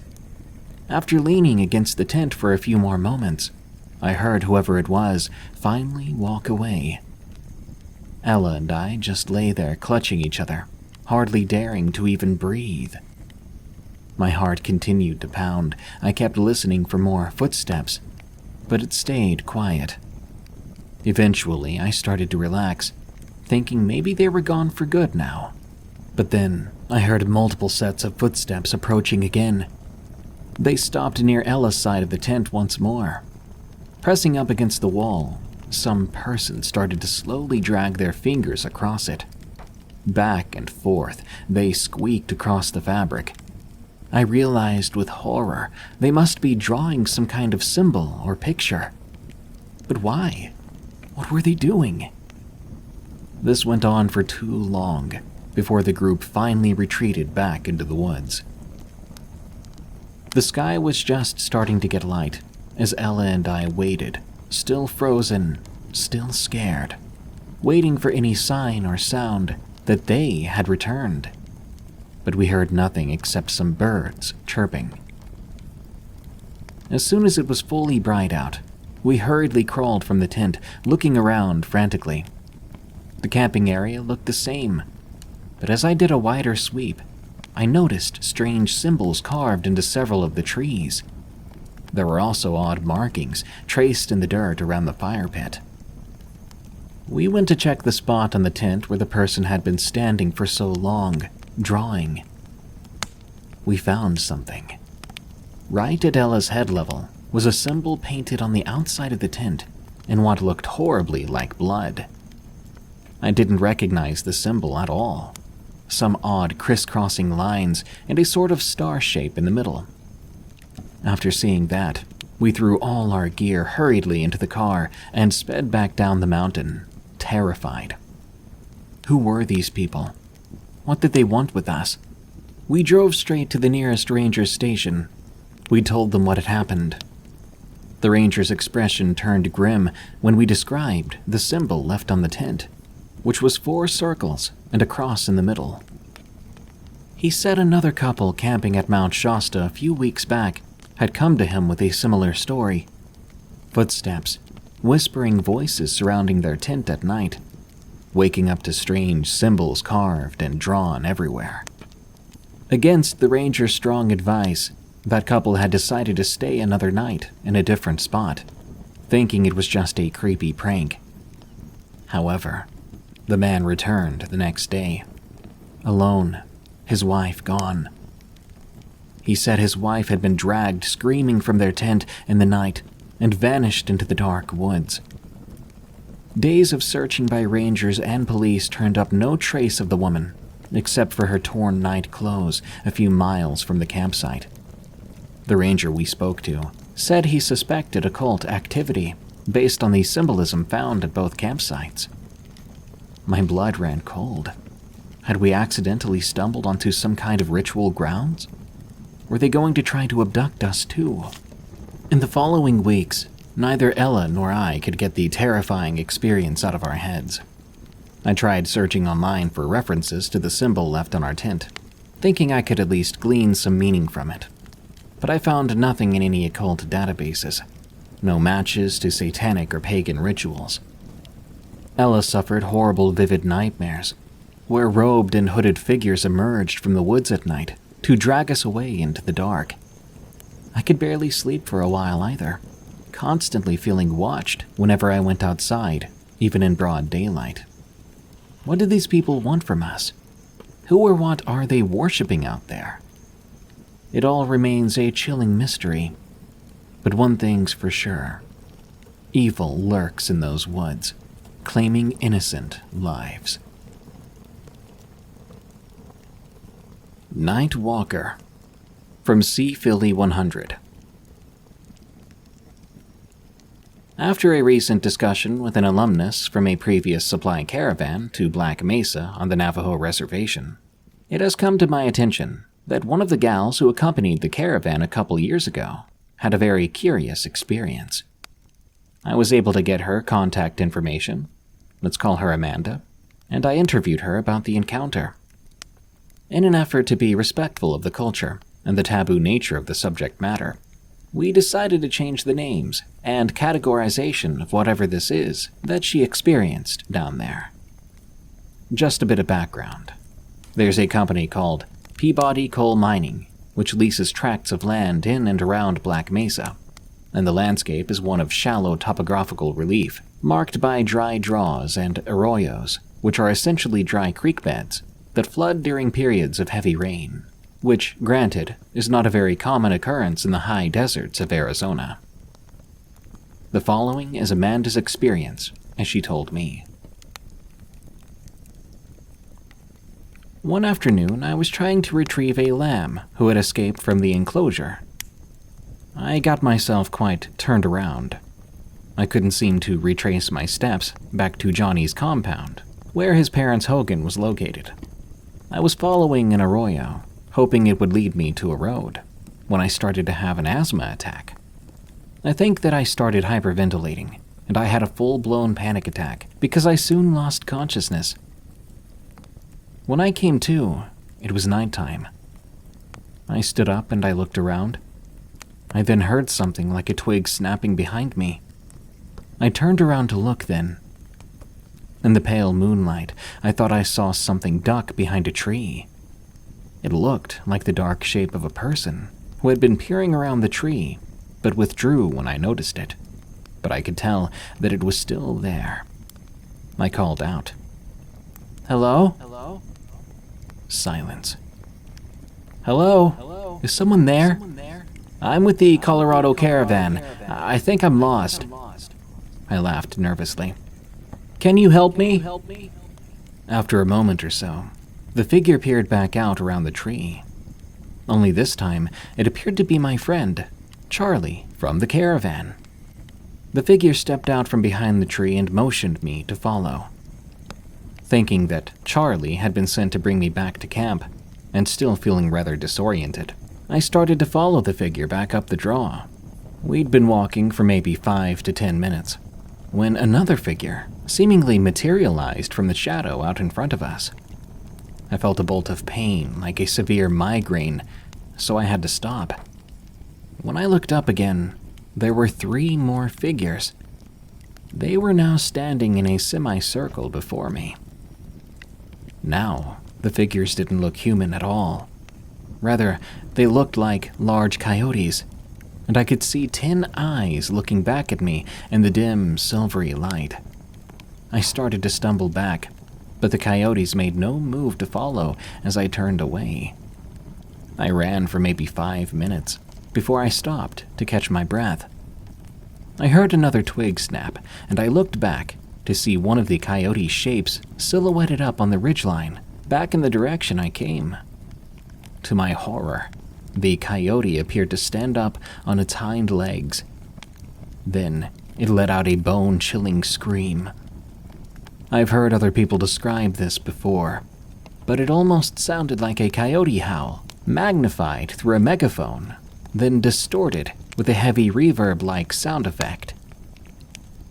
My head was pounding, but I truly felt in fear for my life, so I kept running. Eventually, I came to a service road, and I was able to flag down a Peabody mine worker who was driving down the road in a work vehicle. I convinced him to give me a ride, telling him our caravan leader, Buck, could explain the situation to his manager if need be. As I climbed into the cab and we started to drive, I looked in the rearview mirror. There, I saw those eyes reflecting the red brake lights from behind the truck. I don't think they followed us, but I couldn't be sure.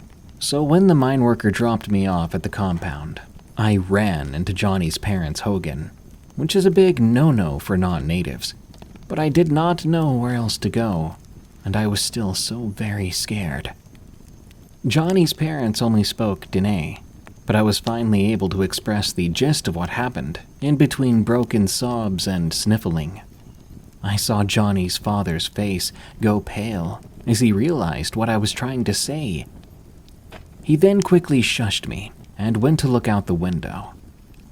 Johnny's mom went to the stove, collecting a small pan of ashes, which she dumped out on the table and began to dip bullets into the white ash, loading them into a .357 revolver.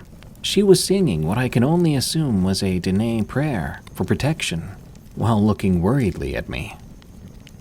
They let me sleep inside, and nothing more happened that night. In the morning, they called a medicine man to come and pray over me. We still had a couple nights left, but decided to cut the trip short after that. Johnny said not to worry, that the walkers wouldn't bother them anymore, now that we were leaving, and that he was just glad I was okay.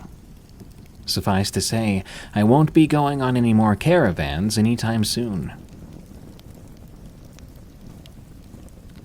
Hollows Creek, from DK. The year was 1999 in St. Paul, Minnesota.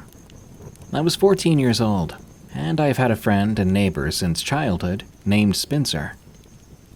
Spencer was Hispanic, and he was a pretty naughty kid, always getting in trouble, and he sometimes got me in trouble with him as well. Even though he was naughty, he was a good friend since childhood. One day, we decided not to go to school. We lied that we were sick to both sets of parents. We knew that our parents went to work so we could hang out together.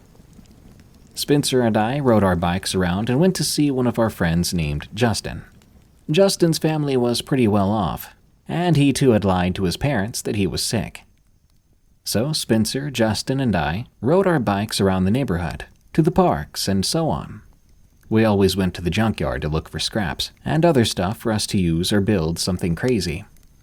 We decided to go there, and when we made it to the junkyard, Mr. Fitzgerald knew us very well and always allowed us to come in and look for scraps. While we were looking for things, I discovered a BB gun with a bag full of pellets. Quite the find for us. I called Spencer and Justin over and showed them what I found. The three of us were amazed, but we decided not to tell Mr. Fitzgerald what we found. We just told him we'd stop by again some other time, and we left. Now, we had a secret hideout that no one knew about except us. We found this place when we were younger, and we called it Hollows Creek. Basically, it was a small pond, well hidden in a dense forest, surrounded by land, small trees, and grass around the pond. It was like our fortress of solitude. When we got there, we shot that BB gun around like crazy. At trees, at the ground, at the pond, and even up in the air to see if it would fall back down. We had so much fun that day. We just hung out at Hollows Creek for most of the day, until it was time for us to go home. And when that time came, we left the BB gun there, and we all went home. A few days later, on a Friday after school, Spencer, Justin, and I decided to add a new friend to the group. Her name was Emily. She was a good friend of Justin's. We decided to take Emily to our secret hideout at Hollows Creek. We'd brought sleeping bags, snacks, and drinks. We had a small camping trip down at Hollows Creek. As we camped, we didn't know how to start a fire, so we decided to use flashlights instead. Truth be told, it got pretty creepy there at night. It was starting to get dark, but we were eager to stay and camp through the whole night. The time was soon 10 p.m. It was just Spencer, Justin, Emily, and me. We'd brought a tent for the boys to sleep in, and Emily had brought her own. But we set up the two tents close together, just in case Emily got scared, or one of us did. Spencer grabbed the BB gun, leaving it in our tent. We said our goodnights and we all went to bed then. At about 3 a.m. in the morning, I was awakened by the sound of the zipper of our tent opening. It was Emily. She was trying to come into our tent. From the way I saw her face, she looked scared, terrified even. I was worried, so I asked, "Emily, what's wrong? What's going on?" She replied, "Someone's out there, and they came and touched my tent." I was scared then too, so I woke up Spencer and Justin, telling them what Emily just told me. We were all together, looking around while we were inside the tent. Justin said, "Spencer, grab the BB gun. We may need it." So Spencer listened. He went over and grabbed it from under his pillow. He even pumped up the air on it. The thing was ready to shoot at anything that came close to us. That was when someone or something came and touched the tent. Spencer turned and shot the BB gun. The pellet went through the tent. It was a direct hit, but we heard the most terrifying scream imaginable. The scream was coming from everywhere around us all at once, and there was a sudden smell of smoke, like something was burning. We all screamed together as well. Then we all ran out of the tent, gathering our things in a hurry. We were so frightened. We got on our bikes and we left Hollows Creek. We all went to my place and spent the night there. But I don't think we slept at all. We stayed up all night, talking about what we had just witnessed at Hollows Creek. After that day, the four of us never went back there. We lost our little secret hideout. The night we stayed at my place, we didn't know what we encountered. All we did know was that we witnessed something terrifying. Years went by. Emily and I are married now, actually, and we have 3 beautiful girls. But that encounter back at Hollows Creek when we were kids, I'll never forget it. Crazy Woman on Holiday, from Maasai Riot. Something happened a few weeks ago that I still can't explain. I woke up feeling groggy after a hard day at work, but since it was Saturday, I took my time getting out of bed when my phone suddenly rang. It was my brother. I answered and immediately heard, "Hey, how are you doing?" With my groggy head, I replied, "Man, I just woke up. What's up?" He replied after laughing, "Okay, bro, so we both don't have anything to do this weekend, right?" I answered, "Yeah, I know. Do you have a plan? Sounds like that's why you might have called me." He then replied, "Yep, we're both free for the weekend, and the old man is free anyway because he's retired. So why don't we guys just go have a good time in Germany on a beer tour?" Sounded fun to me, so of course I agreed. We scheduled the trip, and a few days later, we were off driving to Germany. On the drive there were loads of laughs and drinks. We were thoroughly enjoying the trip. One photo after another, capturing moments of a man in his 70s traveling with his sons, all of us living in the moment. Days were spent indulging in beer and fun, until we arrived at a hotel near the Black Forest. That's where an ex of mine apparently happened to work. Upon entering the hotel, Ginny immediately recognized me. She ran towards me and wrapped her arms around my neck. Pulling back slightly, I looked her in the eye and exclaimed, "Oh my gosh, Ginny, you look great." My dad and brother exchanged odd looks, prompting me to explain.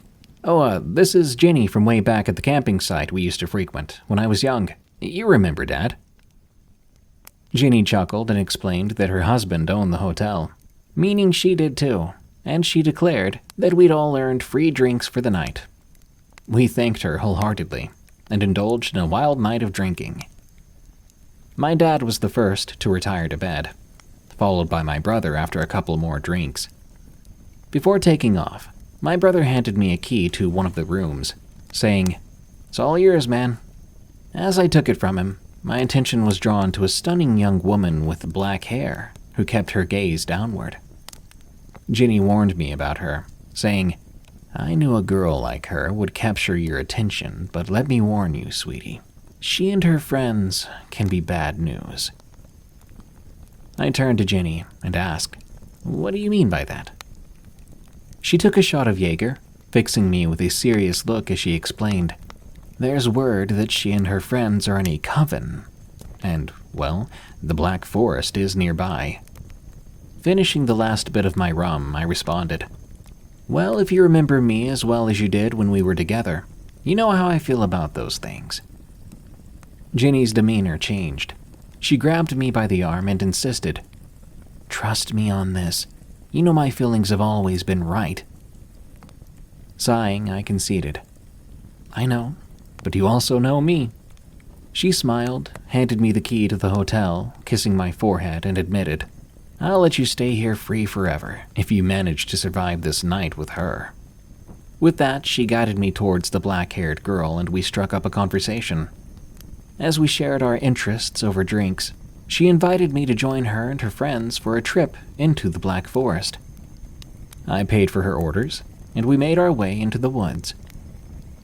Upon reaching the forest, she sprinted ahead like a wild animal in pursuit of fresh prey, leaving me struggling to keep up. Eventually, I actually lost sight of her. At that point, I was surrounded by darkness.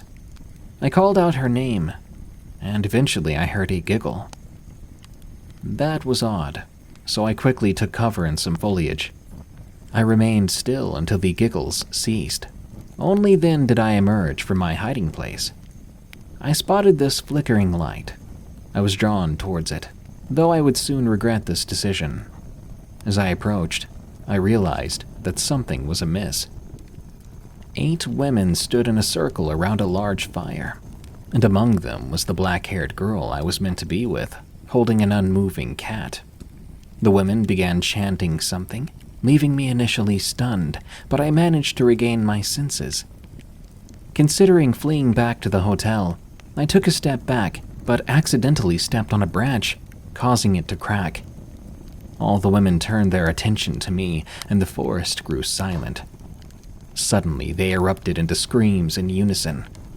Panicking, I turned and sprinted back to the hotel, their screams hauntingly trailing behind me. Upon reaching the familiar streets, the screaming ceased, but I continued to run until I made it back to the hotel. Using my key, I entered my room without hesitation. An hour later, there was a loud banging on my door that jolted me awake. Peering through the peephole, there stood the same black-haired girl, her face now contorted with horrific anger. And I swear her eyes turned red as she stared at me, her demonic voice demanding, "Open up now." Somehow, something compelled me to comply. I opened the door, and she rushed into the room, her face inches from mine as she uttered in that horrifying voice, "You saw nothing, and you'll let me keep walking your plane." Stepping back into the hallway, she remained unblinking, her black hair obscuring everything but her eyes. Suddenly, the front door slammed shut, but when I looked through the peephole again, she was gone. The following day, I recounted the night's events to Ginny, and she arranged for a new room for me. I did encounter the black-haired girl again a few more times, but it was as though the fateful night had never happened to her. I never told my brother nor my dad about the incident, but I believe that the black-haired girl was part of a coven and that she was possessed that night.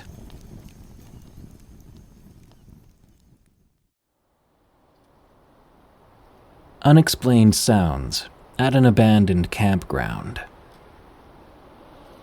On a muggy late summer afternoon in Georgia, my husband, our 6-year-old son, and I decided to go camping. Instead of opting for a paid camping ground, we sought something a little more off-road. We'd heard about an old camping site that had been closed down, no longer attended or maintained. Curious, we decided to check it out. Upon arrival, we found the gate to the old check-in booth chained shut. This meant we'd have to park our car in the woodline and carry our belongings in on foot. After a short walk, we began to spot old campsites, overgrown picnic tables, fire pits, etc. We continued searching for a spot near the pond, so we kept walking until we found the perfect spot. It was about a 15-minute trek from our car. That evening was simple, and before long our son was asleep, while my husband and I sat by the fire, no one around for miles. The silence was a bit overwhelming, but suddenly it was interrupted when we heard about 6 loud, heavy bipedal steps coming from the water's edge. It was like the sound of someone stepping out of an inner tube in the water, then taking several heavy steps onto shore. My immediate thought was that a park ranger or police officer had found our car, located the campsite, and was about to ask us to leave right away. Had the sound resembled any animal, such as a deer, muskrat, beaver, or bear, even though we shouldn't have bears in our region, I believe we'd have instinctively identified the approaching animal. This was heavy though, deliberate, more intimidating than any animal could be. My husband, a tough guy, not easily rattled, sprang to his feet, feeling defensive and genuinely afraid. My blood ran ice cold. We shone our flashlights into the woods, instinctively grabbing a nearby pocket knife and stick. We waited in silence for whoever it was to approach. Strangely, no officer showed up announcing their presence.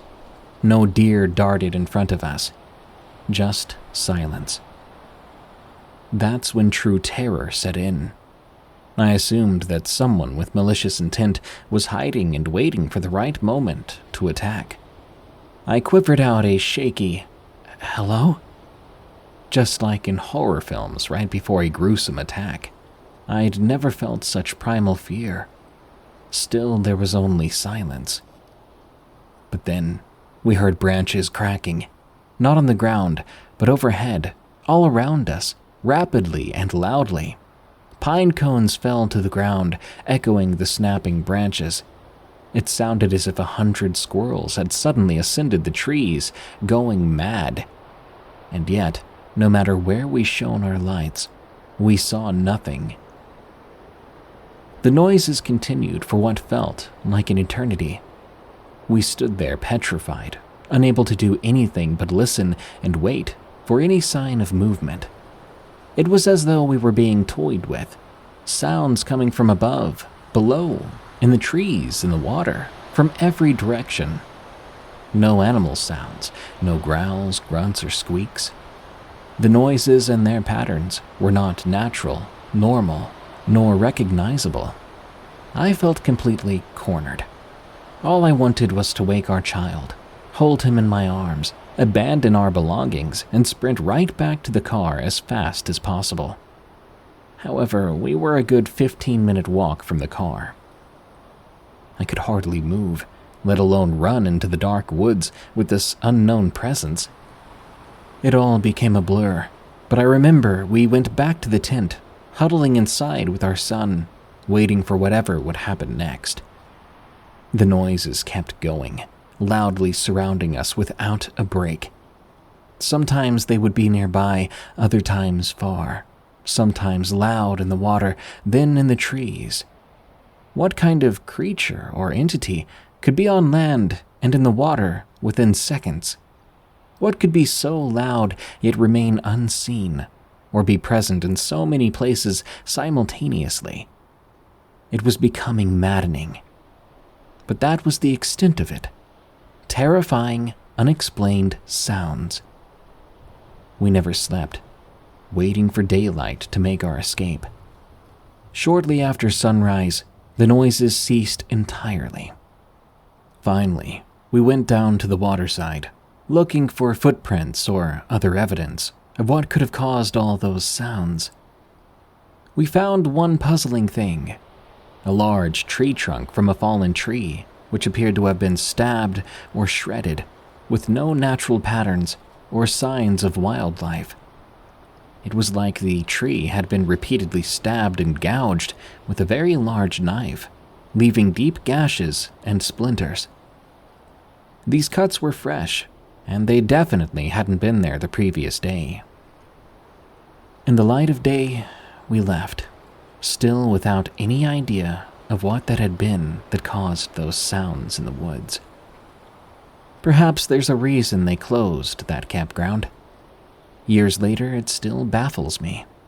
I've been unable to rationalize or explain it away. It was something very, I'll just say, unnatural.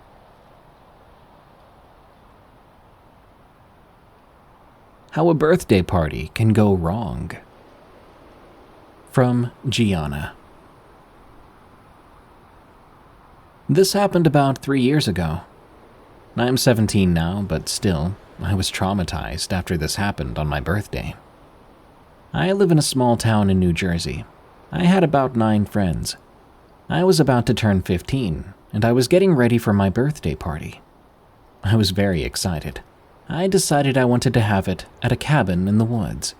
So my mother arranged for us to have a small cabin in the middle of the woods, where we'd have access to a kitchen, a living room with a TV, 3 bedrooms, and a bathroom. It was going to be so cozy and peaceful. My mom helped with the decorations before my friends could arrive. We hung balloons, streamers, and string lights to give it all cottagecore vibes. By the time we finished putting up the decorations, I heard knocks at the door. I went to get it. My cousins and friends had arrived. As soon as I saw my best friend Ernesto, I gave him a tight hug, then welcomed them all inside, saying, "You're all just in time." As soon as we got settled, Mom ordered up some pizza. After chowing down, we all huddled together, telling stories. Sometime later, my mom told me she had to go into town, but she was a bit hesitant, worried about leaving us all here alone. But I assured her that we were all older and that we could take care of ourselves. I promised her I would check all the doors and windows, making sure everything was locked down. Once my mom was convinced, she left, and we all went out to start a fire, cooking up some s'mores. We were having a great time, telling some scary stories by the campfire. One of my friends, Jessica, started to tell this true crime story about some sort of female serial murderer. We were laughing and giggling, hiding the fact that we were actually a bit scared. But then Ben told us that his mom and dad got a divorce. We felt horrible for him. We asked what happened.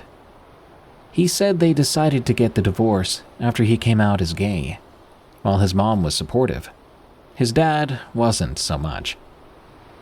After they split, his dad constantly harassed him and his mom. His mother got to the point where she had to file a restraining order against his dad. As Ben explained the story to us, he was nearly crying. Just in case, we asked him what his father looked like. He showed us a photo. A little while later, after the tension settled down, we began to hear loud crunching noises coming from the woods. Keep in mind, we were in the middle of nowhere, and the next neighbor to the cabin was like a mile away or more. Ernesto gasped. What the heck was that? I answered in as calm a voice as I could muster. Maybe an animal. Alan, the bravest of our group, said, I don't think so. I've never heard an animal walk around like that before. Sounds like a person, I started to agree with Alan. It really did sound like 2 legs walking around, not 4. We tried to focus again on making s'mores, but that's when my cousin Ruth began telling another story. We were so interested in the story that we forgot about that sound. Until we heard it again. It sounded much closer now. We all got creeped out to the point we had to go back inside. We all power walked towards the cabin. As soon as we all got back in, I locked the doors behind us, making sure the deadbolt was locked in tight. As soon as we all got inside, we decided we should watch a show before bed. We decided on some anime on Netflix. After watching a straight season of something, we all decided to go to bed. 6 of us got the beds upstairs and downstairs, while the rest of us 4 slept in the living room. That included me, Ernesto, Jessica, and Ryan. We slept downstairs in the living room. Before going our separate ways, we wished each other good night. Then we headed to bed. My 3 other friends already went to sleep, while I was still on my phone, scrolling through Instagram. Eventually, I felt my eyes getting heavy. Once I felt a bit too tired, I plugged my phone into the charger, and I drifted off to sleep. I may have been asleep for just a few minutes, when loud banging at the door woke me up. All 4 of us were awake. One of us had to see who was at the door, so I decided to be the one to check it out. I think all of our hearts were pounding. This cabin was a bit old. It didn't have a peephole, so I couldn't see who or what it was through the door. The rest of us decided not to wake up the other friends, as we didn't want to creep them out. We were all positive, or just hoping, it was probably just an animal or a stray dog. But the direction of the sound changed, moving towards the window, specifically the living room window. Someone began tapping very hard on the window pane. I got down on my hands and knees, carefully going to look out that window. I pulled back the drapes just a little bit, so I could see outside. What I saw made my body freeze up. I was face to face with a very tall man who was probably in his 50s. He was shirtless, in nothing but boxer shorts. He wasn't even wearing shoes or socks. He was holding what appeared to be a hunting rifle in one of his hands. The moment he saw me, he smiled this creepy, big smile. He also waved at me, as if he was taunting me. He pointed at the front door then, as if telling me to let him inside. But right away, I recognized who he was. It was Ben's dad, from the photo that he showed us. I dropped the curtain back and ran to my cousins and friends downstairs. I told them what I saw and who was outside. They were all just as freaked out as I was. We all ran up and went to get the rest of our friends upstairs. Ernesto, Ryan, and I went to wake up Alan and Tim in the room next to Kai and Ben's room. We told them there was a crazy man outside the window. They were scared then too. When I said crazy man, they all jolted awake, now fully on guard. When Kai and Ben asked who was outside, I was hesitant to say, but eventually I relented. Ben, I'm pretty sure it's your dad.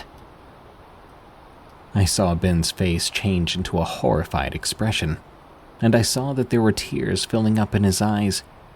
He started to have a meltdown. Jessica and Tim tried to comfort him, including Kai. Some of them were a bit skeptical, asking me if I wasn't dreaming.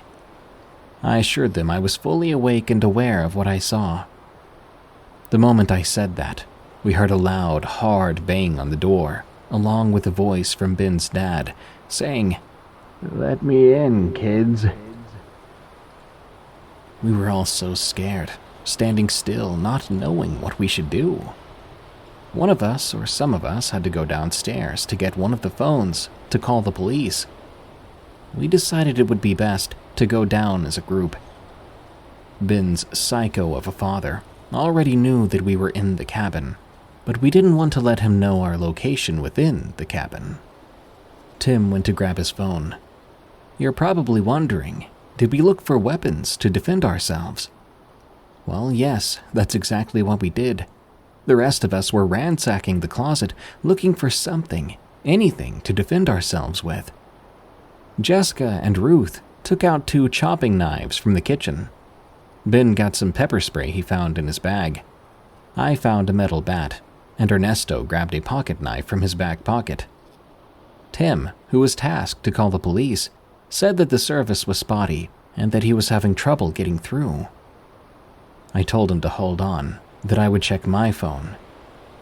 Before I could even get to the living room, we heard a loud banging from the front door again. Ben's dad was trying to kick it down. After several more kicks, he kicked a big hole in the door and screamed he was going to kill all of us. The rest of my friends were all screaming. Before he could unlock the door, I ran over and approached him. I sprayed him in the eyes and nose with the pepper spray we had. His dad jumped back and screamed in pain, yelling all sorts of curses. Ben swung open the door and yelled at me, "Gianna, hit him!" I picked up the metal bat, swinging as hard as I could on his dad's head. His psycho dad fell on the ground then, not moving. We all ran back upstairs.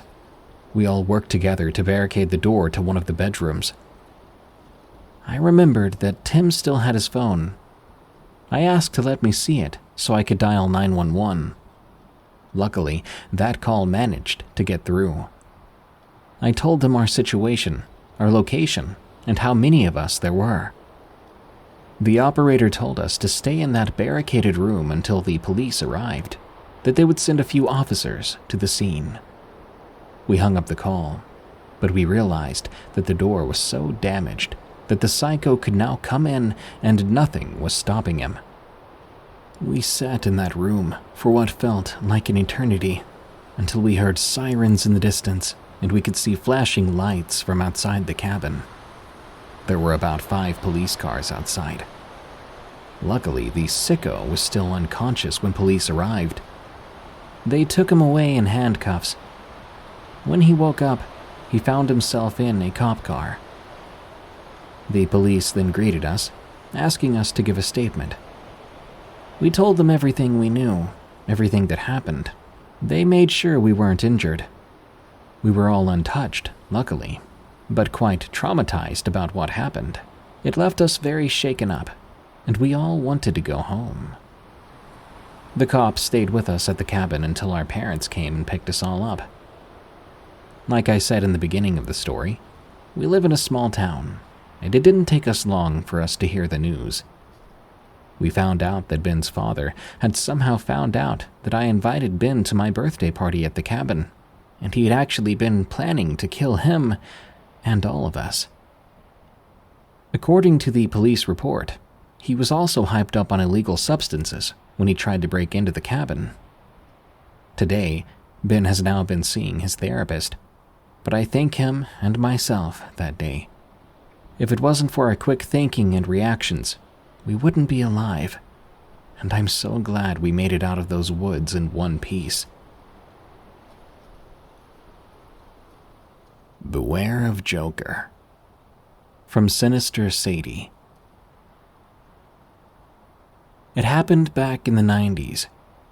I was 15, a freshman in high school. My friends and I decided to go camping for a night out at a friend's parents' property, the Creek House, as we called it. In those days, we didn't really hang out in the house. We mostly just camped in the creek bed on the edge of the woods. It was a mixed group of about 5 or 7 guys, and as many girls. We were a pretty tight-knit group of kids who were more into partying than we were with sports. But I was sober on this occasion, which was a pretty rare thing in my teen years. Someone had decided to bring the Ouija board camping. I don't remember whose board it was exactly, but it was the one that made the rounds with us at various hangouts. It was pretty late that night, and we decided to bring it out. All the girls were already asleep, except me and a girl named Shannon. There was also a couple of guys that were still awake, but they weren't paying any attention to Shannon and I, as they were all in Trip City with their buddy LSD. Shannon and I laid down on our stomachs on a couple sleeping bags by the fire and got the board out. We asked it if anyone was out here, and we quickly got a reply. The planchette spelled out Joker. "Oh, hey, Joker," I said out loud. "What's going on?" The planchette moved again. It spelled out KILLLYOU.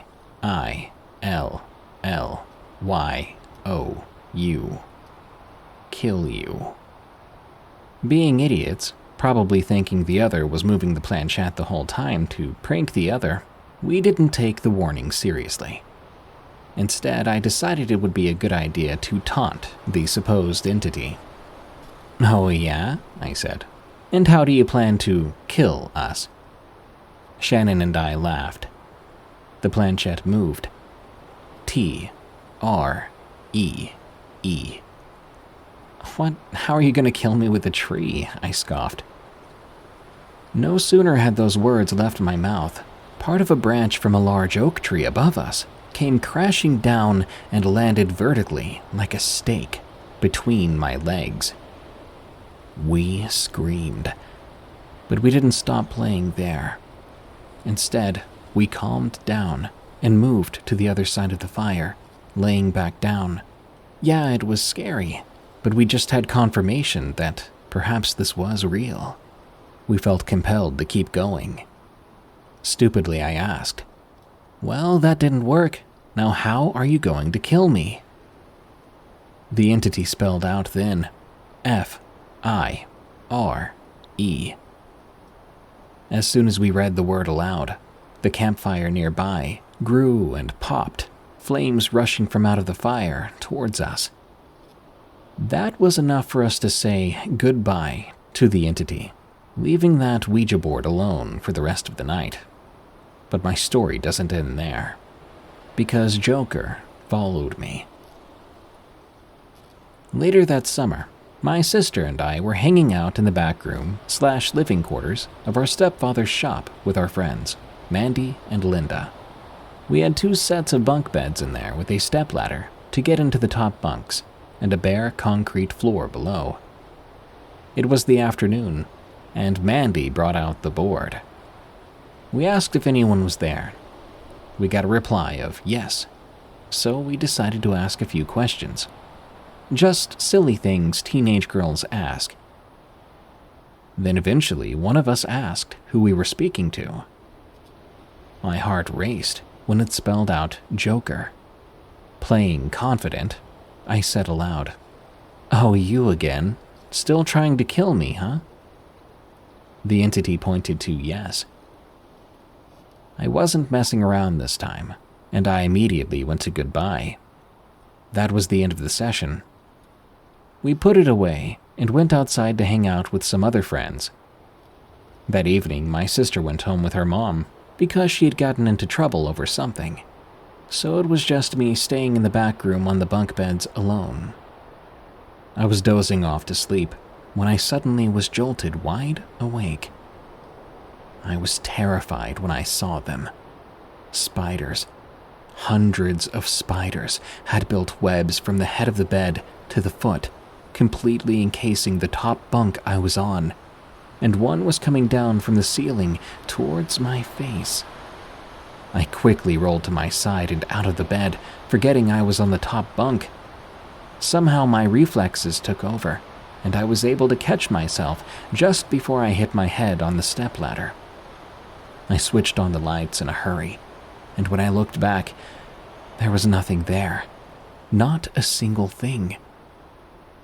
If I hadn't caught myself falling out of that bed, I could have broken my neck on the stepladder, and no one would have known until morning. I refuse to even be around Ouija boards to this day. Be careful taunting those that reside beyond the veil of our world. My hunting experience was one to remember. From Null. This all happened back when I was 15 years old. I'm 18 now, but I've never shared this with anyone before. My family and I have always been active hunters, and we do it every year. We harvest our normal animals, deer, rabbit, squirrel, hog, and I've always been the one who hunts the hogs. The best time to hunt hogs is at night, and it's perfectly legal. Well, one night I was in our blind, hunting hogs. I saw a deer and a few raccoons. I watched them eat for about 15 minutes. Then the deer left, and the raccoons were all that was left.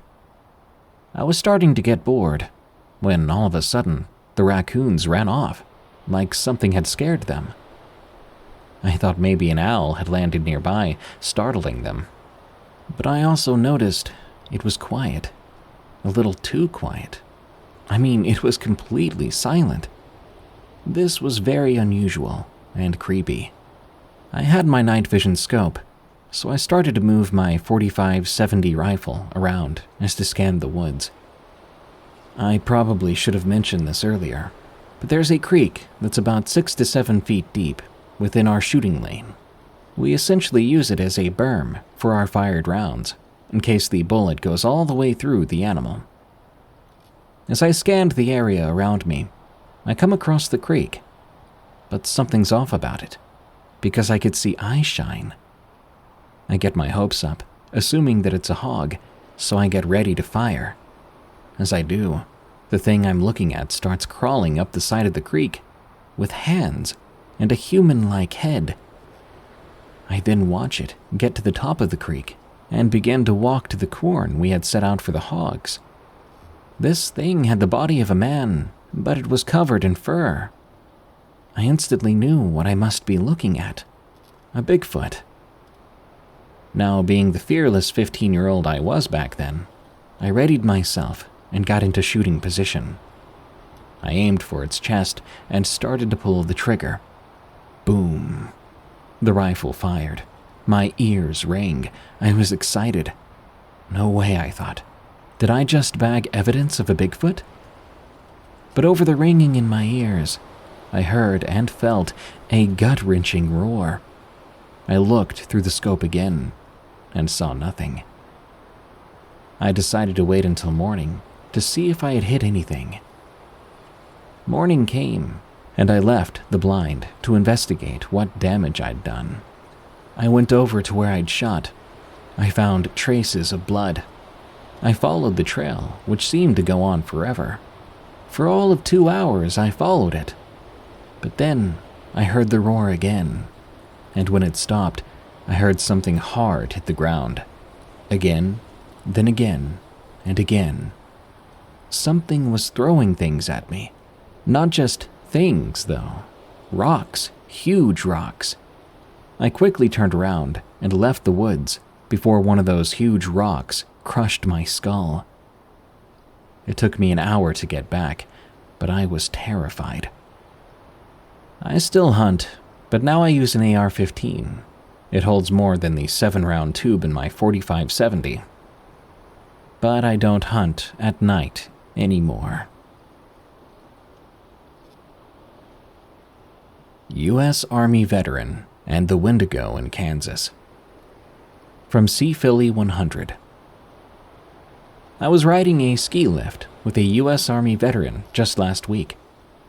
We got to talking when he mentioned that he'd spent the last couple of years living in the South Dakota Badlands. I asked if he'd ever seen any Sasquatch out there, based off my friend's South Dakota Sasquatch encounter. He said he hadn't, though he was tracking bison and coyotes through the region at the time in order to better understand their hunting patterns. He did, however, relay a story in which he truly felt he had a close call with what might have been a Wendigo, in Kansas of all places. There's an old Native American Union Army trail that goes through Kansas, and my new friend here, as well as a buddy of his, had been hiking along the trail, enjoying the annual bird migration there, when, all of a sudden, everything went deathly quiet. That's when he started hearing the sound of a woman screaming bloody murder, and although his companions somehow could not hear it, the sound seemed to reverberate all throughout the hills. I think my buddy thought I was losing it, he told me. But we both heard it go super quiet, which was odd in and of itself, as we were smack dab in the middle of a massive bird migratory route. The Kickapoo live in the area presently, as a reservation was granted to the tribe back in 1832, and though it was progressively reduced over the years, part of the tribe has continued to live there down to present times. He said he'd never been more certain that someone, or something, was trying to lure him out into the dense brush to kill him. What was odd, though, was that his friend couldn't seem to hear the screaming, even though it was crystal clear to his ears. I asked him if he happened to see the creature or pinpoint the location of that screaming. Not exactly, he said, though I continued hearing weird sounds and noises, and when we camped out that night, that's when things got really bizarre. We hadn't seen a soul for at least 2 days, and that night I was on high alert, so I had a tough time falling asleep. Every little sound had me poking out of my bivy sack with my 1911 style .45 pistol, scanning the area for any signs of movement. What was really creepy was at one point he said he thought he saw a tall dark shadow move from behind a tree to another, and possibly what might have been a hand reaching out around the tree before slowly retreating back into the stillness of the night. When he finally did fall asleep, his dreams were plagued by nightmares of him trying to escape some unseen assailant while running wildly through the brush, cutting his face and arms up against the bramble. He'd finally made it back to safety in the dream, at which point the dream would simply start over again, as if on repeat. This happened for what felt like ages, before he woke up in a cold sweat, going right back to scanning around the perimeter. At long last, day broke, and the sun gradually began to rise. They packed up their little camp, and didn't have any run-ins with this entity, though the experience had clearly left him shook. It wasn't until the video game Until Dawn was released in 2015 that he remembered that experience, and wondered if that's what they'd encountered on that backpacking trip so many moons ago. In her book, American Monsters, Linda Godfrey states that the Chippewa, Ottawa, and Potawatomi tribes in Kansas believe there's an evil man-eating giant human who was turned into this terrifying beast due to some slight to another, or through a variety of sins. The Chippewa believe that selfishness, gluttony, or cannibalism would turn a tribe member into the Wendigo as punishment. Descriptions vary from tribe to tribe, but most describe a large elk-like predator that preys upon people who wander too far into its domain. Many report hearing sounds like a baby's cry, a woman screaming, or a voice playing on a static loop of sorts. Perhaps a phrase the beast somehow recorded from previous victims, typically something to the effect of, "Who's there? I need help. I'm lost. Is someone there? Please help me. I'm hurt." Basic human instinct might lead one off into the wilderness in an attempt to help whomever they think is needing assistance.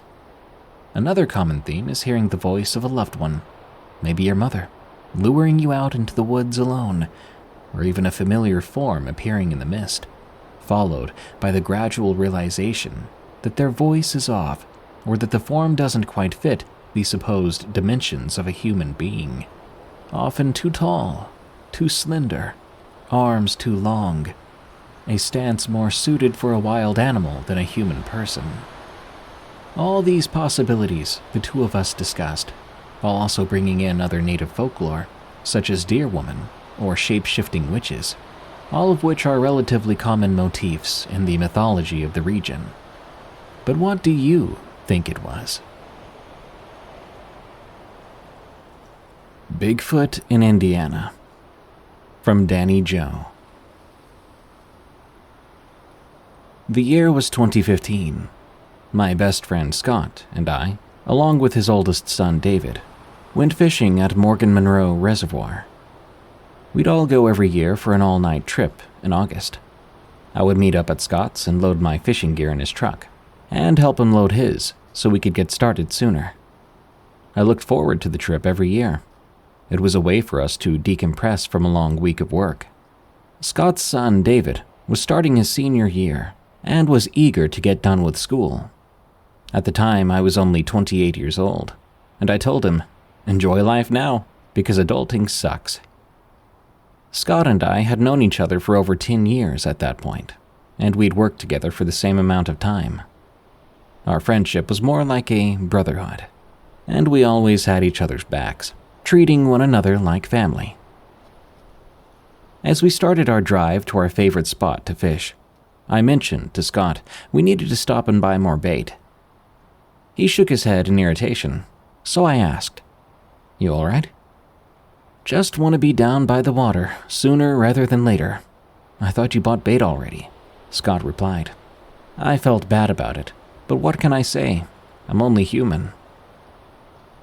We stopped at a small gas station in Martinsville and got some worms and other miscellaneous things to use as bait.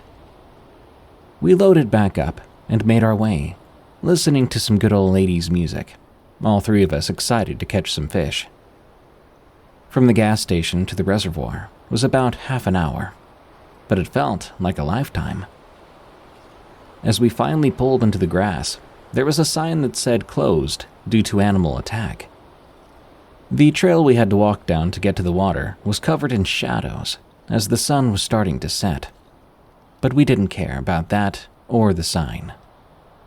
Both Scott and I carried firearms when we were not at work, so we were confident that we'd be safe.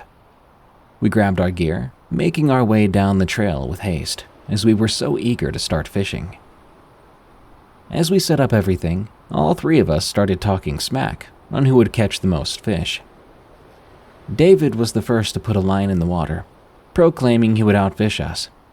But both Scott and I scoffed, quickly throwing our lines in the water too. After a few hours, we were all having fun, talking about random things like cars, girls, and work bullcrap. At one point, David stood up, telling us he would be right back, as he had to go pee. I told him to take a flashlight. It was dark, and I didn't want him to get lost. David took a light and disappeared into the darkness. Around the same time, though, we started to hear this knocking in the distance. A knock, knock, knock. This put chills down my spine, but then the thought crossed my mind that it was just David fooling around with us. As David came back, Scott asked, "Hey, could you not be an idiot out here in the middle of nowhere?" David replied, "First, what are you talking about? Second, who was making that knocking sound?" Then the knocking noise started up again, louder than before. Knock, knock, knock. I stood up, grabbing the flashlight from David. I pointed it in the direction of the sound. But I didn't see anything that way. And then, suddenly, something large landed very close to where we were sitting. I pointed the flashlight toward where we thought it landed. The light traveled across the grass, and then I saw it. It was a large rock, somewhere between 10 and 20 pounds or more. Scott was starting to worry that maybe someone was messing with us. But David told him this didn't seem like something a person would do. David asked, "Could this be a bear?" He had fear in his voice, and I could see it in his eyes too. "No, I'm pretty sure bears don't knock around or throw rocks." I was starting to get worried myself. I got my firearm out of its holster and readied it to fire if needed. The knocking and rock throwing stopped for some time, so we thought maybe it was over. I looked at my phone to see it was almost 3 o'clock in the morning, but it didn't feel like it. Another knock, knock echoed across the woods. Then the most disturbing sound came after. The only way I can describe it would be a mix between a howl and yell. The noise was way too close for comfort, and it gave me goosebumps in an instant. I asked the other guys if they were ready to leave, and they both said yes almost at the same time. We started to pack up then. Then another rock was thrown. It hit the ground right next to us. I nearly soiled myself then. Scott grabbed the flashlight, pointing it towards the sounds again. This time, about 30 to 40 yards away from us, between the trees, we spotted a tall, dark shadow. This shadow was almost 7 feet tall, with reddish-yellow eyes. David asked, "Can we just leave, please?" He was beyond scared at this point. Scott looked at me, and we both knew this wasn't a person. It wasn't a bear either. The knocking and rock throwing continued. We walked pretty fast down the trail, which was parallel to the water's edge. We had almost 100 or more yards to go before getting to the truck. But then there was a kerplunk, followed by a splash right next to where we were. It sounded like whatever was out there had just thrown a huge boulder instead of a rock. All three of us stopped in our tracks, looking around to see if anything was getting closer to us. Heavy footsteps were moving and sounded like whatever was making them was in a hurry. Even with the flashlights, we could barely see a thing. David spoke up. "Do you think this is why the area is closed?" Scott and I did not reply. We just kept walking. We heard glass breaking ahead of us, which only meant one thing. There was someone or something at our truck. Our hearts beat so fast at that point, I think adrenaline carried us the rest of the way. Scott and I both had our guns out, and we were ready to use them if needed. We kept hearing more and more noises. One noise we heard was a loud screech, like something was dying. I asked Scott then, "Does the remote start work from here?" He reached into his pocket, grabbing his key fob. At that moment, we all got a whiff of the foulest scent. It was like a horrid cross between rotten trees and wet dog. To me, that felt like whatever it was should be very close. So close at that point that I heard low growls just ahead of us. A loud crash and a knock right in front of us, as if something was slamming one tree against another. At last, we made it back to the truck. All 4 windows of the thing had been smashed in, and we discovered what the screeching noises had been. I opened the tailgate, only to find what used to be a raccoon, smashed up and bent and broken, horribly dead. It was a gruesome sight, but we were in panic mode. We all piled into the truck, and Scott started it. When the lights of the truck came on, they illuminated the woods in front of us. There it was. This blackish-brown, over 7-foot-tall thing. If I didn't see it with my own 2 eyes, I never would have believed it. It was real, and here in Indiana. The first word that came to mind was Bigfoot. A Bigfoot was standing about 15 yards in front of our truck with a huge rock in its hand. It had a very angry look on its face. This thing, this Bigfoot, was showing no signs of backing down. Scott began backing up, slowly at first, but the moment that creature began to come towards us, David screamed, "Dad, go faster!" So Scott put his foot to the floor, and we sped out of there. There was then a loud bang, which caused the back of the truck to move a little, but we kept on driving. We drove the whole way back home, not saying a word, our eyes wide. I can't even be sure if we blinked at all. We pulled into the driveway of Scott's house, the floodlights over his garage coming on. We stepped out, looking at the truck closer. There were dents, scratches, and the broken windows, of course. We looked in the tailgate.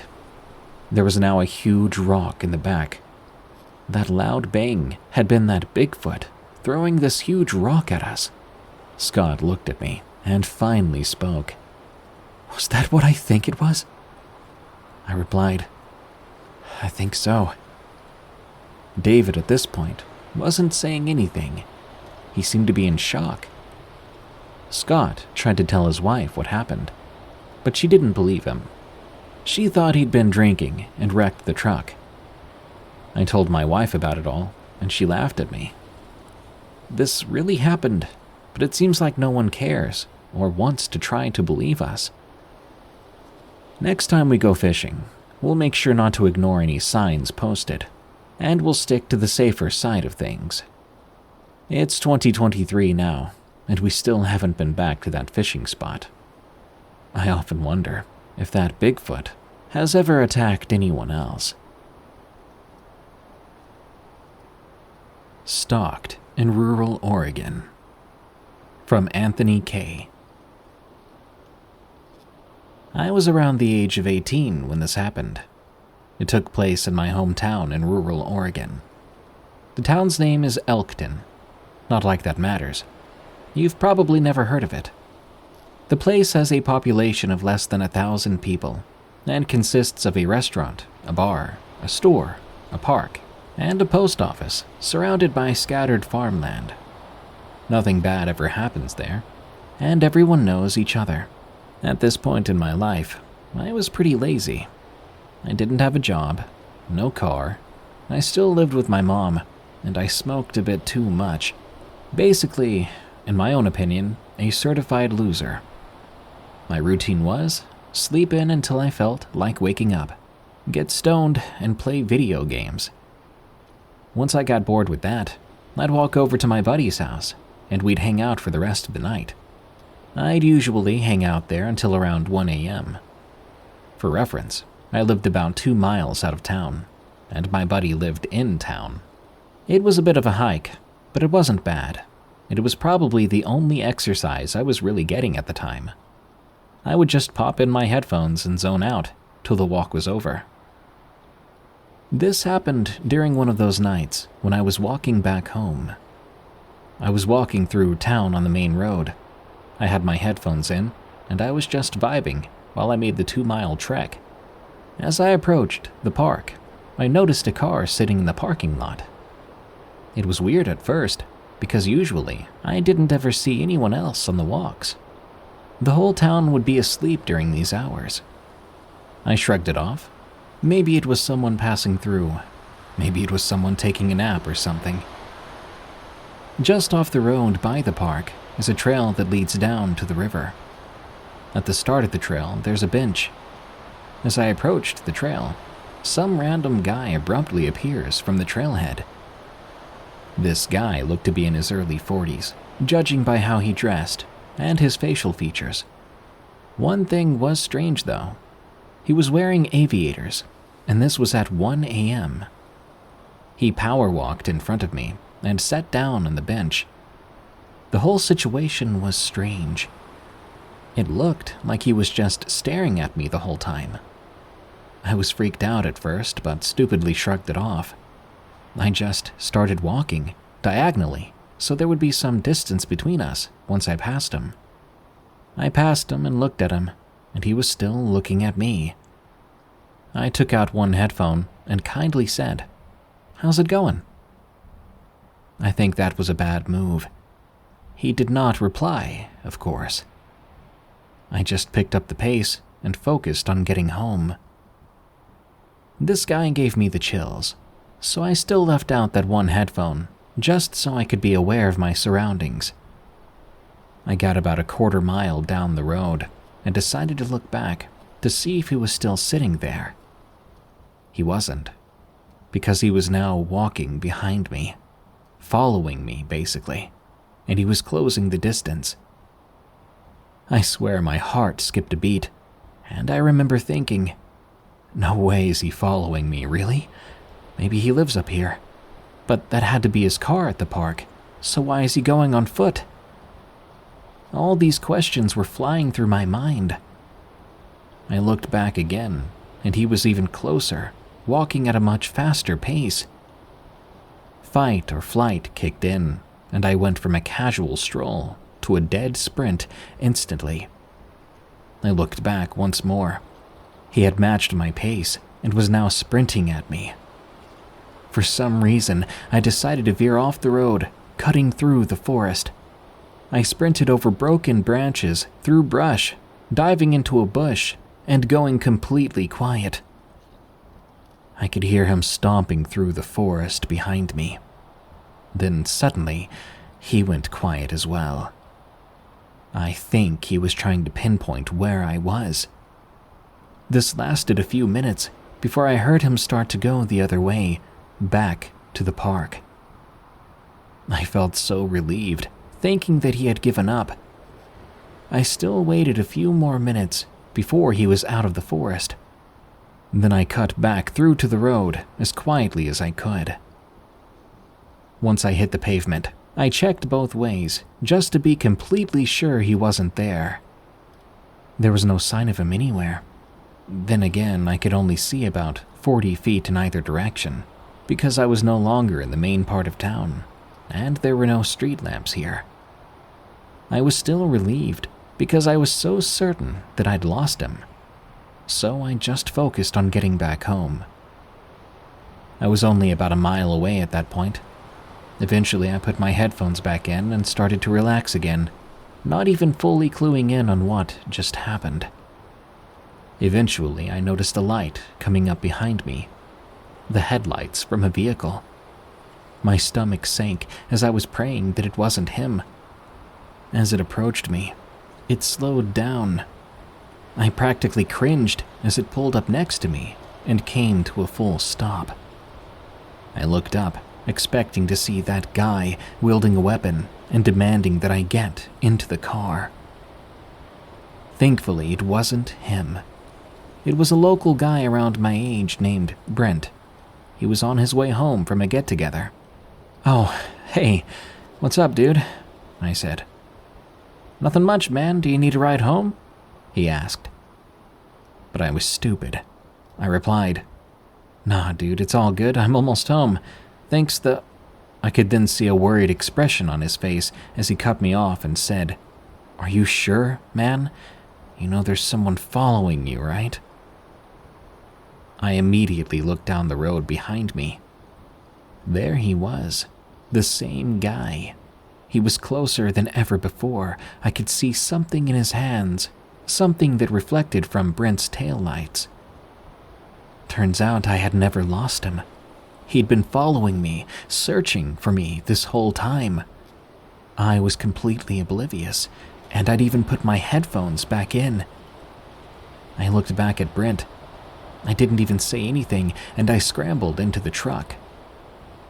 I didn't say a word during the ride. I couldn't stop thinking about how stupid I'd been.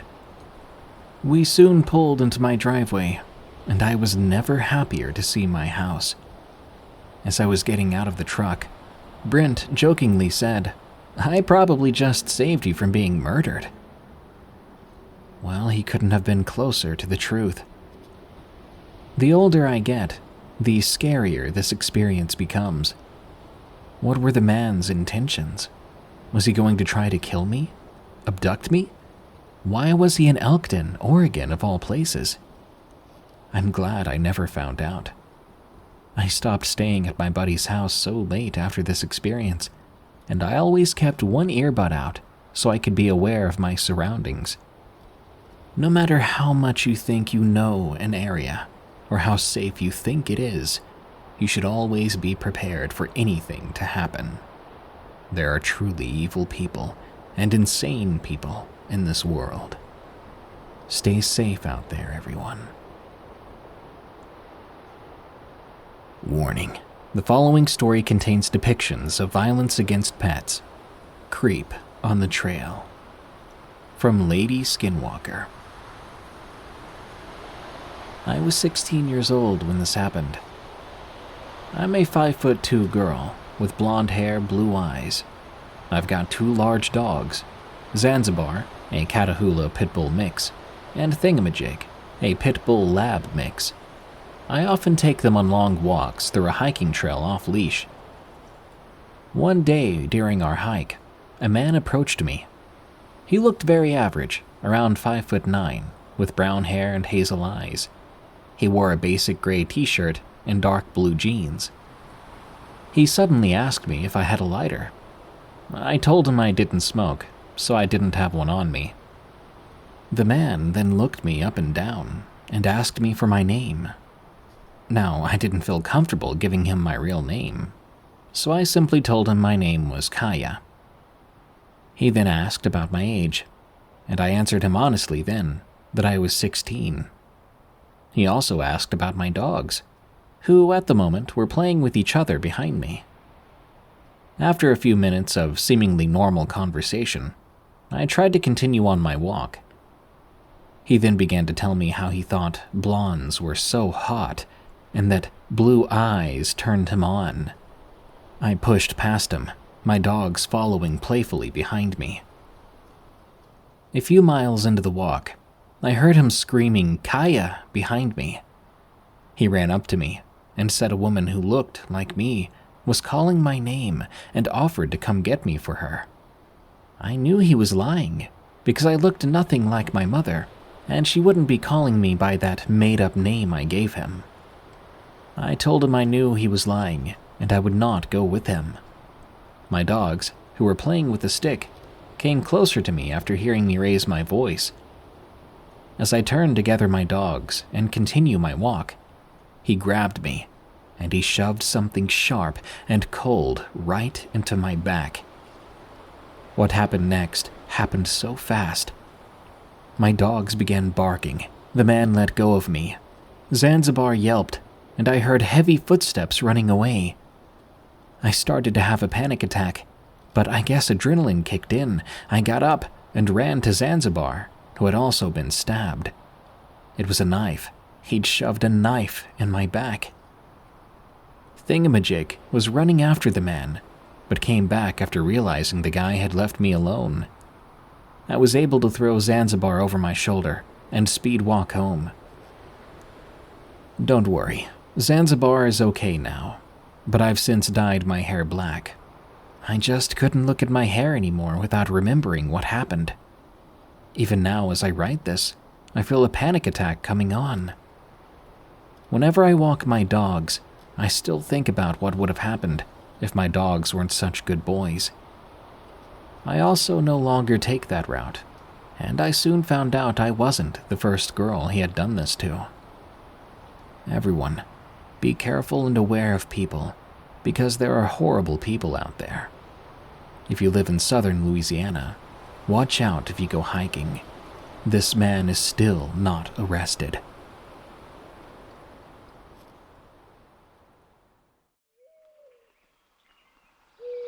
Follower. From R. Hunter. It was a few years back when I found myself reeling from a painful breakup that had completely blindsided me. My now ex, Sarah, and I had been together for over 5 years, when out of the blue, she said she needed space. Before I knew it, she had moved out and cut off contact. I was devastated. We talked about spending our lives together, but now my future was unrecognizable. I wandered through each day feeling numb and lost in my own home. Everything reminded me of her. I needed to get away and clear my head. With deer hunting season coming up, I decided some time alone out in the familiar woods of my family's sprawling rural property would be good for me. Ever since I was a young boy, deer hunting in these woods during the fall had been a beloved tradition passed down from my father and grandfather. I headed out alone early one brisk November morning, just as the sun began to peek over the mountains nearby. A heavy silence hung over the forest as I hiked through the stands of evergreens. It was opening day of rifle season, but I wasn't concerned about bagging anything. I just wanted some space to gather my troubled thoughts. After about an hour of hiking, I arrived at a clearing on a ridge which offered an incredible view of surrounding snow-capped peaks. This had been my grandfather's favorite spot. I sat against a tree, listening to the sounds of nature around me. For the first time in a long while, I felt the tension in my shoulders relax. Out of nowhere, a small herd of deer bounded through the clearing down the ridge, fleeing some unseen threat. I glanced up in time to see a beautiful buck emerge from the tree line, his impressive antlers crowning his head. My hunting instincts kicked in. I slowly raised my rifle, took aim, and felled the buck with one perfect shot.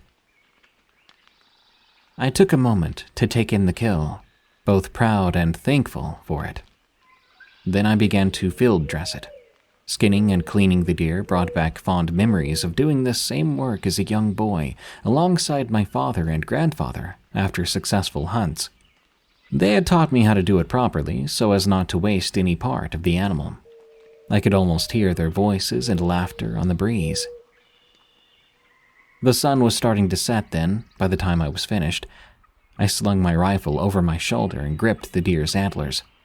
I started the arduous process of dragging the deer back to my truck. I'd parked a few miles away at the edge of the property earlier that morning. The weight of the large animal made for slow going over the uneven, rocky ground. My breathing grew labored before long, and my muscles burned from the exertion. As I stepped gingerly over fallen logs and branches, I was glad I'd worn my sturdy hunting boots. I frequently paused to rest and take swigs of water from my canteen. During one such break, I checked my watch and was surprised to see a couple hours had already passed. The sun had dropped below the ridgeline, bathing the sky in hazy pinks and oranges. Though I still had quite a bit of distance to cover, there was enough light left to make it back safely. With renewed vigor, I wrapped the deer's antlers once more in my gloved hands and continued my march. As I trudged along, dragging the deer behind me, I heard the snap of a branch somewhere off in the trees. I spun around, my senses on high alert. Scanning the woods, I found nothing but deepening shadows stretching between the trunks. Uneasy, I shook my head and kept on walking. Probably just a squirrel or a bird, I told myself. I shook off the uneasy feeling from the snapping branch and continued dragging the deer through the darkening forest. Before long, I heard more odd noises from the dense trees around me.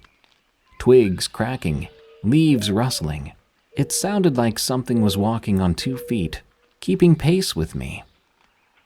My pulse quickened, but I told myself to remain calm. It was probably just a curious black bear. We'd had a few sightings on the property over the years. Even so, I picked up my pace, eager to get back to my truck. The noises continued, moving stealthily between the trees. Too quiet for a bear, I thought anxiously. Out of the corner of my eye, I noticed a fleeting shadow shift behind a large pine. I whipped my head around, but caught only a blur of darkness disappearing into the brush. The deer carcass seemed to gain weight with every step, as actual fear began to take hold. I wanted desperately to run, but I could hardly manage a hobbling walk weighted down by this deer. Whatever was stalking me stayed maddeningly out of sight, using the forest as cover. My heart pounded as the snapping branches and rustling leaves followed my every move. The presence felt ominous, even evil. I could not shake the feeling that intelligent eyes were watching me struggle from the shadows. I thought of my rifle then, slung uselessly over my shoulder. I needed both hands to drag this deer, which left me defenseless if this unseen thing decided to attack. With no other option, I summoned my last reserves of strength and forged ahead, determined to make it back to the truck before nightfall. Just a little farther, I told myself, trying to ignore the creepy sounds paralleling me step for step. You might be wondering why I didn't just drop the deer and confront my follower or just walk away from it. Fear is a funny thing. At the time, I felt both terrified but also silly for being scared. Because, again, I had no idea what it was. What if it really was nothing dangerous? Plus, I would have been mad at myself for having killed this animal just to leave it behind. My grandfather had always taught me to use as much of what I killed as possible. My blood turned to ice when a chillingly accurate deer call emanated from the trees behind me. The sound was a mocking impersonation of an alarm call from a white-tailed deer. No natural creature could mimic that so precisely. Adrenaline flooded my veins as the implication sunk in. This was no ordinary animal stalking me. Something intelligent, something utterly inhuman, was preying on me in the growing darkness. My guts twisted with primordial fear. The unseen creature grew more brazen, aggressively breaking branches as if to purposefully let me know it could end the game anytime it chose. I was being threatened. I was being toyed with. Nearly delirious from exhaustion, I channeled every last ounce of strength into dragging that deer at a frantic pace. My lungs screamed for air, and my legs wobbled, but I was wholly focused on reaching the safety of my truck ahead.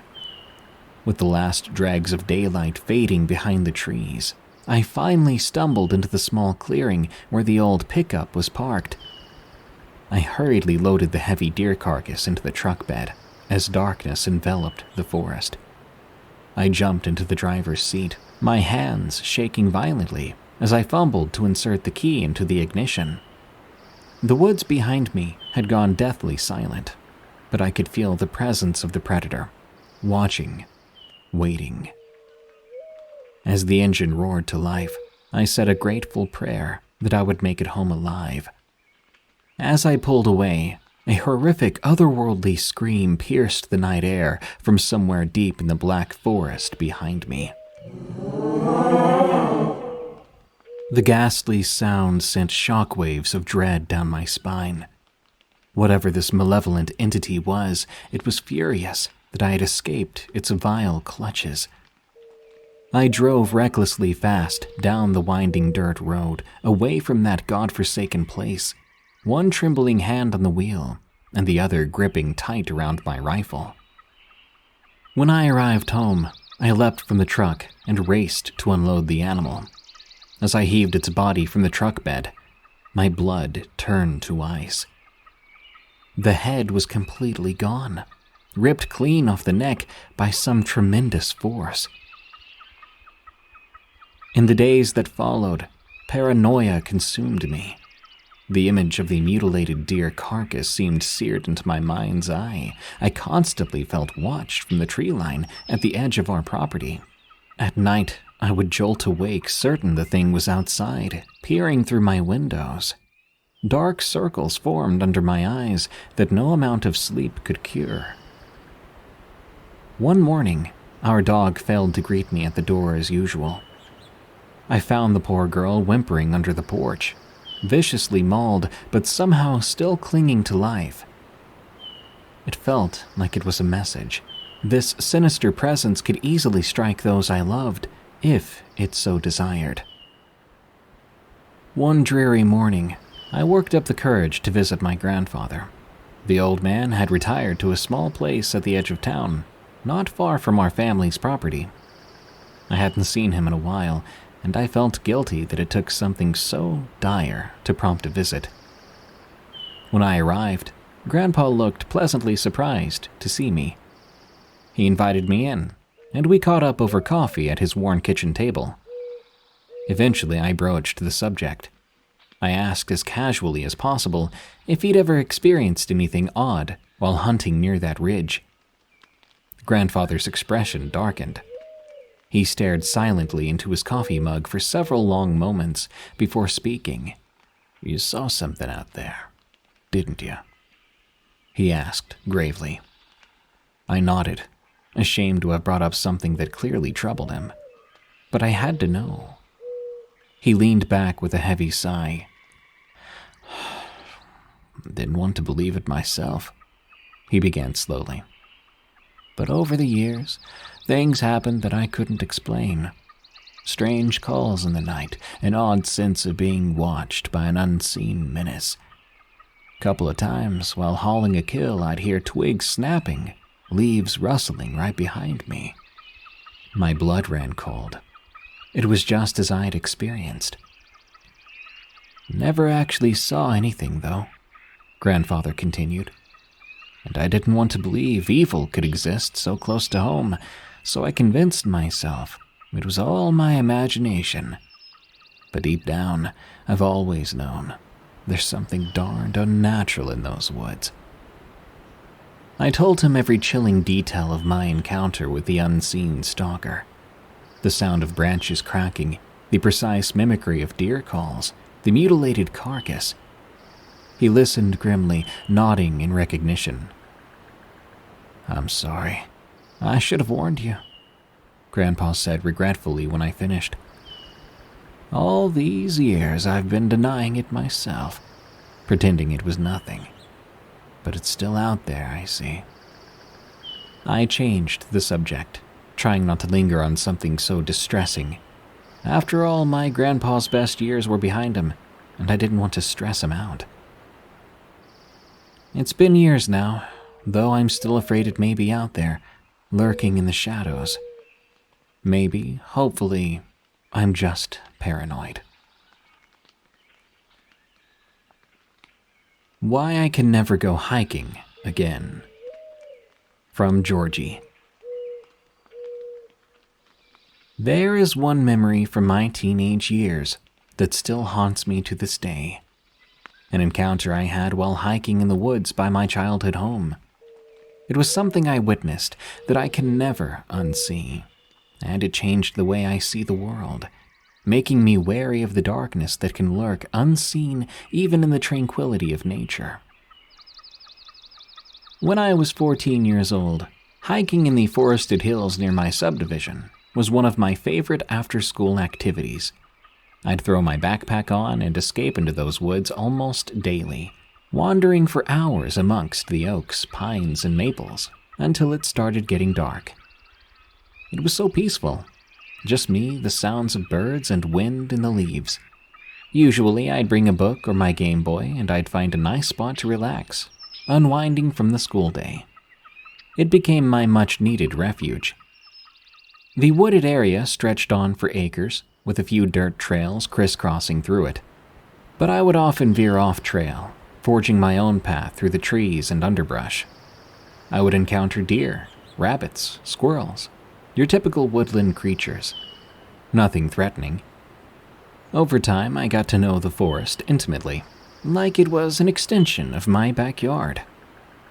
But all that changed one Saturday morning when I decided to go hiking before lunch. It was a mild, sunny day in early fall, leaves just starting to change color.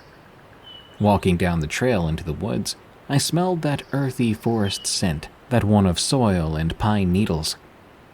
Birds were chirping and flitted from branch to branch. It seemed like any other day. I followed the main trail for a bit, until it forked off. I took the path to the right, which wound uphill into a more dense part of the forest. The trees here were ancient, their thick trunks covered in green moss. I ambled along admiring the towering pines, when suddenly I noticed light streaming into a clearing up ahead. As I approached, I could see a man through the trees. He was furiously kicking dirt over a spot on the ground. He hadn't noticed me yet. I quickly ducked behind a large oak to observe what he was doing. Peering around the trunk, I tried to make sense of the bizarre scene. Why was he burying something out here? My first thought was that he had killed some kind of animal and was covering it up. But as I stared more closely, I caught a glimpse of what looked to be human hair mingled in with the dirt. My blood turned cold. Was he burying a person? I must have gasped out loud because the man suddenly stopped his frantic shoveling and stood upright. "Who's there?" he barked, eyes scanning the tree line. I shrank back behind the oak, praying he had not seen me. My heart hammered against my ribs. The man called out again, his tone edged with anger. Come out! I heard you, you little punk." He began slowly walking towards my hiding spot, leaves crunching under his boots. I had to think fast. I debated revealing myself, acting casual, and saying I was just passing by. But something about the malicious glint in his eyes told me that would be a deadly mistake. This was no ordinary hike anymore. I'd witnessed something sinister, possibly a murder. Fear gripped me, rooting me in place. I wanted to run, but my legs were jelly. I heard the man drawing closer, his footsteps punctuated by the swish of a shovel cutting through the air. Any second now, he would circle the oak and find me cowering there like a scared rabbit. Fight or flight kicked in. I had to flee. Mustering all my courage, I bolted from the hiding spot and tore through the woods in the direction I came. The man let out an angry yell, and I heard him give pursuit. Twigs lashed my arms and face as I raced downhill, my vision blurred by adrenaline and tears. Daring to glance back, I saw the man gaining on me, his shovel raised high like a weapon. He bashed it against trees as he ran, slicing bark that exploded in his wake. He was maybe 10 yards behind me, blinded by psychotic rage. I screamed and pushed my adolescent legs faster. I'd never run so hard in my life. My lungs burned as I sprinted through the shadowy forest. I didn't dare look back again. I could hear that maniac crashing through the underbrush behind me, cursing and swinging that shovel violently. He seemed so determined to catch me, as if he had to ensure I would never reveal what I'd witnessed. I couldn't let that happen. Dodging around trees, vaulting over rocks and fallen logs, I flew down the trail on wings of pure terror. I tried to recall the quickest route back to the subdivision from here. Left at the big oak ahead, a sharp right at the creek. Just stay on the main path afterwards. My mind raced faster than my pumping legs. Then a terrifying idea hit me. How had I not thought of it sooner? Was he going to follow me all the way home? And if he did, would he murder my whole family to cover his tracks? Bile rose in my throat as I imagined my little sister or parents being slaughtered by this psycho. I had to lead him away from my house no matter what. Glancing left, I spotted a deer path veering steeply uphill. If I took that detour, it might disorient him long enough for me to get home safely. I banked sharply and scrambled up the incline, my shoes slipping on leaf litter. Behind me, the man wheezed and sputtered, struggling to keep up now. I'd gained some precious distance. As the hill leveled off, I risked a peek back. The man was kneeling now, bracing his hands on his thighs to catch his breath, but his eyes still burned with frightening intensity. He started to climb again, waving that shovel menacingly. "You're dead, kid," he bellowed. "No one's gonna believe a little turd like you." I faced forward, focusing everything on getting as far away from that madman as possible. My neighbors' houses came into view down the hill. Safety was so close, but the sound of the man crashing through the brush propelled me faster. Just as I sensed him nearing arm's reach behind me, I heard a sickening crack, followed by a strangled cry. He must have struck something hard.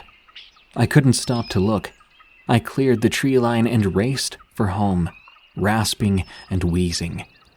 I'd escaped that monster's clutches by the skin of my teeth, but I wasn't safe yet. I burst from the tree line and sprinted across our backyard, my heart feeling like it was going to explode. I didn't stop until I was inside with the door locked behind me. My mom jumped up from the couch, startled by my dramatic entrance. "Honey, what happened?" she asked, eyes wide with concern as she took in my disheveled, terrified state. I was coated in dirt and scratches, clothing ripped, soaked with sweat. I tried to speak but only managed gasping wheezes. I bent over, bracing my hands on my knees, inhaling huge gulps of air. Mom rushed to get me some water, looking quite confused and afraid. As my breathing regulated, I finally choked out. A man in the woods. He was burying someone. He chased me. Mom's face went white. She grabbed the phone to call 911. I collapsed on the couch, exhausted and still trembling with adrenaline. As Mom explained the situation to the operator, I kept picturing the homicidal glint in that man's eyes as he had chased me. That was a vision I could never unsee. Dad bolted through the front door just as Mom hung up with 911. He must have seen me running and thought I was in trouble. She quickly recapped what little info I'd provided. Dad's expression hardened with anger and determination. He grabbed a baseball bat and opened the front door, ready to hunt that man down. But Mom stopped him. "No, just wait here for the police to handle this," she urged. They argued tensely until Dad reluctantly agreed not to go back out there. At that point, I didn't have the strength to intervene. I just sat numbly, watching it unfold, grateful to be alive. It felt like an eternity until police sirens wailed down our street. 2 squad cars pulled up, and officers rushed to our door. As Mom let them in, an ambulance arrived for me. The EMTs cleaned my scrapes and insisted I get checked for any other possible injuries. I explained to them that I was fine, and I refused to leave until I knew that the man was caught and no longer a threat. The police took my statement, asking me to show them exactly where in the woods I'd seen him. Dad said he was coming too, ignoring Mom's pleas. But she finally relented, realizing she couldn't stop us. Dad and I led the police into the forest, hoping that monster was still there, and that no one else had fallen victim to his madness. My heart pounded as we approached the clearing. I prayed we wouldn't find another body buried there. To my immense relief, the ground was undisturbed, but the man was gone without a trace. While police searched the area, I recounted exactly what I'd witnessed, fighting back tears. It all felt so surreal. They found strands of long blonde hair in the dirt. His victim, the one I'd seen him kicking dirt over. Just the confirmation they needed that I was telling the truth. Dad gripped my shoulder, silently comforting me as we watched the police collect samples and photograph the scene. Before long, the police told us that we couldn't be here anymore. I could tell my dad was struggling to contain his boiling anger. He wanted to personally hunt down the killer himself, the one who had nearly taken his son's life. After an extensive sweep of the woods, which turned up no other clues, we headed home as dusk fell. The police assured us there would be an ongoing investigation, and they would patrol the neighborhood until the man was caught. I doubted we would ever see that madman again. Later on, I would find out that what the man was kicking dirt over was only the head of someone he had killed. That thought made me feel even more sick. In the following days, I replayed the chilling encounter in my head over and over. I gave police as detailed a description of the killer as I could manage, working with a sketch artist to recreate his visage. It was a face I knew would haunt me forever. Those eyes were devoid of humanity, his lips twisted into a snarl. My parents got me set up with a therapist to work through the trauma, but it felt like no amount of counseling could restore the feeling of safety I'd once found in those woods. I refused to step foot there again, terrified I would cross paths once more with the monster who wished me dead. Weeks later, the police updated us, and I was not happy. None of my family was happy. They told us that the victim was identified, but the killer was still at large. Without him in custody, I was constantly on edge, imagining his shadowy form lurking outside or peering in my window at night. The only saving grace was that, not too long after this, my family decided to move. Now, 10 years later, the case remains cold. Never knowing if that homicidal maniac was alive or dead continues to haunt me. And while my friends have fond memories of their youth, that terrifying day stained my adolescence. I'm grateful to be alive, but I'll never have closure. Not until he faces justice for his horrors committed in those once peaceful woods. To this day, I struggle with anxiety and sleepless night. Loud noises make me jumpy. I always imagine that shovel-wielding maniac bursting through the door. Sudden movement glimpsed from the corner of my eyes conjures visions of him lunging from the shadows. I steer clear of wooded areas now, no longer finding nature's serenity and beauty peaceful. Only the creature comforts of civilization give me any sense of security now. My therapist says I'm suffering from PTSD, that my nervous system is still on high alert, anticipating fresh trauma. I've come a long way in processing what happened, learning self-care tools to manage the emotional scars. But true peace evades me. Without closure or justice, I'm left endlessly braced for the day that monster reemerges from somewhere. Not knowing haunts me most of all. The police tried to assure me that he was possibly dead now, or at the very least long gone, as no similar crimes occurred in the area again. But until I see his body, or see him staring back at me from behind bars, the uncertainty will linger. Somewhere out there under the sun, my would-be killer still draws breath, and the woods where he nearly took my life remain imbued with horror in my memory. Perhaps one day I'll find closure. But for now, the shadow of that traumatic day looms over me, dimming the light of every dawn. Marshes, forests, wetlands. The Florida Everglades are a beautiful place. But be careful. As you traverse the muddy soil, you may begin to hear the sound of an extra, especially heavy set of steps coming from somewhere nearby. Welcome to Camping Horrors, the show where real people send me their scariest camping and hiking stories, and I narrate them. Today's episode features a chilling encounter in the Everglades, an alleged Wendigo sighting, and the disturbing reason one listener will never stay at a certain lodge again. I would love to hear your unsettling camping and hiking stories on the show, so send them to me at darkstories.org. Thank you. Now, throw a log on the fire, because the night is still young.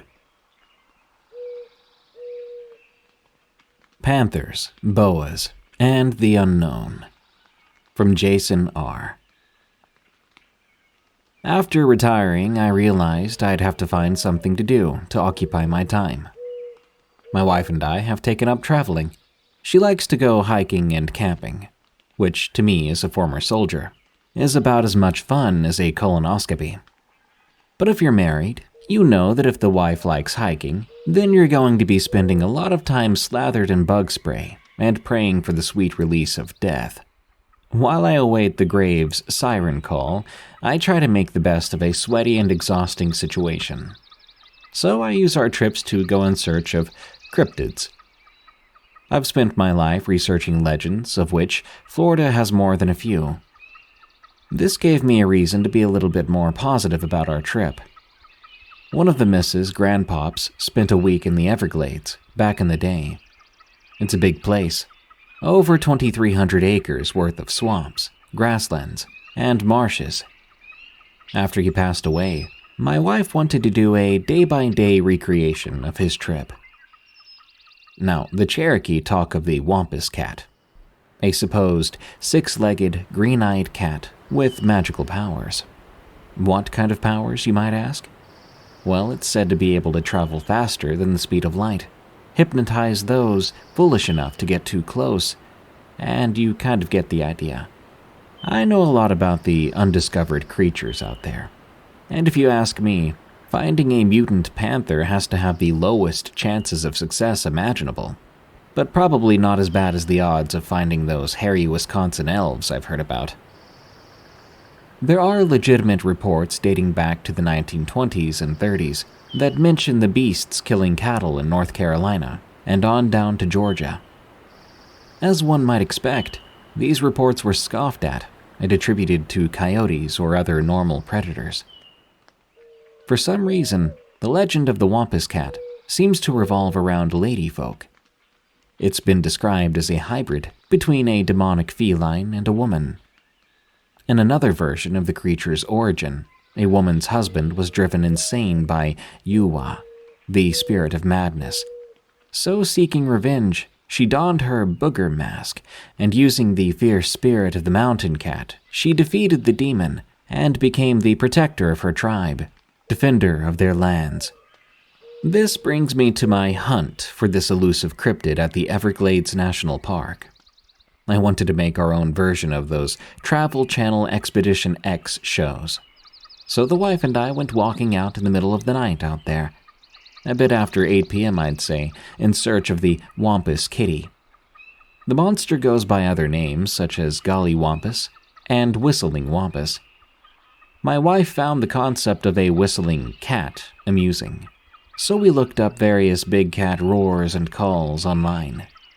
Some are what you'd expect. Others are pretty creepy. We found a good one on YouTube and proceeded on our quest. Outside of a couple of spiders and a ton of frogs, and one very honked-off egret, we didn't find anything. Well, at first. At one point, we decided to be silly, using the audio to document our quest to find the elusive Wampus Kitty.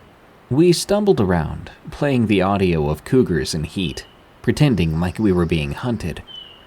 But that night, the only thing hunting us down to drink our blood were the mosquitoes.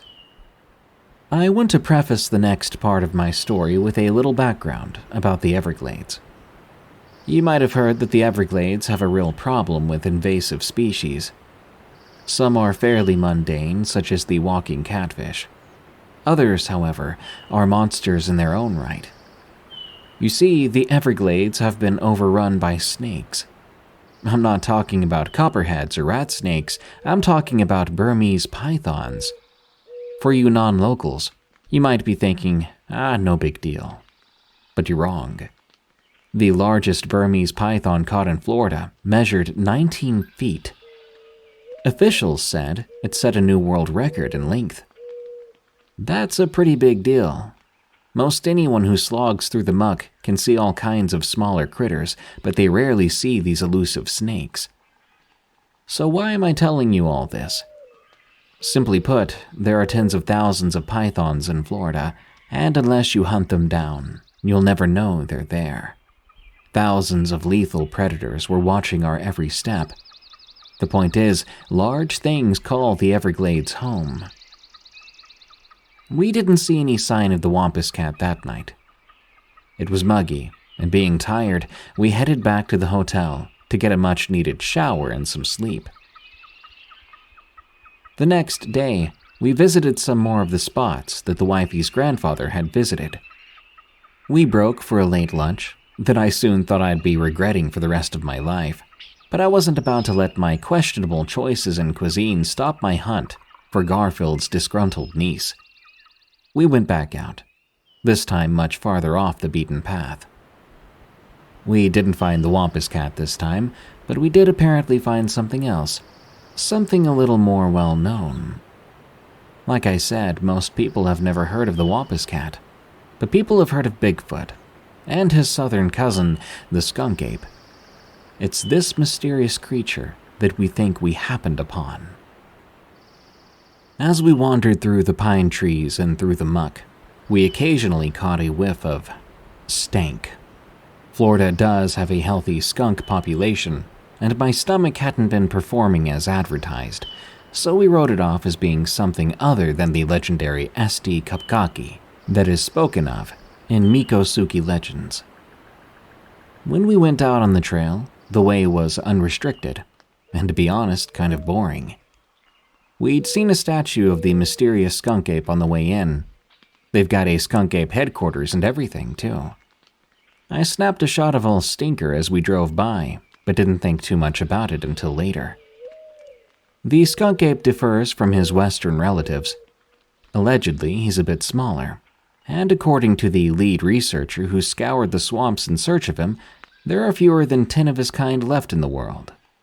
How he managed to determine the population numbers to such a precise level is beyond me. So, different night, same routine.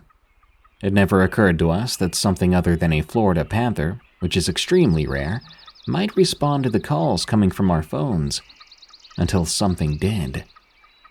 Have you ever entered into a dark room and felt something move in front of you? You can tell something is there because you feel the space left in its wake, or the space it's presently occupying. Now, see, in a room with its linoleum or carpet, you expect it to be quiet. But in the middle of a swamp, that's different. We knew something was there, something moving around silently. Every so often, we caught the slight mushing sound of a foot entering the mud, or the slosh of it coming back out again. But the worst sound of all was the grunt of something exerting itself, or chuffing in frustration. This was worse because that frustration seemed to be directed towards us. My wife is a professional biologist, and I'm an amateur idiot. This wasn't a panther, not a black bear, not a coyote. We thought that if we made enough noise, whatever it was would be spooked off. Naturally, we decided to joke about the sound coming from the most likely cryptid culprit, the skunk ape. Great, I said aloud. I can see it now. Florida man boinked to death by 400-pound swamp monkey. Why is it always Florida man? I was asking the swampy gods of doom. Naturally, they remained mum on the matter. Sadly, the same couldn't be said of my better half. It's not always Florida man, sometimes it's Florida woman. You remember that lady who got arrested for hitting a guy with a burrito? My wife replied. Oh, God, don't mention burritos. Not now, too soon. I nearly threw up. I should say here that there is a consistency to these stories of everything falling silent and people spotting glowing eyes. Now, for my encounters, it's been very different. In this particular case, the only things that matched those other stories were having things thrown at us, the smell, and the blind terror. There's not much in the way of boulders in the Everglades, but there are logs. We had to jump over quite a few of them during our hikes. On this night, there was a medium-sized one that gave us particular difficulty. Not finding anything worth filming, we circled back the way we'd came. About 5 minutes after we'd turned back, I fell into a hole that wasn't there before. There had been a rotting log there before, but it was gone now, and the space it had occupied was filled with mud. It'd been pulled out of the ground. More than a bit unnerved, we decided to get the heck out of there as fast as possible. Then it hit us. That smell. It smelled like what most people described. Kind of like rotting plant matter and post-septic tank cleaning body odor. The thing is, it waxed and waned depending on where we were. Whatever was out there, it was moving around. We never got the feeling it was stalking us, though. It was more like we were just random people who had crossed paths occasionally as we walked through a mall. But at some point, it must have thought we were shoplifting, because it tried to introduce what we think was a part of that log I mentioned to my wife's head. It was time to go. She wanted to run, but I threw my hand across her chest to stop her. I knew that if we ran, there was a very good chance we'd be attacked by whatever was out there. Just back up and head down that side trail. We were just down there. I know, but if we slip down alongside that creek, we can get back onto the main path. Now, at the moment, I was assuming what we were encountering were some kids or drunks out there. So I said, it's a ways more, but it should allow us to get past them, so long as they don't circle back around. We managed to make it down to the creek, but whatever was out there with us was not letting us off that easy. As I look back on it, I think the folks who've had to contend with Sasquatch and Yetis might have had it a bit easier.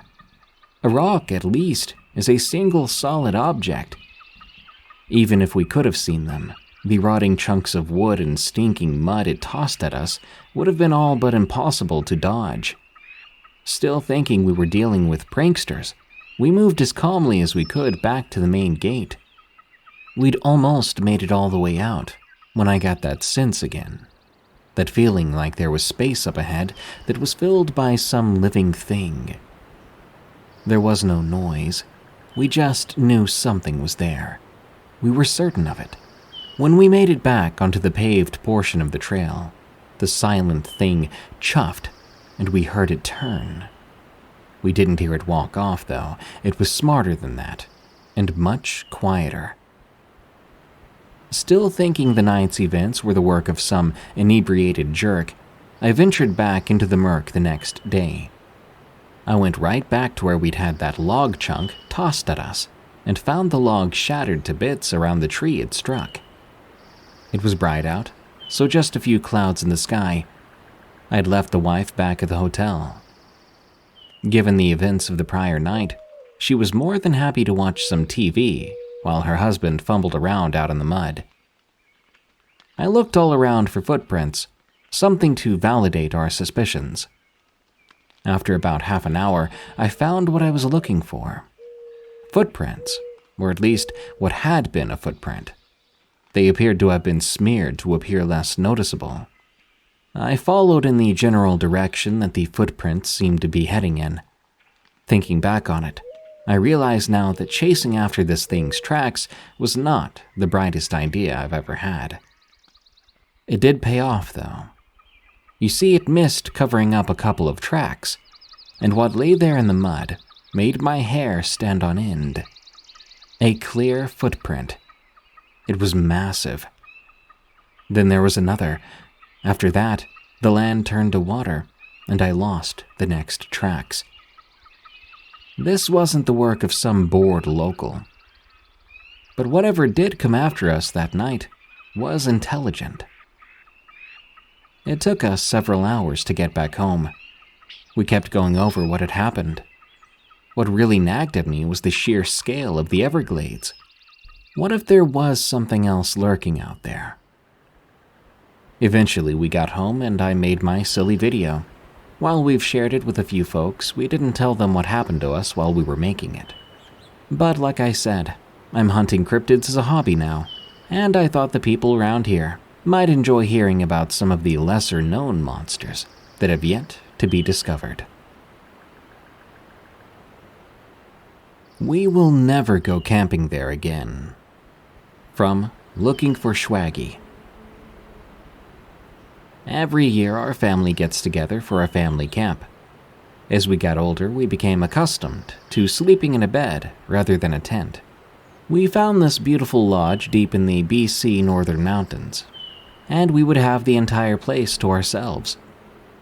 Shortly after we arrived, I started noticing some odd occurrences, but summed it up to me being Bigfoot aware.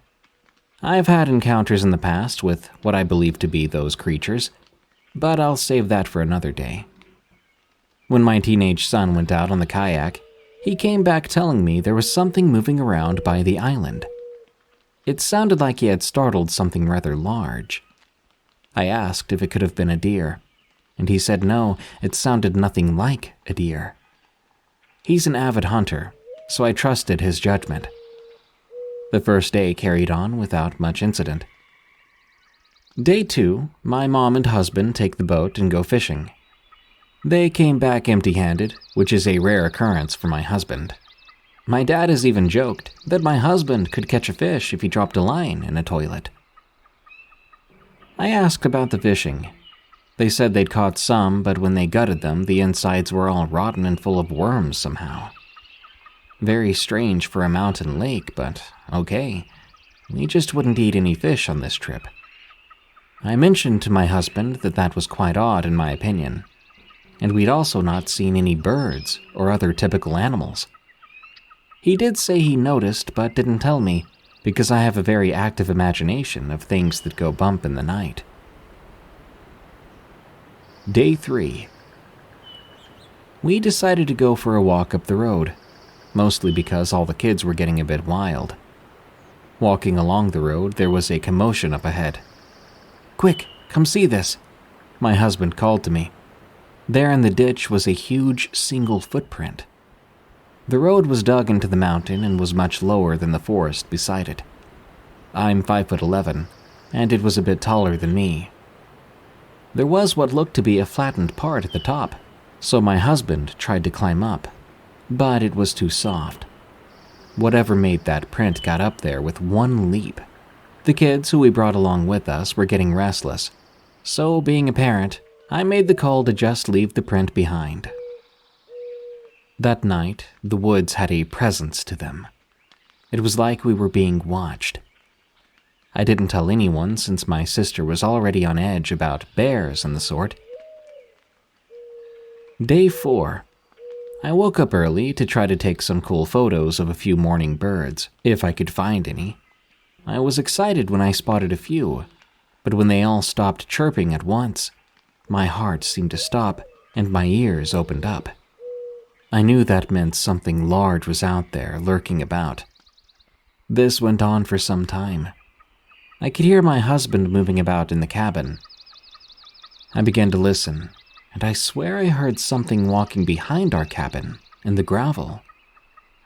At first I thought it was my husband, that maybe there was a back door to the cabin I didn't see, and he was coming up to try to scare me.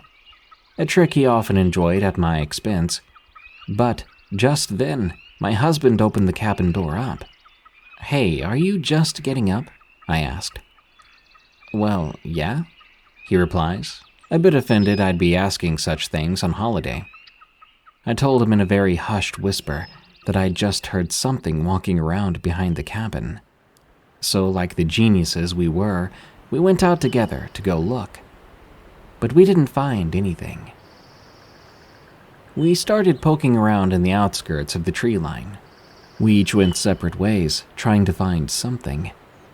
I went left, and he went right. Before long, I started to get an uneasy feeling, that sensation of being watched, so I turned to head back to the safety of my husband. As I turned, I could see him, and I could see behind him this huge tree limb bouncing up and down, like something was holding the limb down and watching and just letting it go.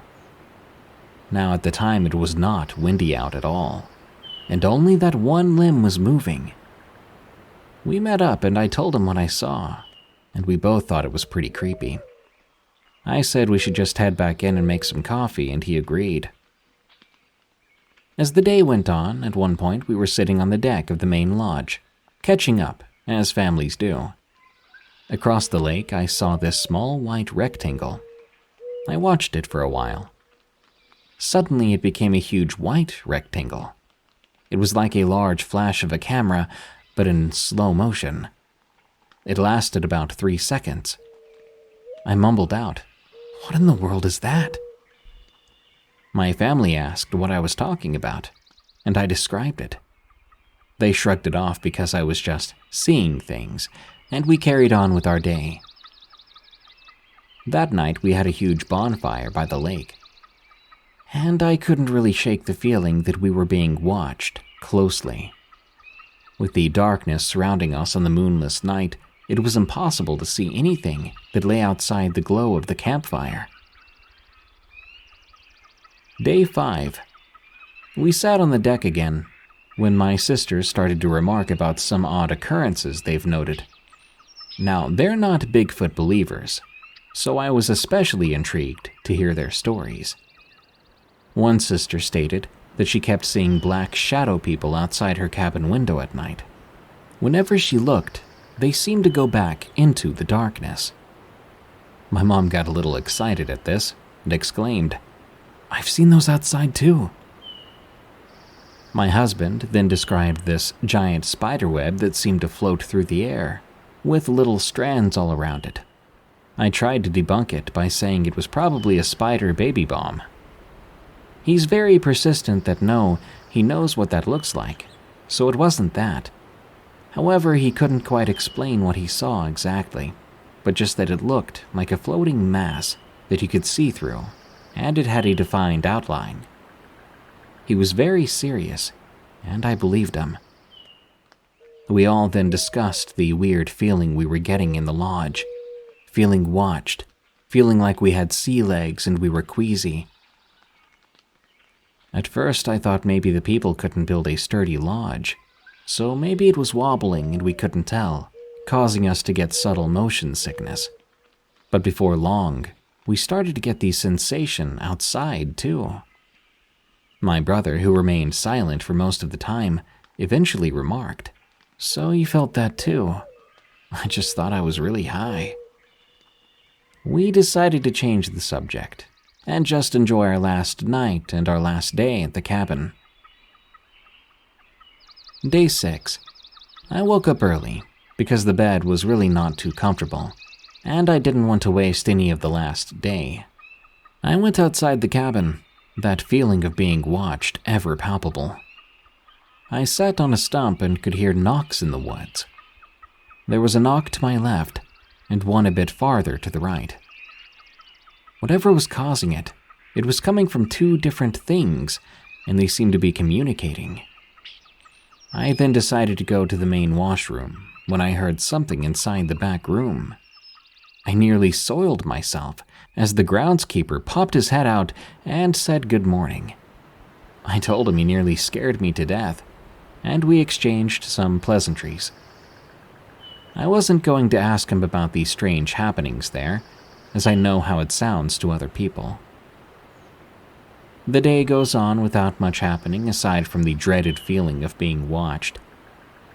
Later on, we were all tidying up and packing up for the long drive home the next day. Me and my husband wanted to enjoy the day without packing, so we pushed it off until the evening. At the time, the kids were in the main lodge, hanging out with their cousins, playing some card games. So me and my husband finally went over to tidy up our cabin.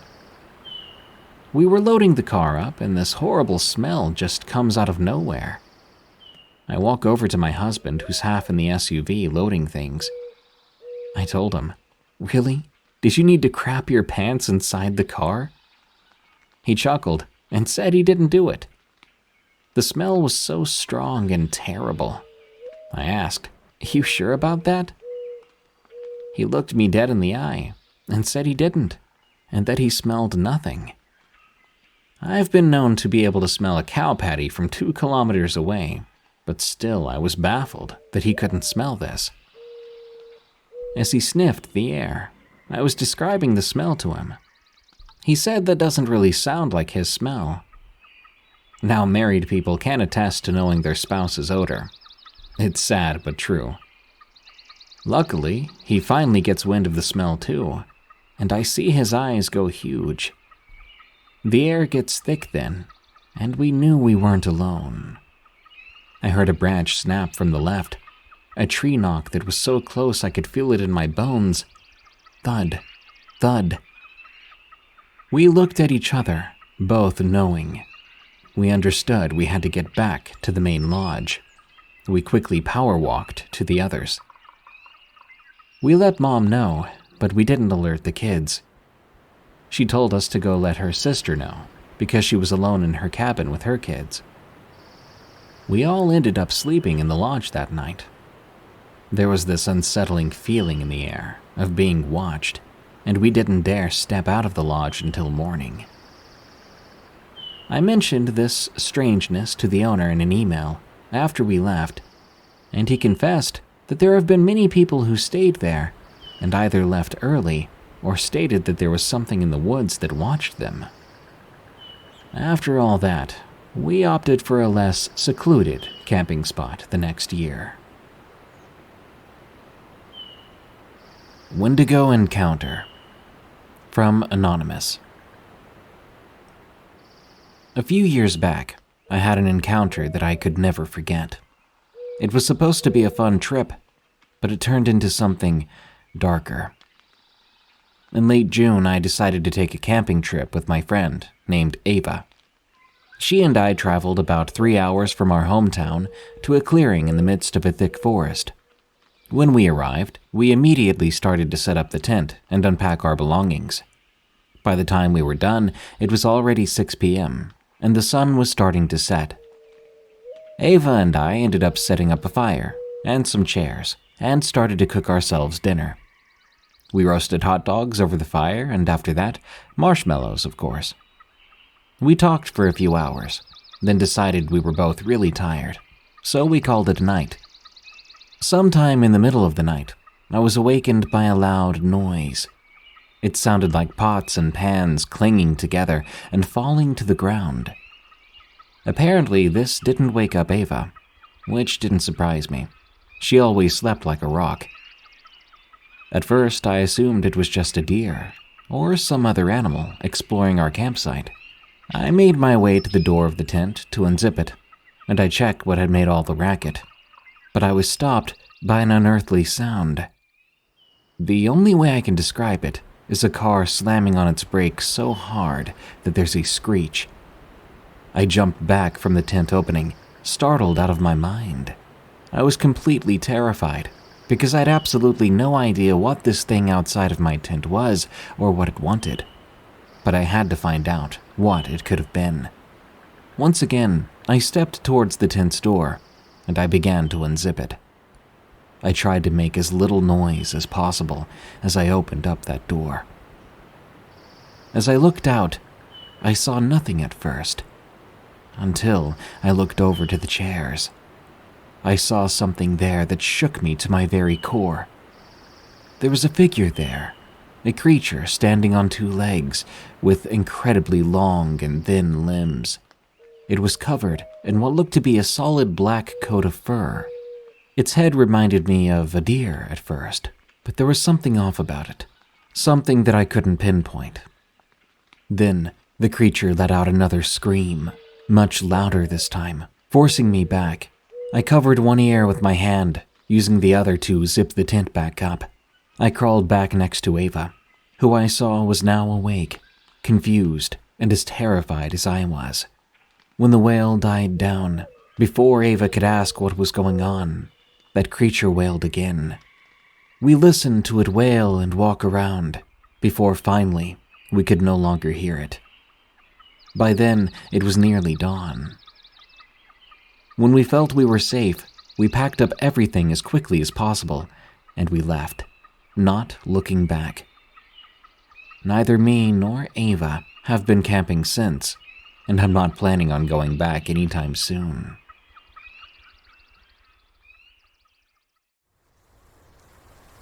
Camping at Mount Rainier, from Mr. Anonymous. I recently went on a camping trip with my family to Mount Rainier. It was my father, his dog, who's deaf and 14 years old, my brother, sister-in-law, niece, and my brother's wife's sister. We have this one camping spot where weird things happen to us every time we stay there. The last time was the most unsettling. In the past, we've seen lights in the sky that couldn't be traditional aircraft nor satellites, just blue dots moving in an irregular pattern. And we woke up in the morning nauseous, not remembering what else happened. This time, however, was very different. One of the nearby trees has "in loving memory" carved into it, for a couple that died in 2000 that we didn't notice prior to setting up. The first night we were there, I was up around 12 to 12:30 a.m. when I heard a man singing. The singing was getting closer and closer to our campsite, so I grabbed my knife and held it close to my chest. The singing abruptly stopped, and I heard a male and female having a conversation, but it was too muddled to make out any words. I heard one of them walk in between my tent that I was sleeping alone in and the tree that was about 3 feet away from me. The other walked opposite, so they could circle my camp. The strangest part was that there was never a flashlight, and it was quite dangerous to walk around in the camp without light. We had this sort of cliff on the side that went into the Nisqually River. The voices and walking randomly stopped, but they never sounded like they walked away from us. Eventually, it was so quiet for so long, I was able to sleep, though I still clutched the knife tightly. In the morning, I asked around to see if anyone else heard anything, keeping what I heard a secret as to not put thoughts into their heads. My father said he'd heard a man and woman talking that night, and my sister-in-law's sister said that someone shook her tent. I had never felt more validated, yet scared, before, as the whole interaction was about 15 minutes long. Sadly, that's not the only strange thing that happened on that trip either. A day before, when we were looking for other campsites, because we didn't want to stay in the one where weird things happen, we found an abandoned camp. It looked like the people took essentials and ran. They left a $300 tent, 2 queen air mattresses, blankets, pillows, diapers, etc. And on the tent they had a notice from the park rangers saying it was there for over 14 days. I'll add the pictures. The second night there, my family and I were walking down the river for a quiet little night hike. I was ahead of them and got to a small forested section when I started to hear a growl coming from in front of me and to the side. I put my walking stick in a defensive position, as I know there can be bears in the area. I also slowly walked backwards, making sure not to show my back to whatever it was. I told my family we needed to turn back to grab some bear mace from the camp just in case, and stay at camp. The next morning, before we packed up to go, I still wanted to adventure over to that area. I went on my own and stumbled upon these 2 prints in the sand. One of them was a human-like foot that was twice the width of mine and about 3 inches longer. The other was a handprint that made mine look like a toddler's hand.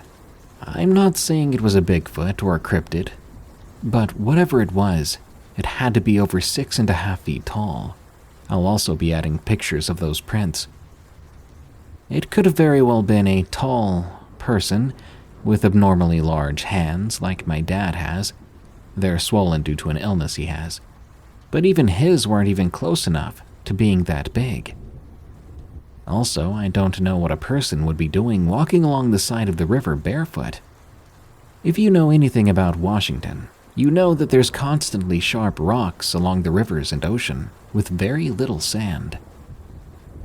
I'm not sure what either of these situations really were. My sister, who wasn't there, seems to think I encountered the ghosts of the couple that passed through there, and that I maybe ran into a Bigfoot. I'm skeptical at best. I think there was a couple scoping out our campsite, and a very tall, homeless person walking around the other area, though I am open to suggestions. Creepy Vacation. From Anonymous. I'm 16 years old.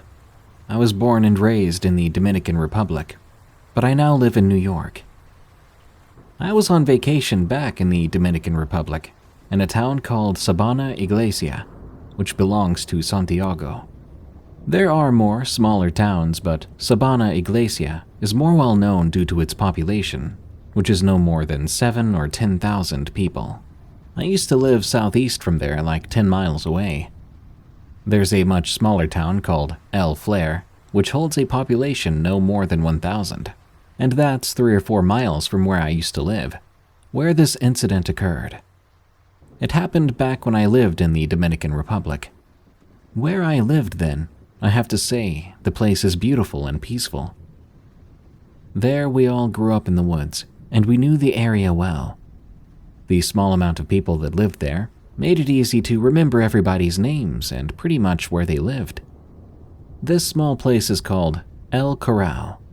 It's called this because it only has one easy entrance and exit, as it is surrounded by woods, small mountains that will make you sweat if you hike there midday, and also the largest river in the Dominican Republic, Rio Yaqui del Norte, which goes from west and passes to the east, making a curve where I live, blocking most of the ways to get out. That's why it has this name. My cousins that still live there are teens, around 16 I think. One was there when this took place, and the other came from the city of Santiago to have a good time. We were all spending time in the river playing water tag, which is tag but in the water, of course. We were cliff diving too, and a lot of other things. Now, as small as the town was, it had its own scary stories. All of them were related to witches that were said to pass by from two other towns called Yerba de Calebre and Loma de Coco. Our parents, grandparents, and most of the people there tell us a lot of encounters about the paranormal and ghost stories. We all believe this stuff due to all of these stories we've been told, and some of us at one point have seen creepy things. Even I think I've seen ghosts twice. Most of the people that live in small towns or in the countryside have had experiences with a certain creature called galipotes. If you try to search for it, it's possible you won't find much information about it. But a galipote looks like a well-dressed man, like a man who has been working in an office. But he could be a few yards next to you, and if you saw him again, he would somehow suddenly be much farther away. Not terribly scary. The last sighting I'd heard about was around 2008 or 2009. But in the 90s and 80s, there were more people living there, and they were more common. As I said, we believe in witches, and stories and sightings of those were common around 1960, but started to fade out in 2008. Now, a different, bizarre encounter you might have that was more common was when you go into the woods in the hills, you would find strings hanging from the tops of trees. People say the witches do this to mark their routes, and it does make sense, I guess. I mean, what normal hiker would put cloth strings on top of very tall trees to mark their paths? That would be way too much effort for a normal person. Not to mention, these would be found in places people don't often go for months. Now, one Sunday, September 3rd, I remember this because Hurricane Irma happened 3 or 4 days after. My friends and I were planning on going to El Flair. We were at the river, which is only 3 minutes from my grandparents' house, where my friend Stephen was staying. Jordan, another friend, lives right next to him, and I wasn't too far from their houses. We were going to have a good time, hiking through and playing in the woods, trying to meet up with some girls. You know, teenager stuff. We were supposed to meet at 7 p.m., and at the time it was 6 p.m. Christian, the other friend, left to his house to change and have dinner.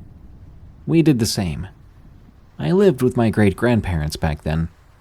We ate, and soon Stephen went with me to get my stuff to get ready. We were going to get Jordan. When we got to his place, we called out for him, and he met us outside. Before going to Christian's house, we actually called him on the phone, but he didn't pick up, so we had to walk there and go get him. Now, going to Jordan's house leads to this bad road, surrounded by woods to the right and hills to the left. At the time, the sun was going down. It was 7:05 p.m. when I looked at my phone last. Eventually, we got to Christian's house. We called for him so we could leave. By then, it was 7:17. Christian did come out and joined us, so we made the journey back, went up the road, past another house where one of my cousins lived, and kept walking, reaching this flat area that looks down to my cousin's place, and the other side is a grassy hill. We kept walking past this flat area. We soon made it to the road that leads to El Flair and Yerba del Culebra. As we walked on and on, I soon noticed dark clouds gathering and coming our way, almost blocking the nearly full moon, which was a few days away from being completely full. I told the guys, "Don't tell me we came all the way out here just to have to go back." They ignored what I said, so we just kept walking. Eventually, we made it to where all the folks used to hang out, but that night there was no one there, and all the stores were closed. We took a break, eating some chips and drinking some soda. Afterwards, we chilled, talking and using our phones. By 9:30 p.m., I looked up and saw that the clouds were getting thicker. It looked as if it was about to rain. I let the guys know, but they still didn't care. So I kept on tinkering with my phone. At 10 p.m., lightning struck close to us, and the rain started to come down. Finally, we decided to leave. As we were making the long hike back in the dark and in the rain, suddenly a rock was thrown in front of Stephen, who was leading our group. We stopped then, He looked down to see what was thrown at him exactly. 2 or 3 seconds after that, we heard this strange laughing sound coming from a tree right in front of Stephen, to the right of us. I looked over at the trees. They had wires on them, which were there to separate the land where sometimes my uncle's cows grazed. But there were no cows there tonight. I looked and saw this black bird passing right through 2 of the trees. Freaked out, we were all about to bolt. We went on, trying to remain calm, approaching my parents' place. When we got there, I told my mom what happened, and she said right away, "That's a witch." She asked exactly where we saw it, and we explained. She then said some weird things happen there sometimes. We stayed there until we calmed down, but then we left to go to Stephen's place. On our walk there, another rock was thrown, this time landing on a metal roof on one of the nearby houses, making a loud noise. We all started to just look at each other. We knew it was none of us. Better yet, there were no rocks around here. It was all grass. Rocks would have been further back, where that first rock had initially been thrown. Later on, I end up back at my grandparents' house, explaining to them the night's events, and they too believed it was a witch. The following day, most of the people knew about what had happened to us because word had spread, and nearly everyone believed it was a witch too. In fact, other people, such as Jordan's grandmother's sister, had also had rocks thrown at her when she was going back home one day. We grew up there, and this didn't change how we felt about our home. Even still, it was quite an eerie thing to experience.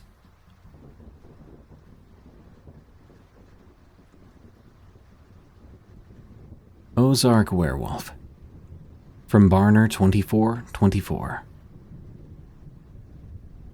My buddy Rick and I try to take a guy's camping trip to the Ozarks every autumn. We've been doing these trips since high school to fish, hike, and hunt. A few years back, we planned a 3-day weekend camping excursion in early November.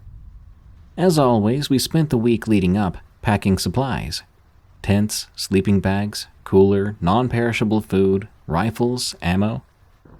We preferred camping deep in the backwoods, away from other people, because it made us feel as if we had the wilderness to ourselves.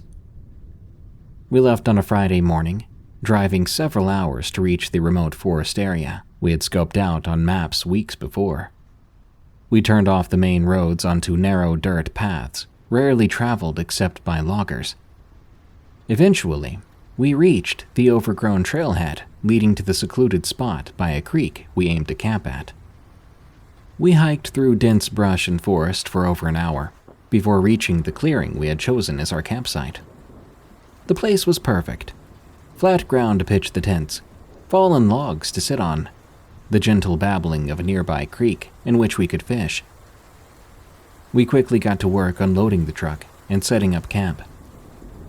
Soon we had a roaring fire going, and we cracked open a couple of cold ones to toast the start of our weekend. We grilled up some steaks, beans, and potatoes as the sun went down. We were feeling relaxed and optimistic about the days of solitude ahead. Just us 2 old friends in the wilderness making new memories. As night fell, we occasionally heard distant coyotes howling and owls hooting. But then came these cries that echoed through the darkness, which sounded unlike anything I'd ever heard before. They were like a painful wailing or screaming. Rick and I joked nervously that it must be a skinwalker coming for us clueless city boys. Little did I know, our jokes might hit a little too close to reality. The next morning, Rick and I gulped down some coffee. We geared up for a full day of hunting. The dawn in the forest was serene, mist rising off the creek nearby, and birds chirping in the trees. We hiked over a ridge, finding a spot with signs of deer activity to set up. After a couple of hours passed with no sightings, the stillness of the woods began to feel eerie. Usually, we'd have seen some squirrels, birds, or deer by now, but the forest was oddly silent, like all its inhabitants had vanished. something feel off to you?" I asked Rick. He nodded, brow furrowed. We stayed a while longer, but eventually we gave up, heading back to camp empty-handed. Along the way, we discovered strange, huge tracks on the trail that didn't look like any animal we knew. Kind of canine-like, but oddly shaped. A chill went down my spine, imagining what could have left those prints. We decided to call it an early night, anticipating better luck hunting in the morning. But sleep eluded me. I kept thinking about those weird cries we'd heard the night before, which sounded so tormented and inhuman. Sometime deep in the night, I awoke to the snuffling and crackling of something rooting around just outside my tent. I lay paralyzed, listening to heavy breaths and twigs snapping underfoot. My blood turned to ice when I glanced through the mesh window and saw two glowing eyes peering back at me from the dark. I yelled out to Rick, "There's something out there." The eyes vanished as quickly as they had appeared. We sat huddled together in Rick's tent, rifles clutched tight, waiting for dawn. Both of us were shaken by the undeniable sense that we were being watched from the shadows. At daybreak, we hastily packed up camp, skipping breakfast. This spot didn't seem so idyllic anymore. Rick and I agreed we could not wait to get the heck out of these woods. The two of us hiked back out the way we'd came in, moving at a brisk pace. The sooner we were back in the safety of the truck, the better. We just had to get around a ridge, through a narrow valley, then uphill to the trailhead. Halfway through the valley, we came upon a huge fallen oak blocking the path ahead. Odd that a healthy tree had so recently toppled. We'd stopped just a moment, seconds away from deciding to just climb over it, when we heard a snap of a branch from right behind us. We spun around, rifles raised. There, lurking between the trees, was something so bizarre. A hulking, hairy creature crouched on two legs, staring back at us.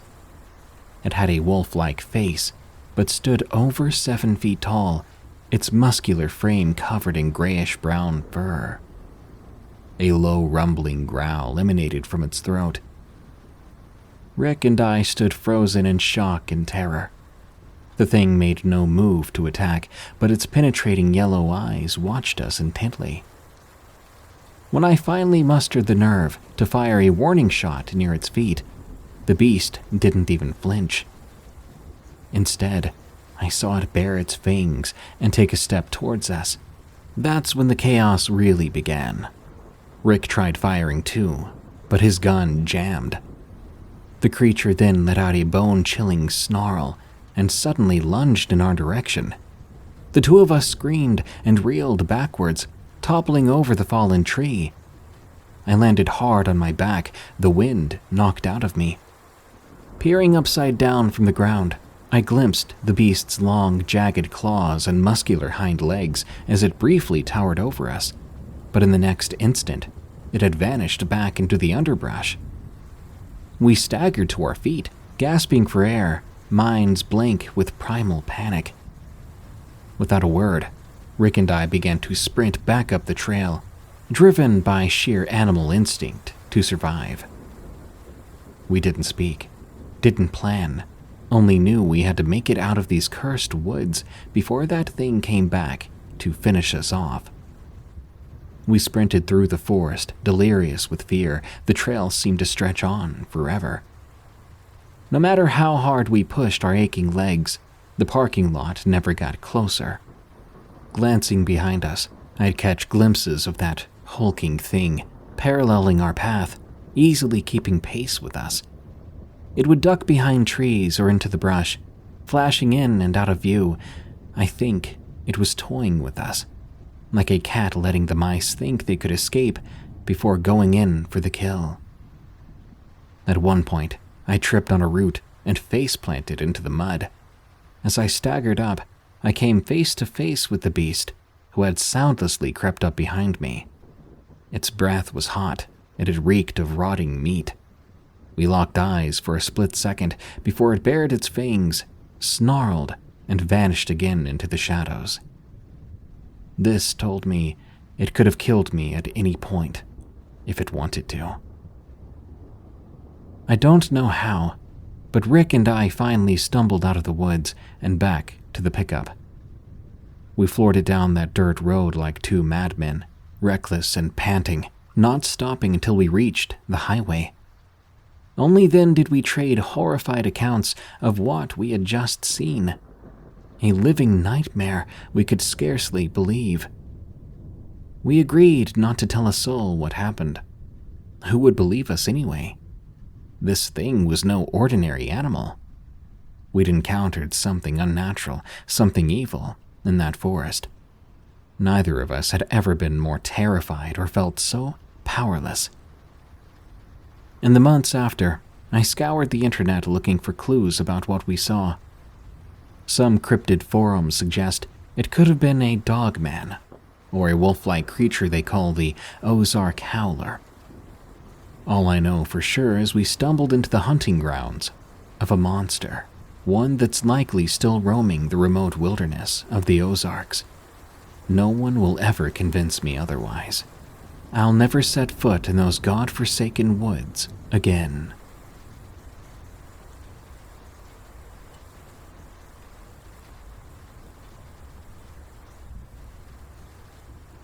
Hefe, my own personal demon. From Montana Rose. This is the story of the attachment of an entity I call Hefe. This story spans almost 2 decades and more than 2/3 of my life.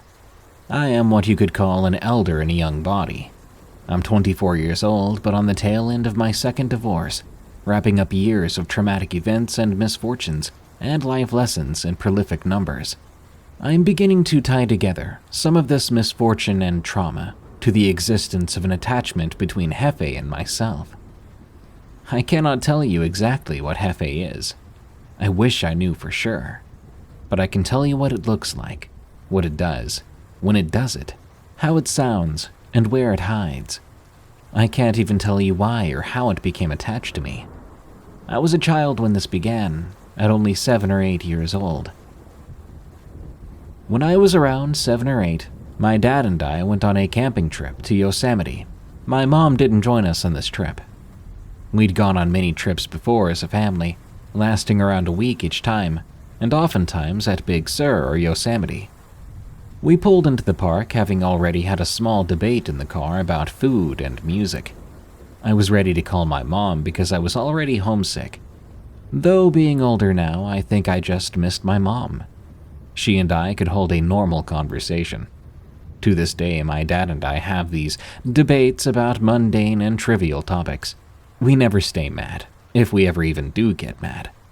A majority of the time, our debates are for the sake of debating.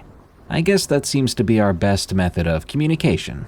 Anyway, we stopped at some place my dad had to check into. We were staying in some sort of a cabin by a location of a historic rock slide. I don't remember as many details as I wish I did. This can be attributed to a series of concussions resulting in a TBI, or traumatic brain injury. I do remember that we walked over to an area with a phone. My dad dialed my mom, and I'd begun, as many young children do, to jump around and wander and mess with things. I don't recall having wandered off too far, but I suppose I had, as my dad called my name with a hint of both irritation and fear in his inflection. So I trotted back over to where he was. He handed me the phone so I could talk to my mom. As I was on the phone, I felt a searing pain on the back of my right thigh, and I suddenly cried out. My dad came over and shouted at me for messing around beside the phone and causing me to cut myself. In a state of confusion, I asked my dad what he was talking about. He prepared a first aid kit from the red backpack he always had on him, something he still keeps with him to this day. He asked for the phone back. I told my mom I loved her and handed it back to my dad, who handed me the first aid kit, asking me to clean the cut on the back of my thigh. I sat down on the ground, and in the most awkward way conceivable, I lifted my right leg with my arm and searched for this alleged cut. I indeed did have a cut, though as deep as it was and long as it was, that word feels like a joke. I took out the alcohol swabs, as my dad taught me to do many times before. I proceeded to scrub the ever-living tar out of my leg, while biting my lip to hold back tears, which inevitably spilled over anyways. After scrubbing for what felt like ages, I packed the cut full of Neosporin, like my mom always prompted me to do. She carries the stuff everywhere and uses it on everything. Acne? Neosporin. Cut? Neosporin. Cracked lips? Neosporin. Even if the dog cut their paw pad again, it's Neosporin time. By this point, my dad had finished the phone call and was now squatting in front of me. I can recall him mentioning stitches, and me shaking my head like a mad person with wide eyes. My dad let out an exasperated sigh. Being queasy around blood, he whipped out a massive Band-Aid. He used it to pull together the sides of the gash and cover it up.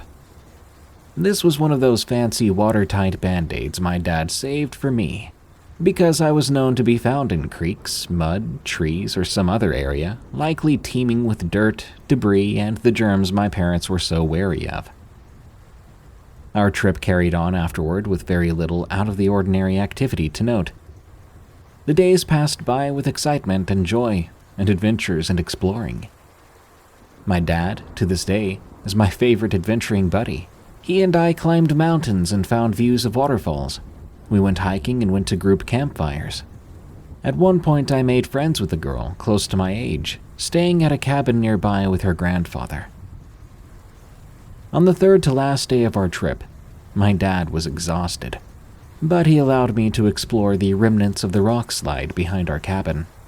I had gone out there on my own, armed with a pencil and sketch pad, coated thoroughly in bug spray as mosquitoes seemed to think I'm an amazing buffet.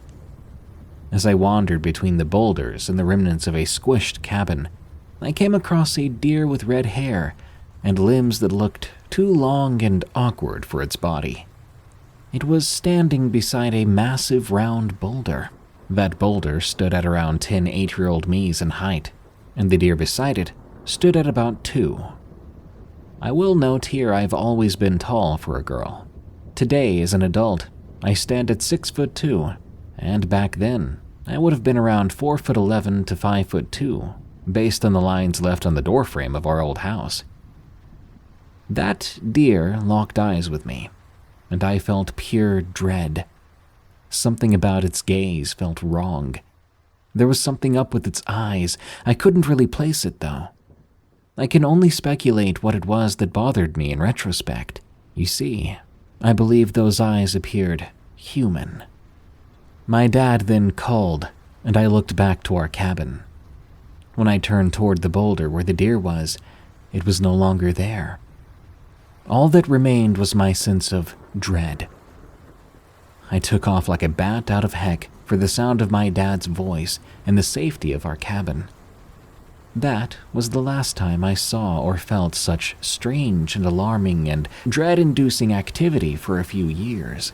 I pushed these events and memories away.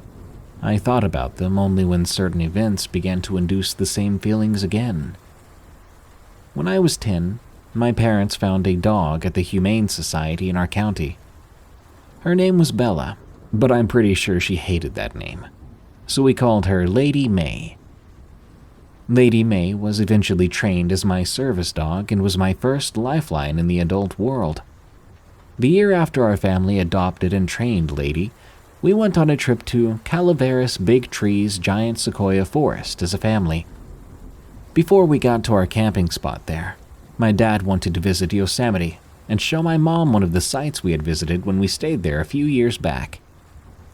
When we stopped, I felt that dread set in again.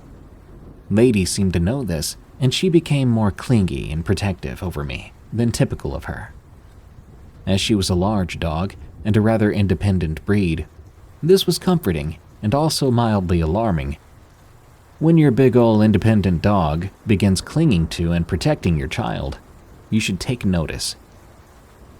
Naturally, my parents attributed this to our being in a new and unfamiliar place, while I attributed it to some far less realistic reasons. We didn't stay at Yosemite long before piling back into the car and making our way to our camping spot at Calaveras to set up camp and begin exploring. This camping trip would be memorable for a plethora of reasons, including me almost being kidnapped and being saved by my trusty best friend, Lady attempting to catch and unalive numerous squirrels throughout our vacation time. My dad also wrecked 2 doors of his brand new truck on a 1-inch in diameter sequoia sapling, which apparently didn't know the definition of quit. I even found a fun junior ranger group to go with in the evening, learning about the park and its natural inhabitants.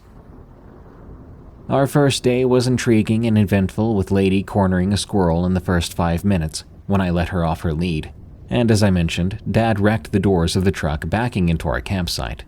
While Lady was busy harassing her squirrel and Mom and Dad were addressing the damage to the truck, I saw the most gorgeous orange and yellow bird fly through our campsite, perching on a tree only a mere 20 feet away.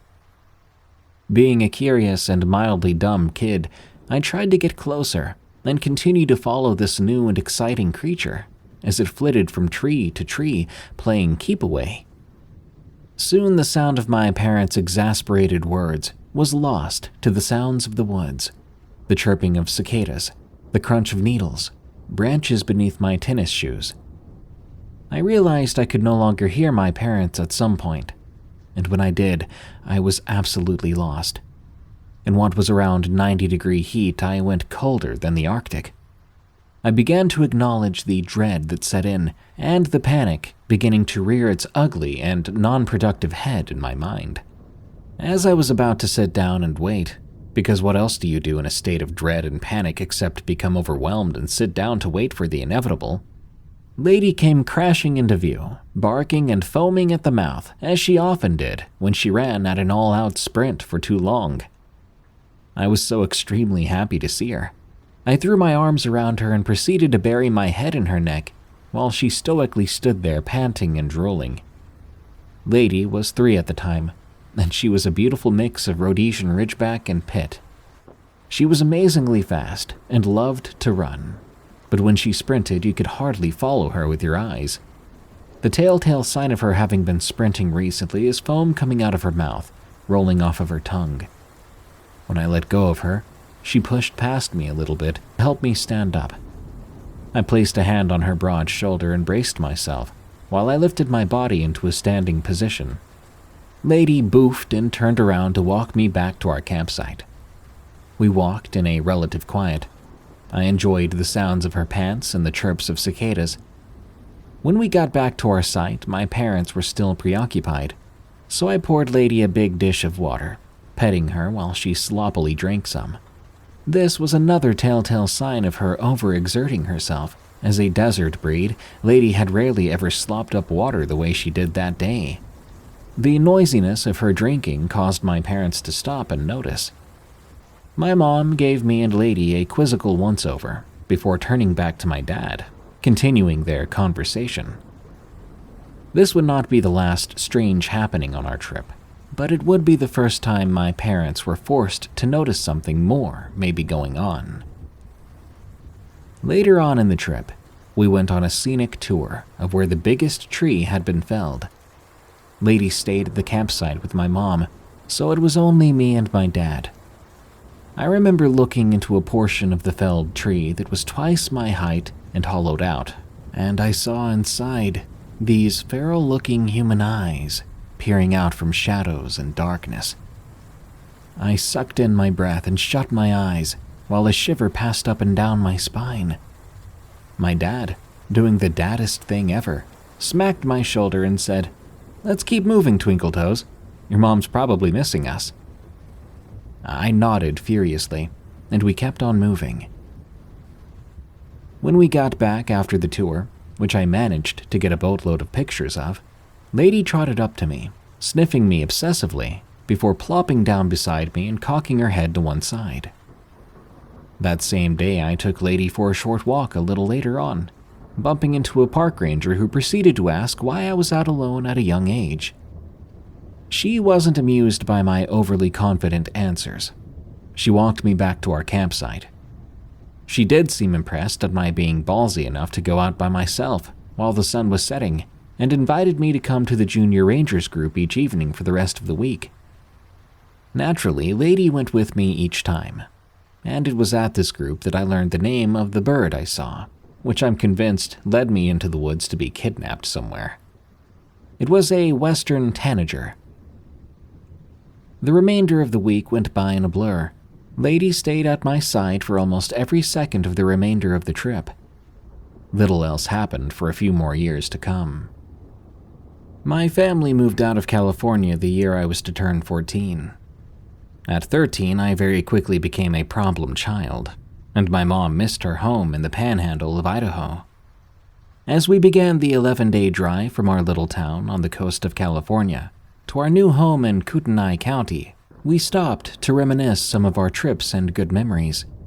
My parents tried to take the time to show me that they wanted a brighter future for me, and create a promise of new adventures and new places to explore. At the time, my mind was clouded by angst and grief for what I was leaving behind, because it was all I'd ever known. We stopped briefly at Yosemite, and we drove through Calaveras. We stopped nearby in Stockton for a night, which turned into a few nights due to the theft of our catalytic converter, before driving on to our next stop in Oregon. During our time reminiscing, I became overshadowed with dread on top of the existing angst and grief. These emotions stayed tangled inside of me for months, maybe even years after moving. The darkness and dread would be present in me throughout many events of trauma and suffering. It would be so loud and overbearing, it would drown out logic and reason and my ability to recover. The noise and bluntness of these raw emotions drowned out my ability to function following a series of traumatic assaults when I was 16, and the bullying I was subjected to at 17. It would overshadow my ability to seek help when my first real friend betrayed me in the worst way, and when a boy began to obsess and stalk me at 18. But this dread overrode all of that. It was more urgent than the physical pain or human-inflicted fear and trauma, making it impossible to feel and heal enough. I mean, you have to feel things to heal. I know this adage to be my truth, and I try to practice it every day. A year or so ago, sometime after the start of COVID, I took a job at a large chain company-run elderly care facility. I intentionally chose the NOC shift to avoid unnecessary drama and interaction with other people. I worked with one other person during the shift, and that would either be my coworker, C or M.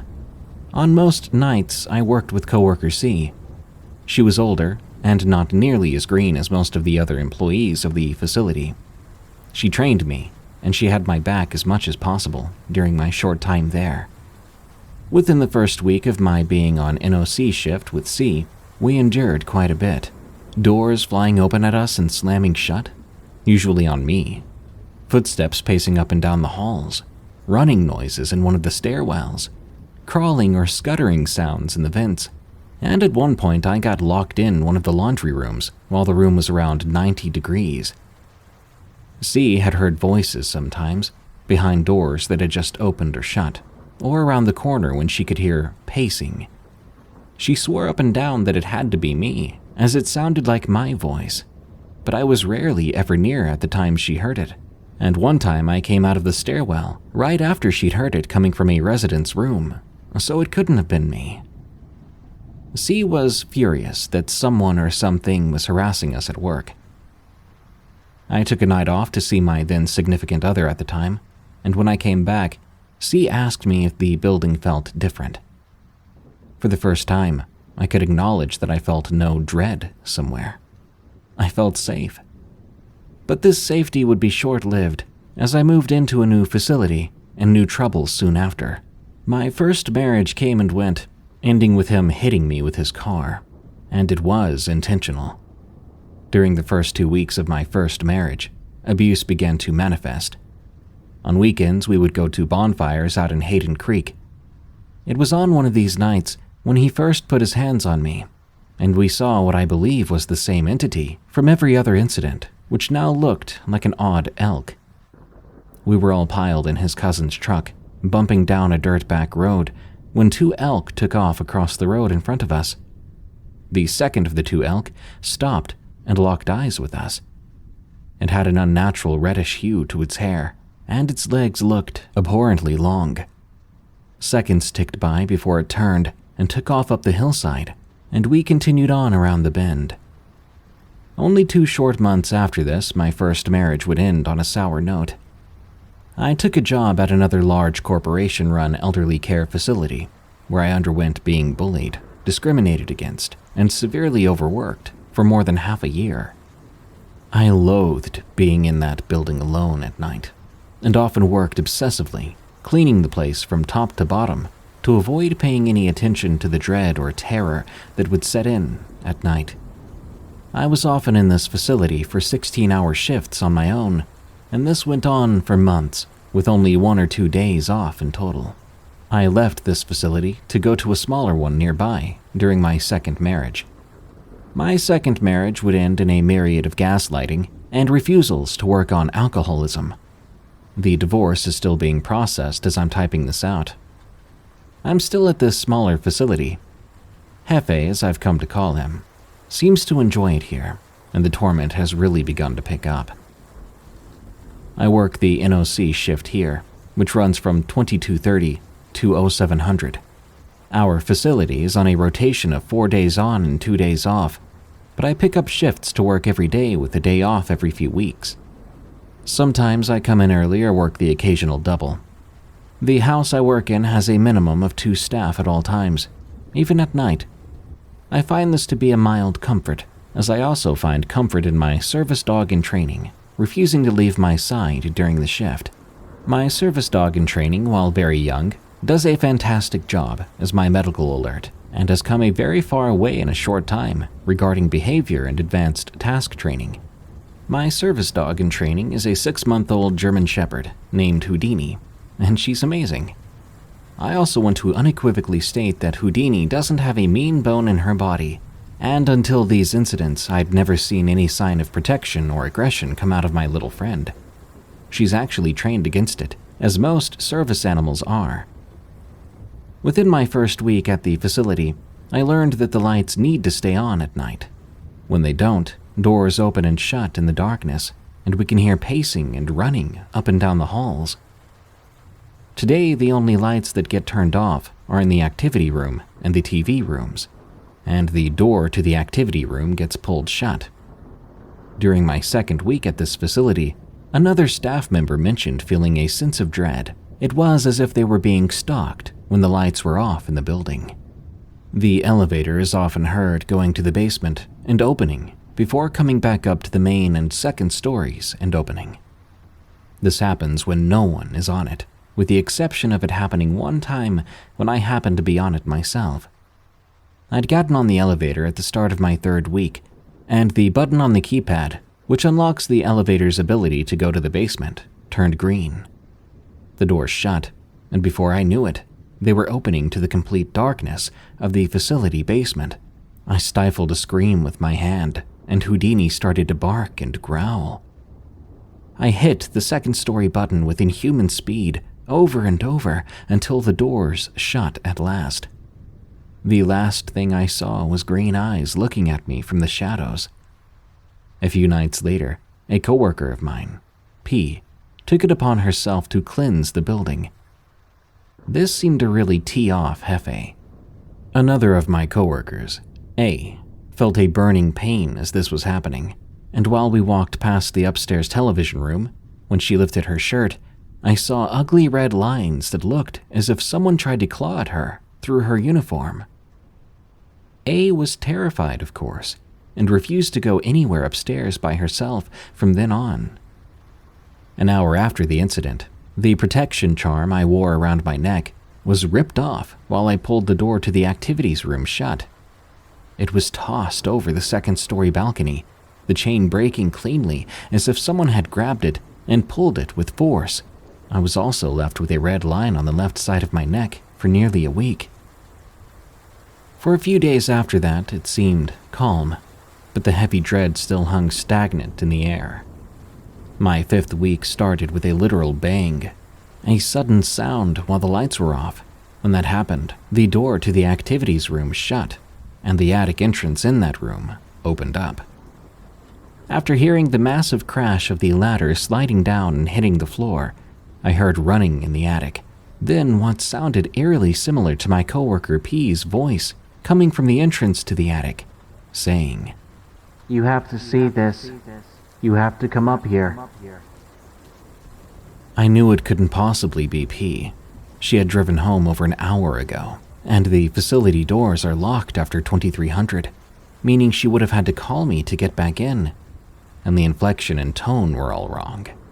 The voice sounded monotonous and robotic, very unlike P's bubbly up and down tones.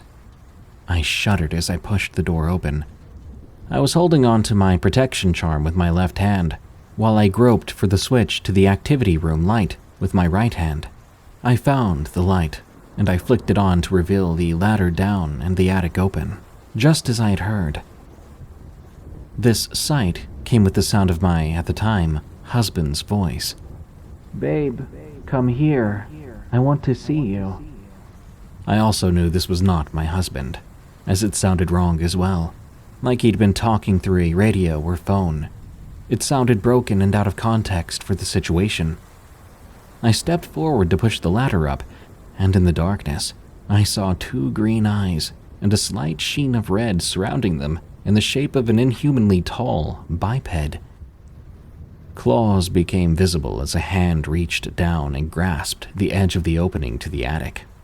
I noped the heck out of there at a speed likely unknown to man, only to be forced to return for my service dog in training, who was standing at the end of the ladder with her hackles raised, growling like a rabid beast ready to attack.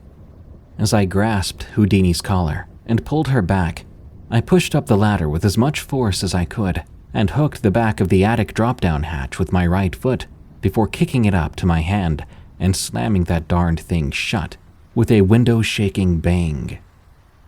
Following this display, I received about 12 calls from residents who were concerned the building was going to fall down. My partner, Kay, managed to sleep through the entire ordeal. To this day, she can sleep through almost anything, and despite it being a breach of policy, often does just that. I'm on my 15th week at this facility. The attic has opened 3 times since then, and I've suffered several unexplained invisible attacks, leaving me with cuts on my hands, red marks on my ankles and wrists. In the most recent attack, I was grabbed by the ankles, dragged backwards into the dark activities room, after hearing the door swing open while waiting to get onto the elevator. Naturally, my dog turned into a rabid little heathen, and I managed to crawl away and call her to me. I opted to take the stairs for the rest of the night. Most recently, 2 nights before Thanksgiving, P worked a double shift, putting her on NOC as my partner. I'm big on cleaning and resident care instead of sitting and scrolling through my phone or screwing around on the company computer. We'd been upstairs polishing the resident display cases, wiping down all the floorboards, when I stopped in front of the activities room door. The lights were off, and the door was locked this time. But I got a really good look at a pair of green eyes looking down at me from a form much taller than mine, covered in rusty red hair. The arms were freakishly long, ending in hands that ended in claws that just barely dragged on the ground. The legs were bent backward like Houdini's back legs, and ended in a similar set of claws that were lightly digging into the ugly brown carpet. I looked up from its clawed feet to see its head framed with horns similar to those of a ram's, but in a sickening shade of bloody red. Its green eyes were fixed on me with hatred and hunger. Drool began to lazily drip from the bubbling foam of the massive biped's mouth. With a thud that shook the glass of the door and caught the attention of P, it dropped onto all fours, opening its foaming mouth and revealing the rest of its only previously previewed razor-sharp canine-like teeth A long reptilian tongue unfurled from the masses of drool and teeth. It licked the door where my face was, leaving trails of heat from its breath and saliva. Houdini, already bristling, began to let out hateful and guttural growls. I picked her up and proceeded to walk right the heck away. I told P we would not be going near the activities room until dawn broke, or hell froze over. She nodded and grabbed the rest of our cleaning supplies to move on to the next wing. Since this incident, I've had 2 days off due to being prolifically sick. I still managed to work a double on Thanksgiving, which happened to be uneventful to my delight. I'm sure when I get back tonight, it will not be so quiet. Hefe will be hungry. Hefe follows, and I don't think he will stop until I'm dead and gone. Hefe is my own personal demon, a variety of which I'm not entirely sure of.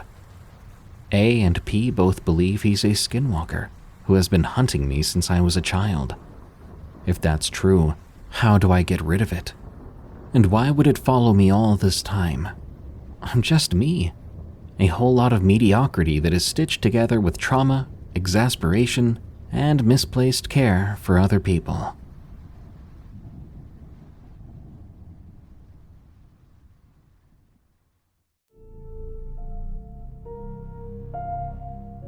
Thank you for listening to Unexplained Encounters. If you enjoy this show, think about supporting us. There are several ways you can. Search for EerieCast on your favorite podcast app and follow our other scary shows, especially the other two I host, Tales from the Break Room and Camping Horrors. Leave Unexplained Encounters a rating on Spotify and a review on Apple Podcasts. The more we get, the higher we climb in the charts. Get some cool merch at EerieCast.store, or unlock tons of cool extras like exclusive audiobooks and music tracks, ad-free access to all our shows, and a huge 20% discount on all our merch, all for less than $3 a month by signing up for EerieCast Plus at EerieCast.com/plus. Thank you. Until next time, send me your scariest stories of the unexplained at darkstories.org so I can narrate them in a future episode. And follow me on X, formerly Twitter, at Prevails for plenty of screams and memes. Stay safe out there and stay creepy, because this world is a strange one.